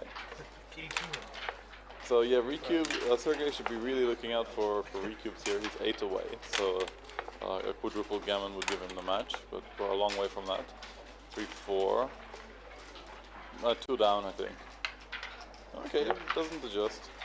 I mean, 2 down is the best anyhow, but in lopsided score it's a must. Yeah, I don't do it Theoretically. I don't do it if I'm leading. Yeah. But even if it's 0-0, I don't really play 2 down. You lose so much equity with the indirect shots. 2-3. Covers and splits. This seems fine. I think So-So is going to be a little bit hesitant to send the cube in gammonish positions. So making 5 point is natural. 1-4 hits twice, sure. Double tiger. Well, single tiger. It's enough. Yeah, I learned this from Amiryan. It says that when you are you're comfortable hitting deep when you have at least 9 checkers in the zone, which is not something I'd really considered before. 1-4. Okay. Yeah. Bring another check in the zone. another corner dice. 1-4. Yeah, very happy to make that anchor. Neutralizes all of your opponent's attacks. One, I think you have to slot. Oh no, I hate that. You hate this? I don't like that. I think it's okay. I think it's okay because he will remake it instantly. I don't know, it feels more natural because considering it's still pretty early to slot because you quite like to make the 7 But point. he doesn't want to run, that's the point. Yeah. Because I think was behind in the race. He's got a slight racing lead now, but it's very close. This hits. I mean, blue was behind in the race. Okay, yeah. And now with the 5-2, I you don't can't. think that this running move was the only choice. No, but I don't think he's a quiet, contemplative player. I think he's instinctive, and it's been working well. He's in the final of the second chance, so it's been going well for him. 6-1, you play quietly. You don't want to be hit now, that's for sure. Second round. 3-1. Are we gonna see a cube soon from? No, not with this. Not with an even race. Not so. 2-3 down to the 5, to the 8 point. I prefer. Yeah. Being having just 2 checkers on the weak point is a quality because the small doubles you can move forward better. Okay, breaks a little bit of contact, but the race is so close. 4-4. Okay, it's less close. Yeah, now in this position you'd have much rather have the just 2 checkers on your midpoint. But this is nice. Even the 6-3, okay. Yeah, I think not completely sure that this is necessary. Oh, saw the 3, the 6 was not there. Okay. Now the cube comes, and I think the race is close enough that he has to take this. Even with the 5 prime. Like you run out, you have a stronger board, he's not happy to hit loose. I think still have a lot. Yeah, this is a small double and a big take. 7 I pips. don't have to count it. No. But if you want to count them, feel free. So yeah, this is yeah, I think I would take this cube. I can see this on the side of the analysis that it is a take. Non-massive, 87. So. But he's having a think. And he takes it, yes. I mean, taking is excellent when you're in such a non-damage situation, yeah? Yeah. And now the double 5 is good, but not well. Yeah, this clarify doubling and then a high doubles. This is the best you can it's get. the dream. It's the dream. Okay, double ace. Yeah, I think it's probably fine. Clear from the rear and ask me questions, but I'm never sure if these old sayings are still correct. Frequently they're not. You should almost always ask questions. It's like 2 on the bar, best by far. Not always correct. For if you have 2 on the bar. 5-3. I think This is not delicious. I don't know if I want to run here. You have a better board, but the race is so bad that the problem is you're gonna have to run next time anyway. He didn't finish the move yet. Yeah, but no, Sergei is eager. But he has some shot levers, double 6, 6-3. We'll leave a shot. I like this. Yeah, that seems reasonable. 2-5 clears nicely, but I think he's gonna have to run out now, especially with double 6s. Like you do that and you're unhappy you wasted pips earlier. But it's still quite a big racing deficit, and Sergei is still overwhelming favorite here, for sure. 4-2. Yeah, just take it off. I think there are still that's a bad one. Put a bit of your skin oil on the dice, so I had time to walk through the playing hall as I was early out of the tournament. Yeah. So I really like the emotions. And, oh yeah, it's really good to see. I've seen this, some players say they talk almost continuously throughout the match. I think that would annoy me. But okay, now it's his gin. Okay, is he gonna keep going? I think there's still some. No, double one is not enough. Maybe not two big doubles. Well, double 6 and then double 4 are better. So it is still theoretically possible. 6-5 is not enough. So okay, 4-3, 5 away, 6 away. I think Sergey will be backgammon go here. Yes. Python is also coming to Crawford. This gammon doubles. This is not one of the hot, of the active scores, active scores, they say. According to the budget. So. Okay, 5, 6, another running play. Did you study budgets already? Yeah, I read it on the train to London when I was going to the airport, and a bit on the flight. It's good. There's a lot of very interesting concepts. This I don't know if this is correct. I don't know if you want to do this play after racing. 4-6. Yeah, I did, and it's Samir Barjit, British Grandmaster. He has a book out.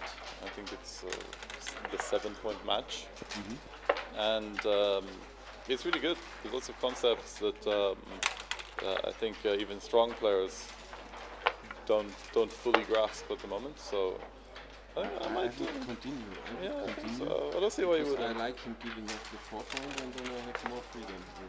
Yeah. Double 5 doesn't hit, but does run pretty fast. I don't know. Actually, the race is even. Comes down. We're in a kind of weird holding game where he's on got a 16-point anchor. Both of them got impure boards. In fact, he was back in the race and wasn't keeping context and distracting the opponent would have been maybe better choice. But they're just playing at lightning speed. Because as White has already detected in the ace point, he was not so flexible anymore with his checkers. For sure. Here, is it worth making the 3-point? Or do you just really play for racing efficiency? I think it's not necessary because anyhow, Sammy does not want to give up his anchors. His points for contact. 2 down, for sure. It feels like they're playing speed gammon. Yeah. So 5-6, another. We are in cube territory. Yeah. Well, actually, maybe not after this, because it'll only be 7 checkers, 7 pips difference. Following my rule, it is in the doubling range. This, I don't think he wanted to. 7, when there is 100 pips to go, and you can take 10% minus 3. Oh, really? Cube, Okay. This is because you do 8 to 12% to my canoe. I stopped using this formula. Oh, really? I really like the initial cube 10% minus 3, recube 10% minus 2, and take a pass 10% plus 2 last 2. Okay, and for both very recube easy and in many normal positions. Okay. 10% minus 3, 10% minus 2. It's not a cube because the 2 checkers and the ace point are a bit of wastage and Okay. 9 against 8 crossovers, so I agree that it was close not to cube. But I think it was an error for Sergey to clear his rear point. Yeah. He was behind in the race. I think maybe he either didn't count or miscounted. If you had a good idea of what the race was, then you would stay back and just try and maximize contact, because you don't want to come out into a losing race. I mean, I like here to always run big points in this position, so I can cube immediately. For example, this was 6 pips now, and 84, so I think it is cubed. So now it's a difference of 9 pips. So certainly you're cubing, and the question is, do you want to take? Yeah. Immediate take. He may be doing a running flip count. So this is quite. Both of them have okay racing structures here. 2, sure. What you said, you should take 12 seconds at least thinking about the cube, no matter in which position. Yeah, I agree. It doesn't cost anything. and it's a good training. You know, you look at the match score, you count the pips, you look at the position.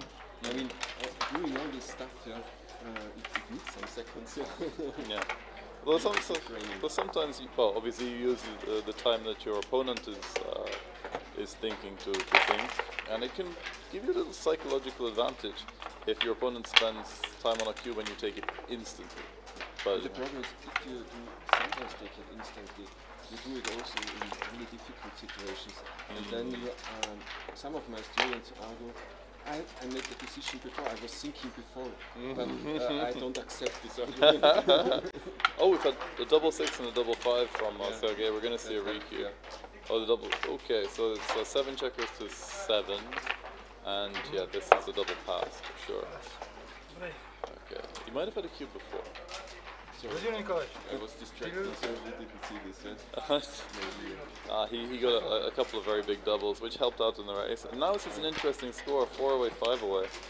Actually, easier for having a little break. But yeah, I read in Simon's book, 4 away, 5 away is one of the rare, very active cube scores when you're ahead in the score. Well, there's another one. There's this 2 away, 3 away in non-diminished positions where it's quite easy to calculate, because if you cube and the opponent passes, he has like 25%. So he leads in these positions 25%, so it's more than a money game, Yeah.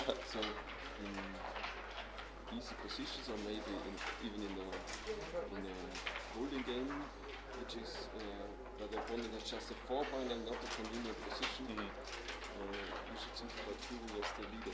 Yeah, I think so, and I think especially when playing people who are intermediate, advanced, even strong players, they misjudge these positions. They'll be like, oh well, he's ahead, he's playing for the match. Now I have time to come back to what you told me. You said you were reading the book in the airplane or on the way to the airplane? I was reading it on the train and in the airplane.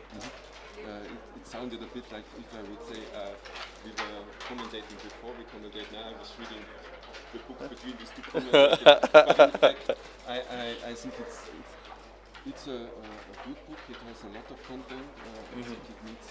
I have to read it at least 5 times till I understand it, and then I have to train it for maybe 1 year, because using this knowledge on the board, because in the book there are 10 reference positions which he is always using, and that's excellent. But using that on the board and in middle games and end games and different openings, this is another world, and I think at the beginning I will very often misinterpret the knowledge which I learned. Yeah. So it's a long way to go, but it's very valuable, because I remember when I started playing backgammon, 4-way, 2-way. This was the first thing which I started to understand, because it's kind of obvious. But now getting a tool in the hand, also with the book of Elimination, of course, getting a better feeling for each course, this is a great tool for everybody. Yeah, so if you haven't seen Simon's book, it is very valuable and uses a color code system to show cube activity for gammonish and non-gammonish positions. So they can help. It can help. I don't want to plug it too much. I'm not being paid. I just read it and enjoyed it. No, there's also this book from Elimination, I think, about the 5-point game, and I hope Michi had the idea to bring a book about. I think he's already written it. I think the entire series is complete in Japanese, but it's Roland Herrera, I think, who's translating it into English. And he had some health problems, I believe, so he's taken a break. So I'm hoping he comes back, because he did a really good job with the first 3 books by Michi. And I found those books extremely useful. Very. What is new on the market? I think there is a book from Mark Olsen about the 5-point, the golden point. Yes. I think it's. I have to say, his previous book, I hated the title, How Not to Suck at Backgammon. just triggered me a little bit. A bit for amateurs, Yeah. maybe for newbies, so that's also very valuable. Yeah. Literature. But I remember when I started, I got From Basics to Badass, and it was really helpful. In fact, even before that, I read one of his lesser-known books, Pure Strategy, and that was really helpful to kind of identify the game plans and work according to those. One book that I really like as well is François Tardieu's book. Yes. Strategic Concepts, yes. I translated it, so it is available in English. I bought it in French because I wanted to have the first edition. I recommend getting it in English. So it's it's one of the few backgammon books I've actually read several times, because you translate, you have to read it several times, and it helped me a lot. It was actually okay. We've lost some power and some light. Luckily, we can still see the screen, but the lights are back on. Okay, but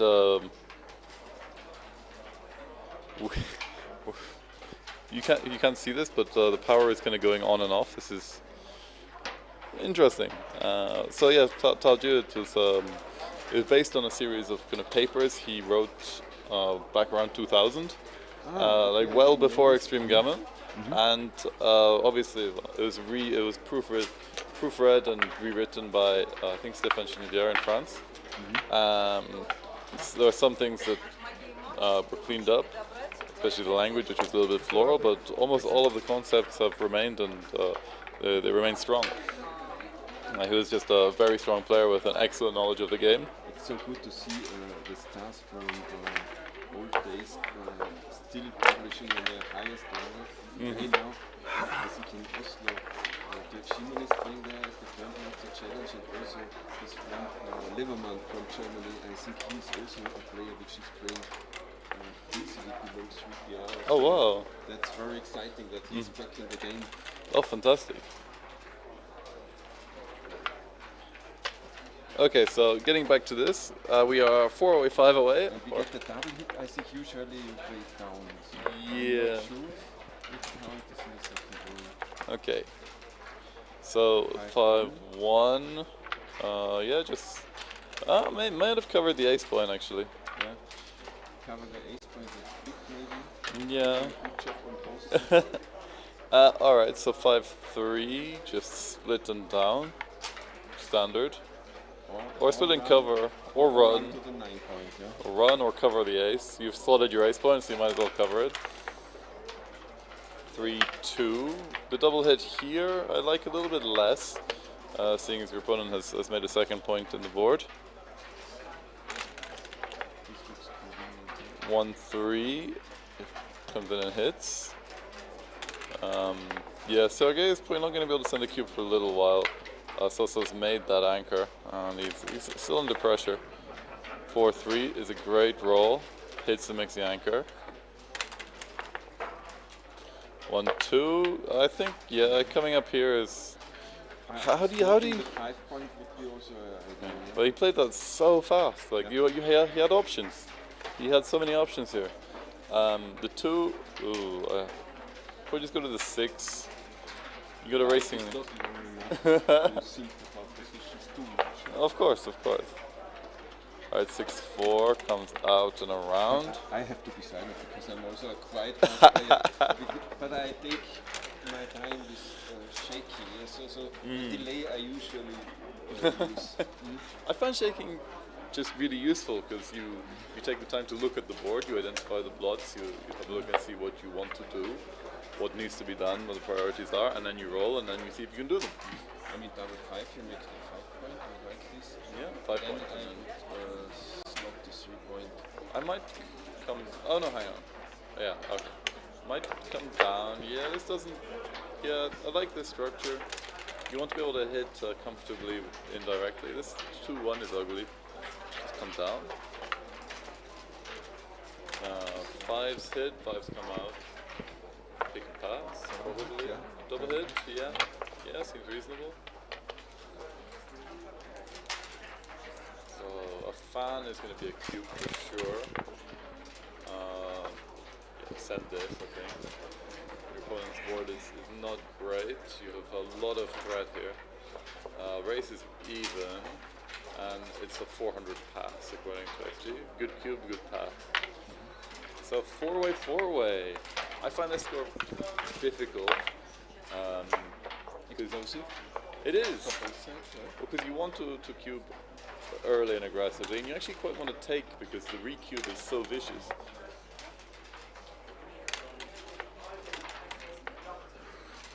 To 1.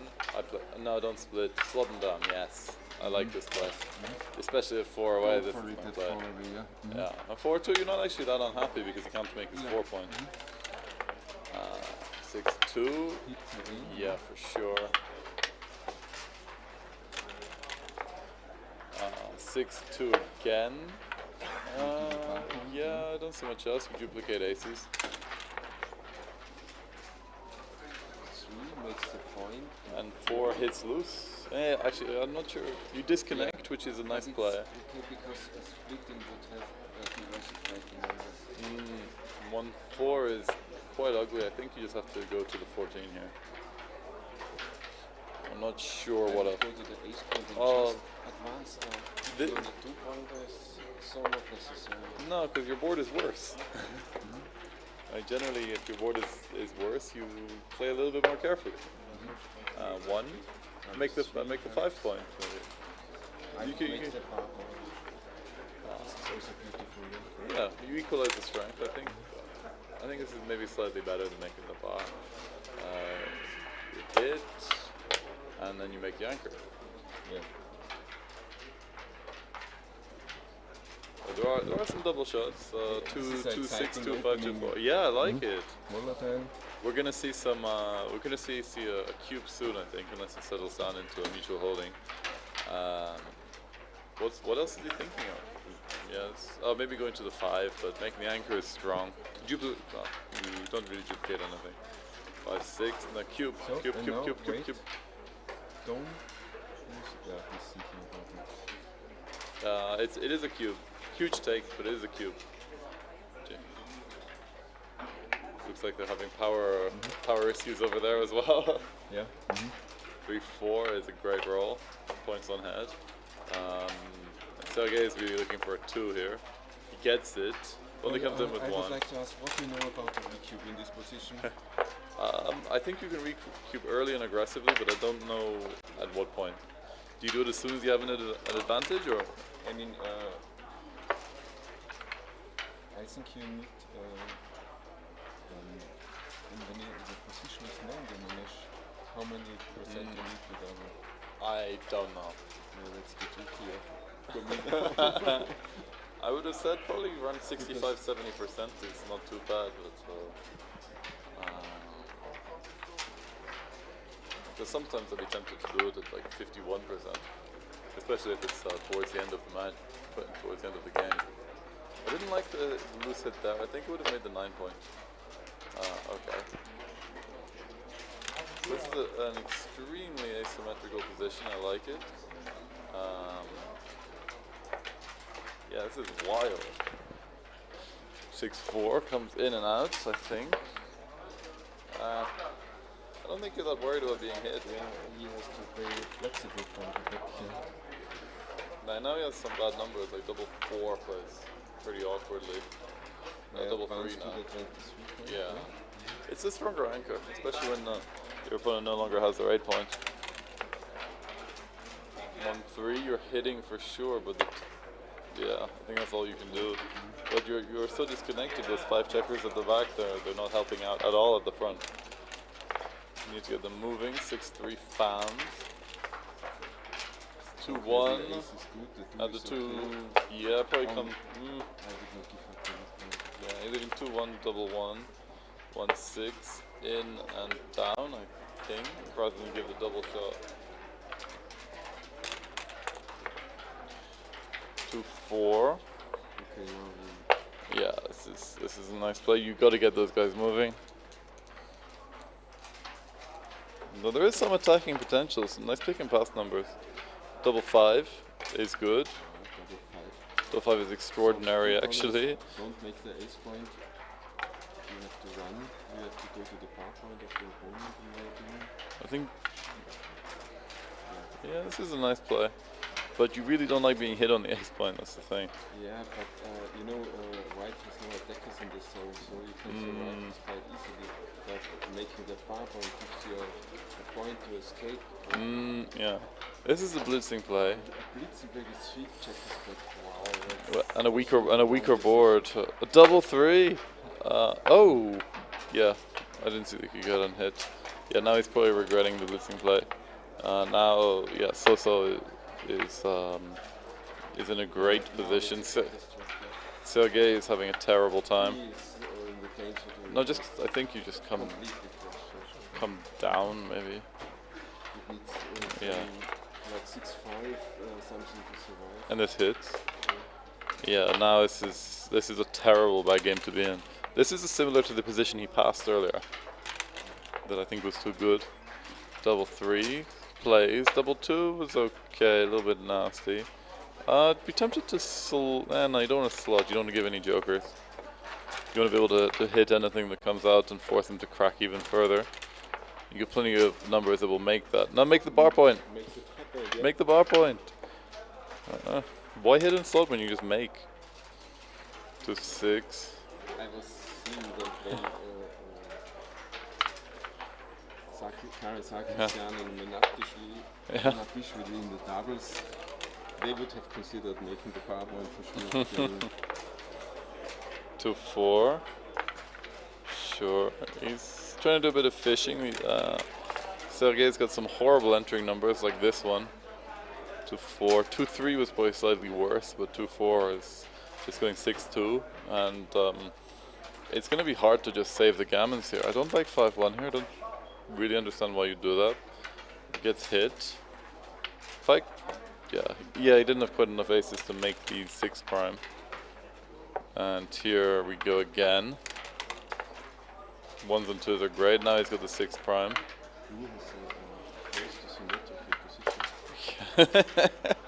Yeah, not far off. 1 ace apart.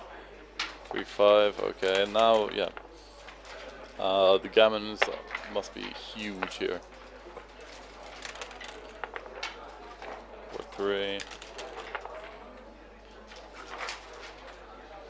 He's probably still got some winning percentages because he's only buried 4 checkers, so he can still make a board. But his position is not good. 5-3. Double 5. Only brings 2, but now 6s can move. He might have preferred clearing the 7 point first, so 6s would be forced off the ace. 2. All right. There's probably going to be some shots, but with a crunched board, it's going to be very hard to punish them. Oh, double 2. Yeah. Now there are some bad ones, which will leave shots. 2-6 comes out. 1-6 is great. Do you try and do you open up one of these points to give bad 2s? No, I did this in this tournament. Sometimes it can be too early also. Double 3. Yeah, he's looking at this now, but the problem is you're making very small numbers work well as well. You don't really want it to point on you. My opponent made 2-1, one of the small ones, and I was very unhappy. Can imagine. And I think it's correct, because every 2 gives you a shot, and I mean now, you also want to make the 6 or 5 points or something. Then I would make 2 crossovers, as usual. Yeah, just try somehow and save it. I don't think you can. Ooh, double 2. I don't think you can save the gammon without a hit. Do you take one off here, or do you just shift one along? Yeah, it seems natural, and you're not really worried about being hit. 2-1. Okay, happy to come in. 6-5. Here's the shot. 3. No. We gotta play some kind of horrible gammon save containment game. No. Yep. More fun, more games, more action. Are there any shot apart from double 3? Double 4 is a shot lever. Okay, needs a 2 now. We're heading towards the coup classique. Yeah, but with no board. Misses again. Yes. No need to leave, yeah. Yeah. Okay, so we have the coup classique. He has to stay anyway. Backgammon and gammon are the same. Double 6 makes it 5 point, and comes. Yeah. Does he have the 1? No. Does he have the 1? Otherwise, this match is going to be pretty short and over. And double 2, and this is. Congratulations, Soso Menabdishvili, unlucky Sergei Krasnobayev. We have our second grand finalist. So on Sunday at 1 o'clock local time, it will be Soso against Amiryan. So yeah, wow, that was very fast. I think that lasted what, 40 minutes, something like that, with a break. Okay, so any thoughts about this this match? I mean, the four-way promised what they expected, yeah. And Menabdishvili played on a very good level, yeah. He's PR5. Yeah, low 5s. That's what I expected him to play. Yeah, Sergei, you can see he missed a lot of cubes, a lot of big cubes. I was punished for them. But he looks like he has some huge checker play blunders. 9 blunders and almost 3,000 lost equity. Be interesting to go back over this, but I think I'll need to see the match file. I'm not sure it would help as much if it went too fast. But yeah, so the luck was not actually too different. So certainly outplayed his opponent. Got what he needed in the last game. I can barely remember actually what happened in this game. The grand final will be on Sunday. Good luck to our finalists. Congratulations. And blame myself, because last time I did this, it was in the WBF final with Greece. It was not the final, but I reached the final.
We have a second.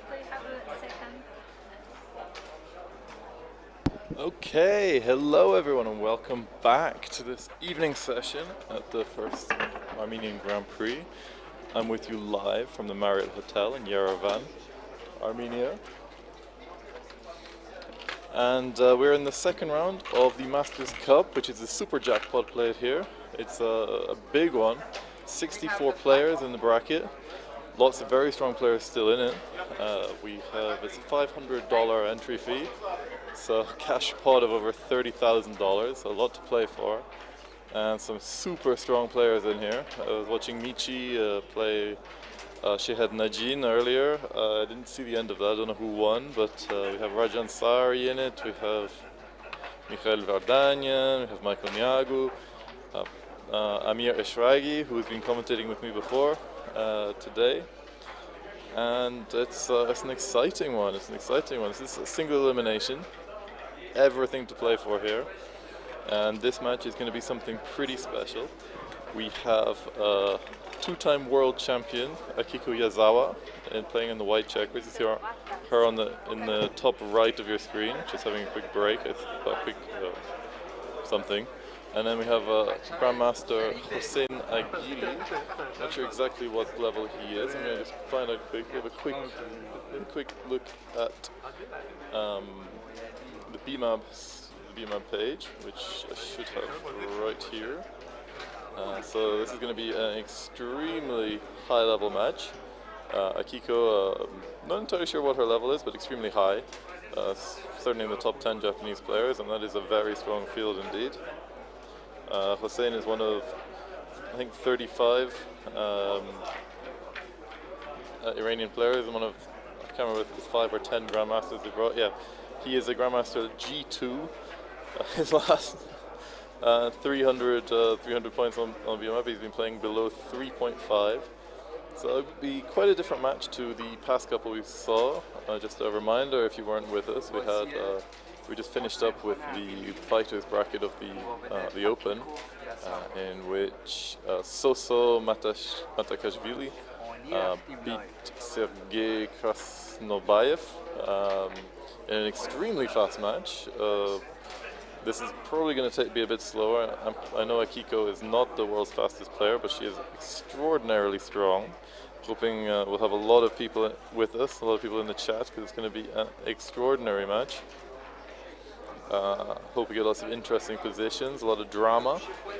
It's always a shame when you get two great players and it just goes one way.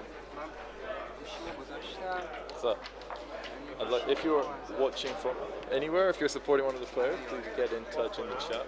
My name is James Ignacy.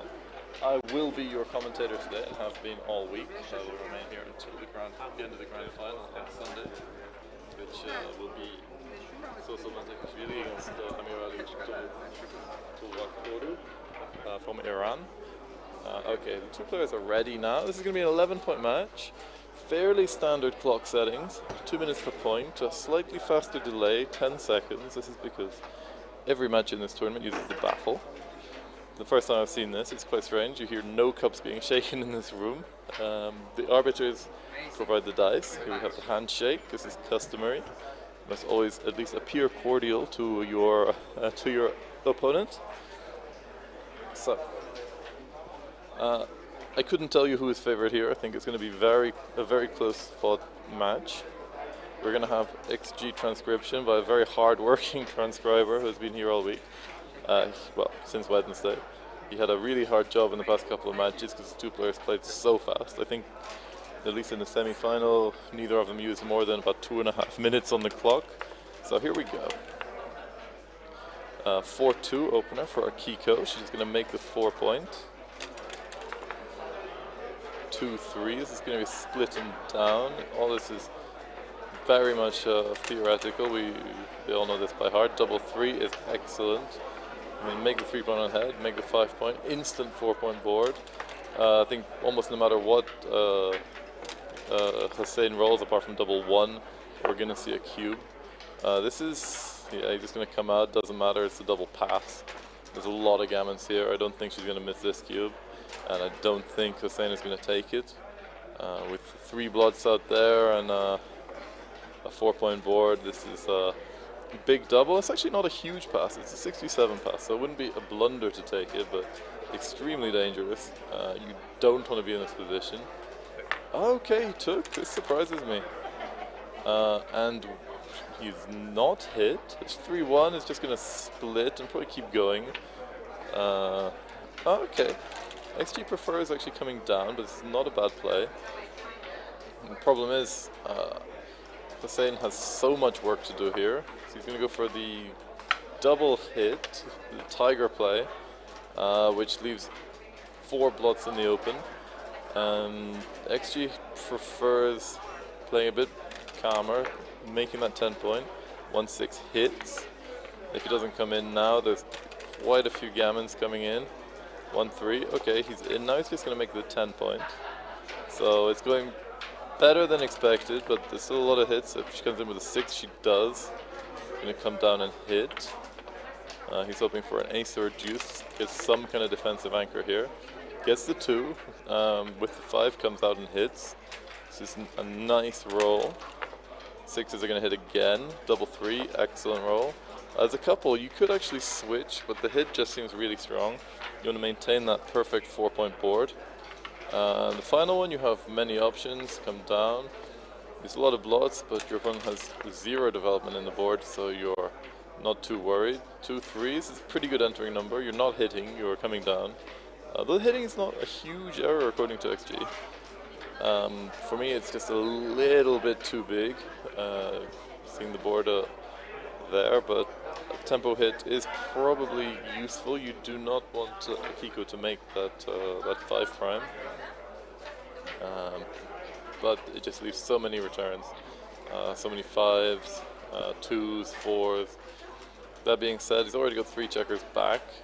Could potentially hope for a back game, but it's not really what you're going for. So I think the calm play, just try and make some kind of structure, hope that Akiko doesn't make that bar point, and she does not. This is a little bit awkward now. I think probably you're making the 20-point anchor and just hiding that blot. You don't really want to leave a double shot. You got 3 checkers back, so you'd be running out of material in the zone. Always good to have a builder on your 6-point.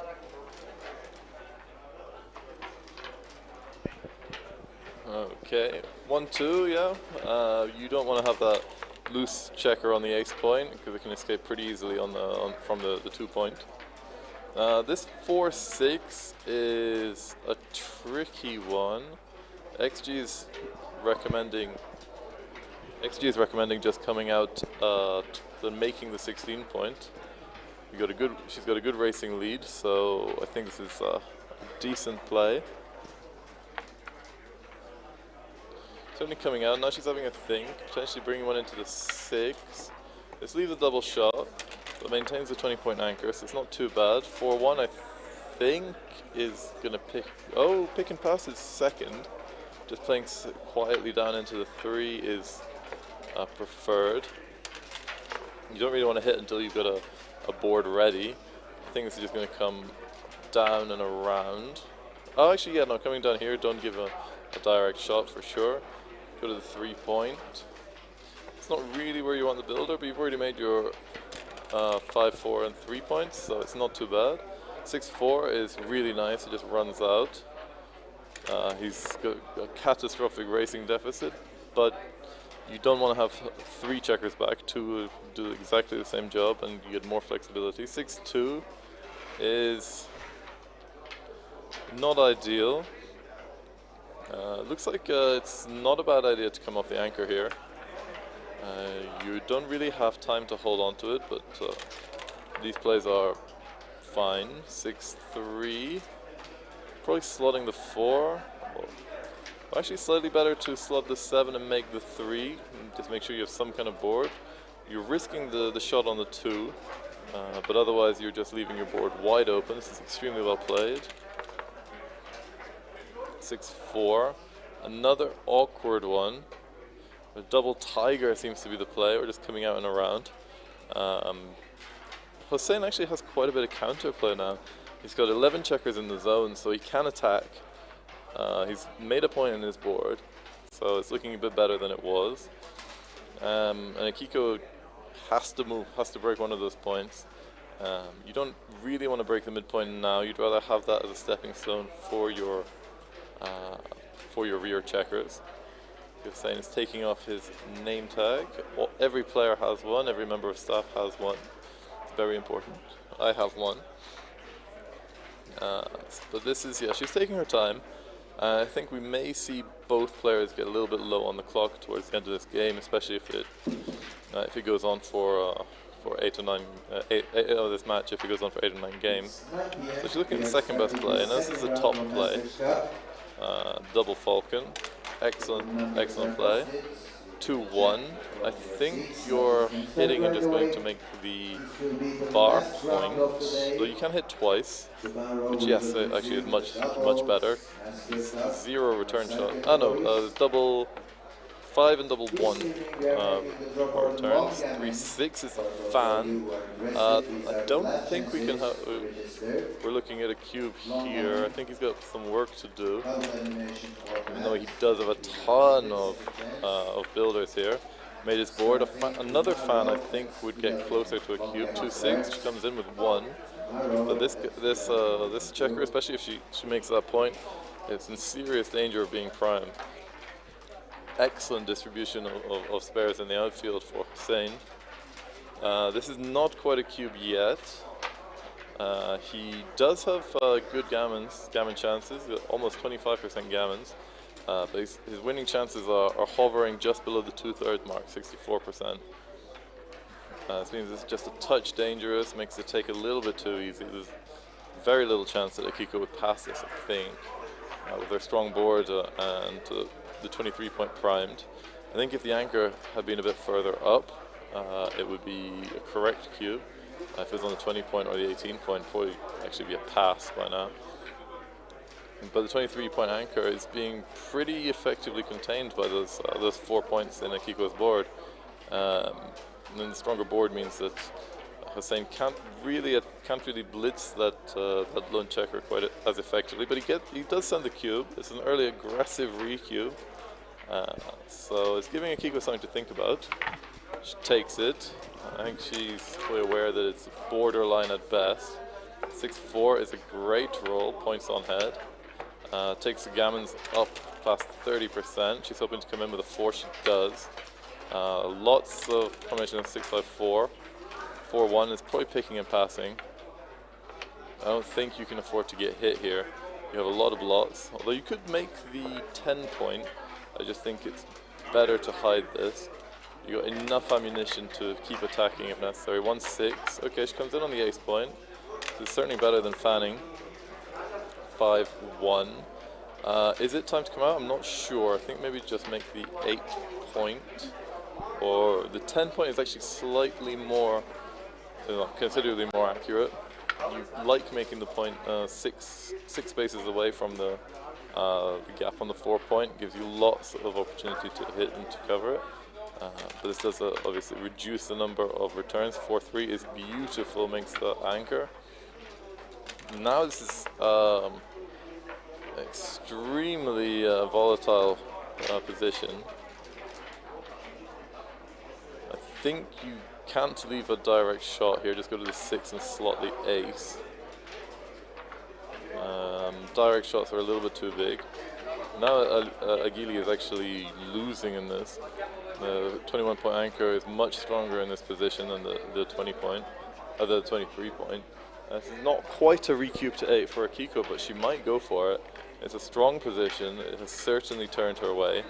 She even has some gammons here with that loose checker out there, and with the 23-point anchor, which is looking a little bit marooned.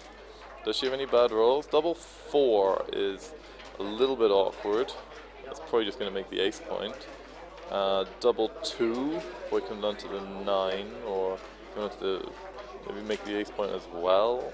Split, I'm not sure you enjoy that too much. Some crushing ones, obviously all 7s will hit. Double 6 will give a commanding racing lead. Double 5 as well. Double 6 will come out and make the bar point. Double 5 will come out and make the 8-point, which would be extremely strong. but it's a huge take. Still quite a lot of play in this game. Scary take, an 8 cube in the first game, but I'm almost hoping she sends it. It will shorten the match, I believe, because I don't think there's much chance that Hussein will pass. It'd be quite a horrendous error to pass this.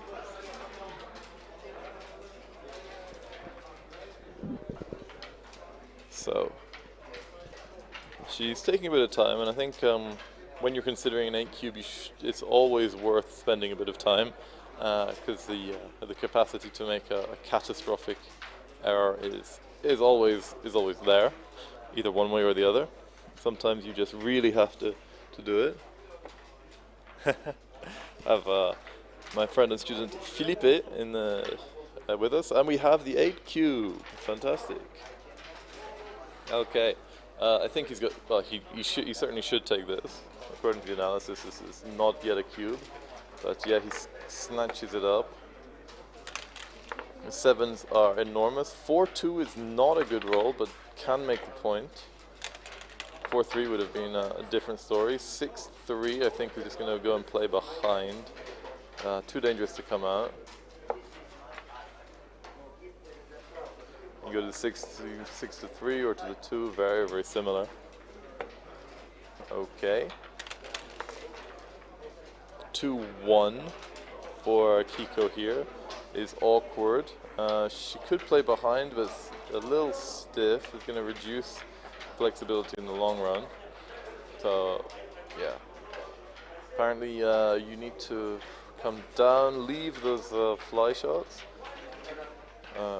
Hussein does have a blood in his ace point. Any hit would be catastrophic, and would probably lead to the 16 cube coming, which I have not seen yet this tournament. I think this is the first 8 cube I've seen on the stream. But this could be a very short match, depending on the next couple of rolls. But the advantage of playing with an 8 cube is you know that you can take a lot of time over your moves. It's going to shorten the match considerably, no matter what happens.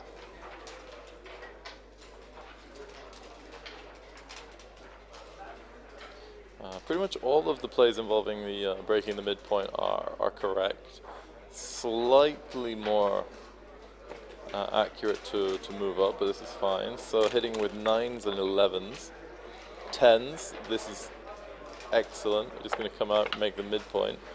And now it's Hussein who's taking the lead. It's a huge swing. 7 comes a little bit too late. I think this could actually be a recube to 16 now. With a 70% lead, he's got a real decision on his hands. I think you got to take it. Yeah, it's only a small no double. Both, like every cube in this game has been, except no, the initial cube was a good cube. It was a pass, but he took it. He shipped an early aggressive cube to 4, which Akiko took. Then Akiko shipped an early aggressive cube to 8, and now Hussein can ship an early aggressive cube to 16. This I think I would ship it. I have no idea how you calculate the take point. Actually, no, it's quite easy. I think if you pass, you'd be 3 away, 11 away, which I think would give you maybe potentially 10%, 10%, 12% match winning chances. So far away from the take pass point for this cube to 16. But it's a big decision.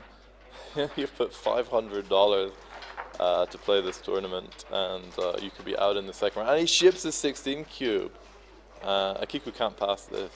She's good enough that she's certainly going to take this cube, and it means this is going to be an extremely short match.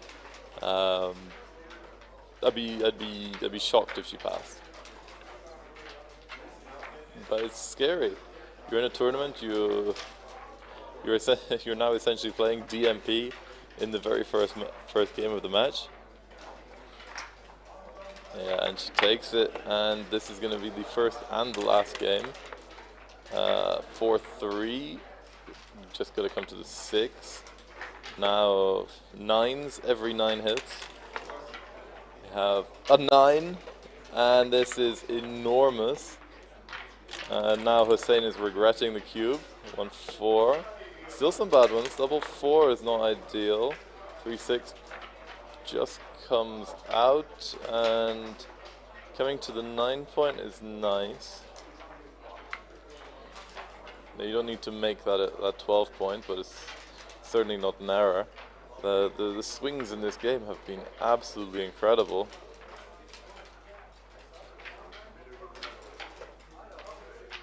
But it's not over. After this, the race is still going to be winnable. There's still going to be shots, potentially. It's not necessarily going to be easy to make that juice point. So can Hussein roll a 2? No, not yet. He's staring down the barrel of the gun in this. And the 4-1 closes the board. And this is very close to being Jin. There are obviously some possibilities that a shot will be left.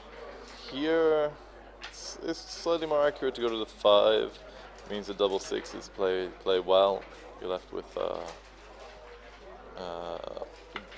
nice distribution afterwards. But you know, she can take her time. She's got 16 minutes to play out one game of backgammon. This is also fine. It's tied for first. Exactly the same winning chances, slightly fewer gammon chances, but these do not matter at all. This is DMP, and Akiko is cruising, absolutely crushing it at the moment. 5-1. A little bit trickier. Go to the 3 and the 6. Does mean that you leave a shot with double 6s. There may still be some drama in this game to come. 4-5. Okay, safe for now. Boy wants to avoid 5-1, 6-1. 2-1. Do you clear or do you take one off? They're both pretty much the same. Slightly better to do this. You take one off if you're worried about gammons. 6-2. Okay, there's not going to be a shot. Hussein is hoping for multiple double 6s. Unlikely to come, but not impossible. He's got 0.2% chance of winning this match now. But yeah, things are looking pretty grim for the Iranian. It's going to be an extremely short match. Shortest one we've had on stream. First time I've had a 16 cube on stream this weekend. So, and it looks like Kiko is going to pick up an 11-0 win after, I'm not sure, 20 minutes. It has been eventful, if brief. But he's going to play on. 4-2, he's not getting the miraculous double 6s. XG is saying it's Jin. 3-1. Akiko is doing her best to provide a bit of suspense, but it's not really there. Double 3, a little bit too little too late. Might be an infinitesimal percent chance. 6-5, no, now this has got to be Jin, and they're going to shake hands, and bravo Akiko. This was short. Very, very short. Alright, 11-0 for Akiko. She cruises through to the next round. Hussein Agili will not. He will. I'm not sure. I'm sure there's other events. He might be playing in the Longgammon or speed or doubles. I'm not sure. Anyway, I was expecting to do with you guys for a bit longer. I didn't think they would play faster than the 2 previous matches, but hey, this is sometimes how it goes. An 11-point match can last one game, as this one did, and both played well. 3.8 to 5.9. A 1-game PR, it means very little. So anyway, on that note, I wish all of you a very good night, and I will see you tomorrow morning for more action from the Masters Cup. Good night. This was very fast. 6-3 was the first drop. Yeah, 6-3 and 5-4 and the double 3. Yeah.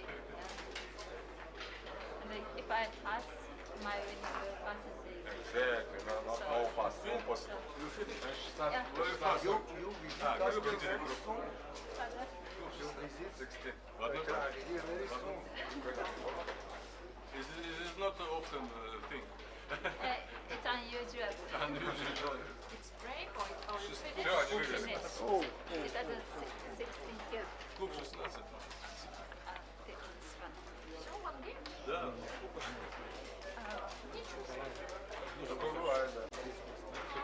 Нет, да. Все по делу была. Это договорняк был. Так получилось, что и договорняк. Я еще слишком ранний раунд.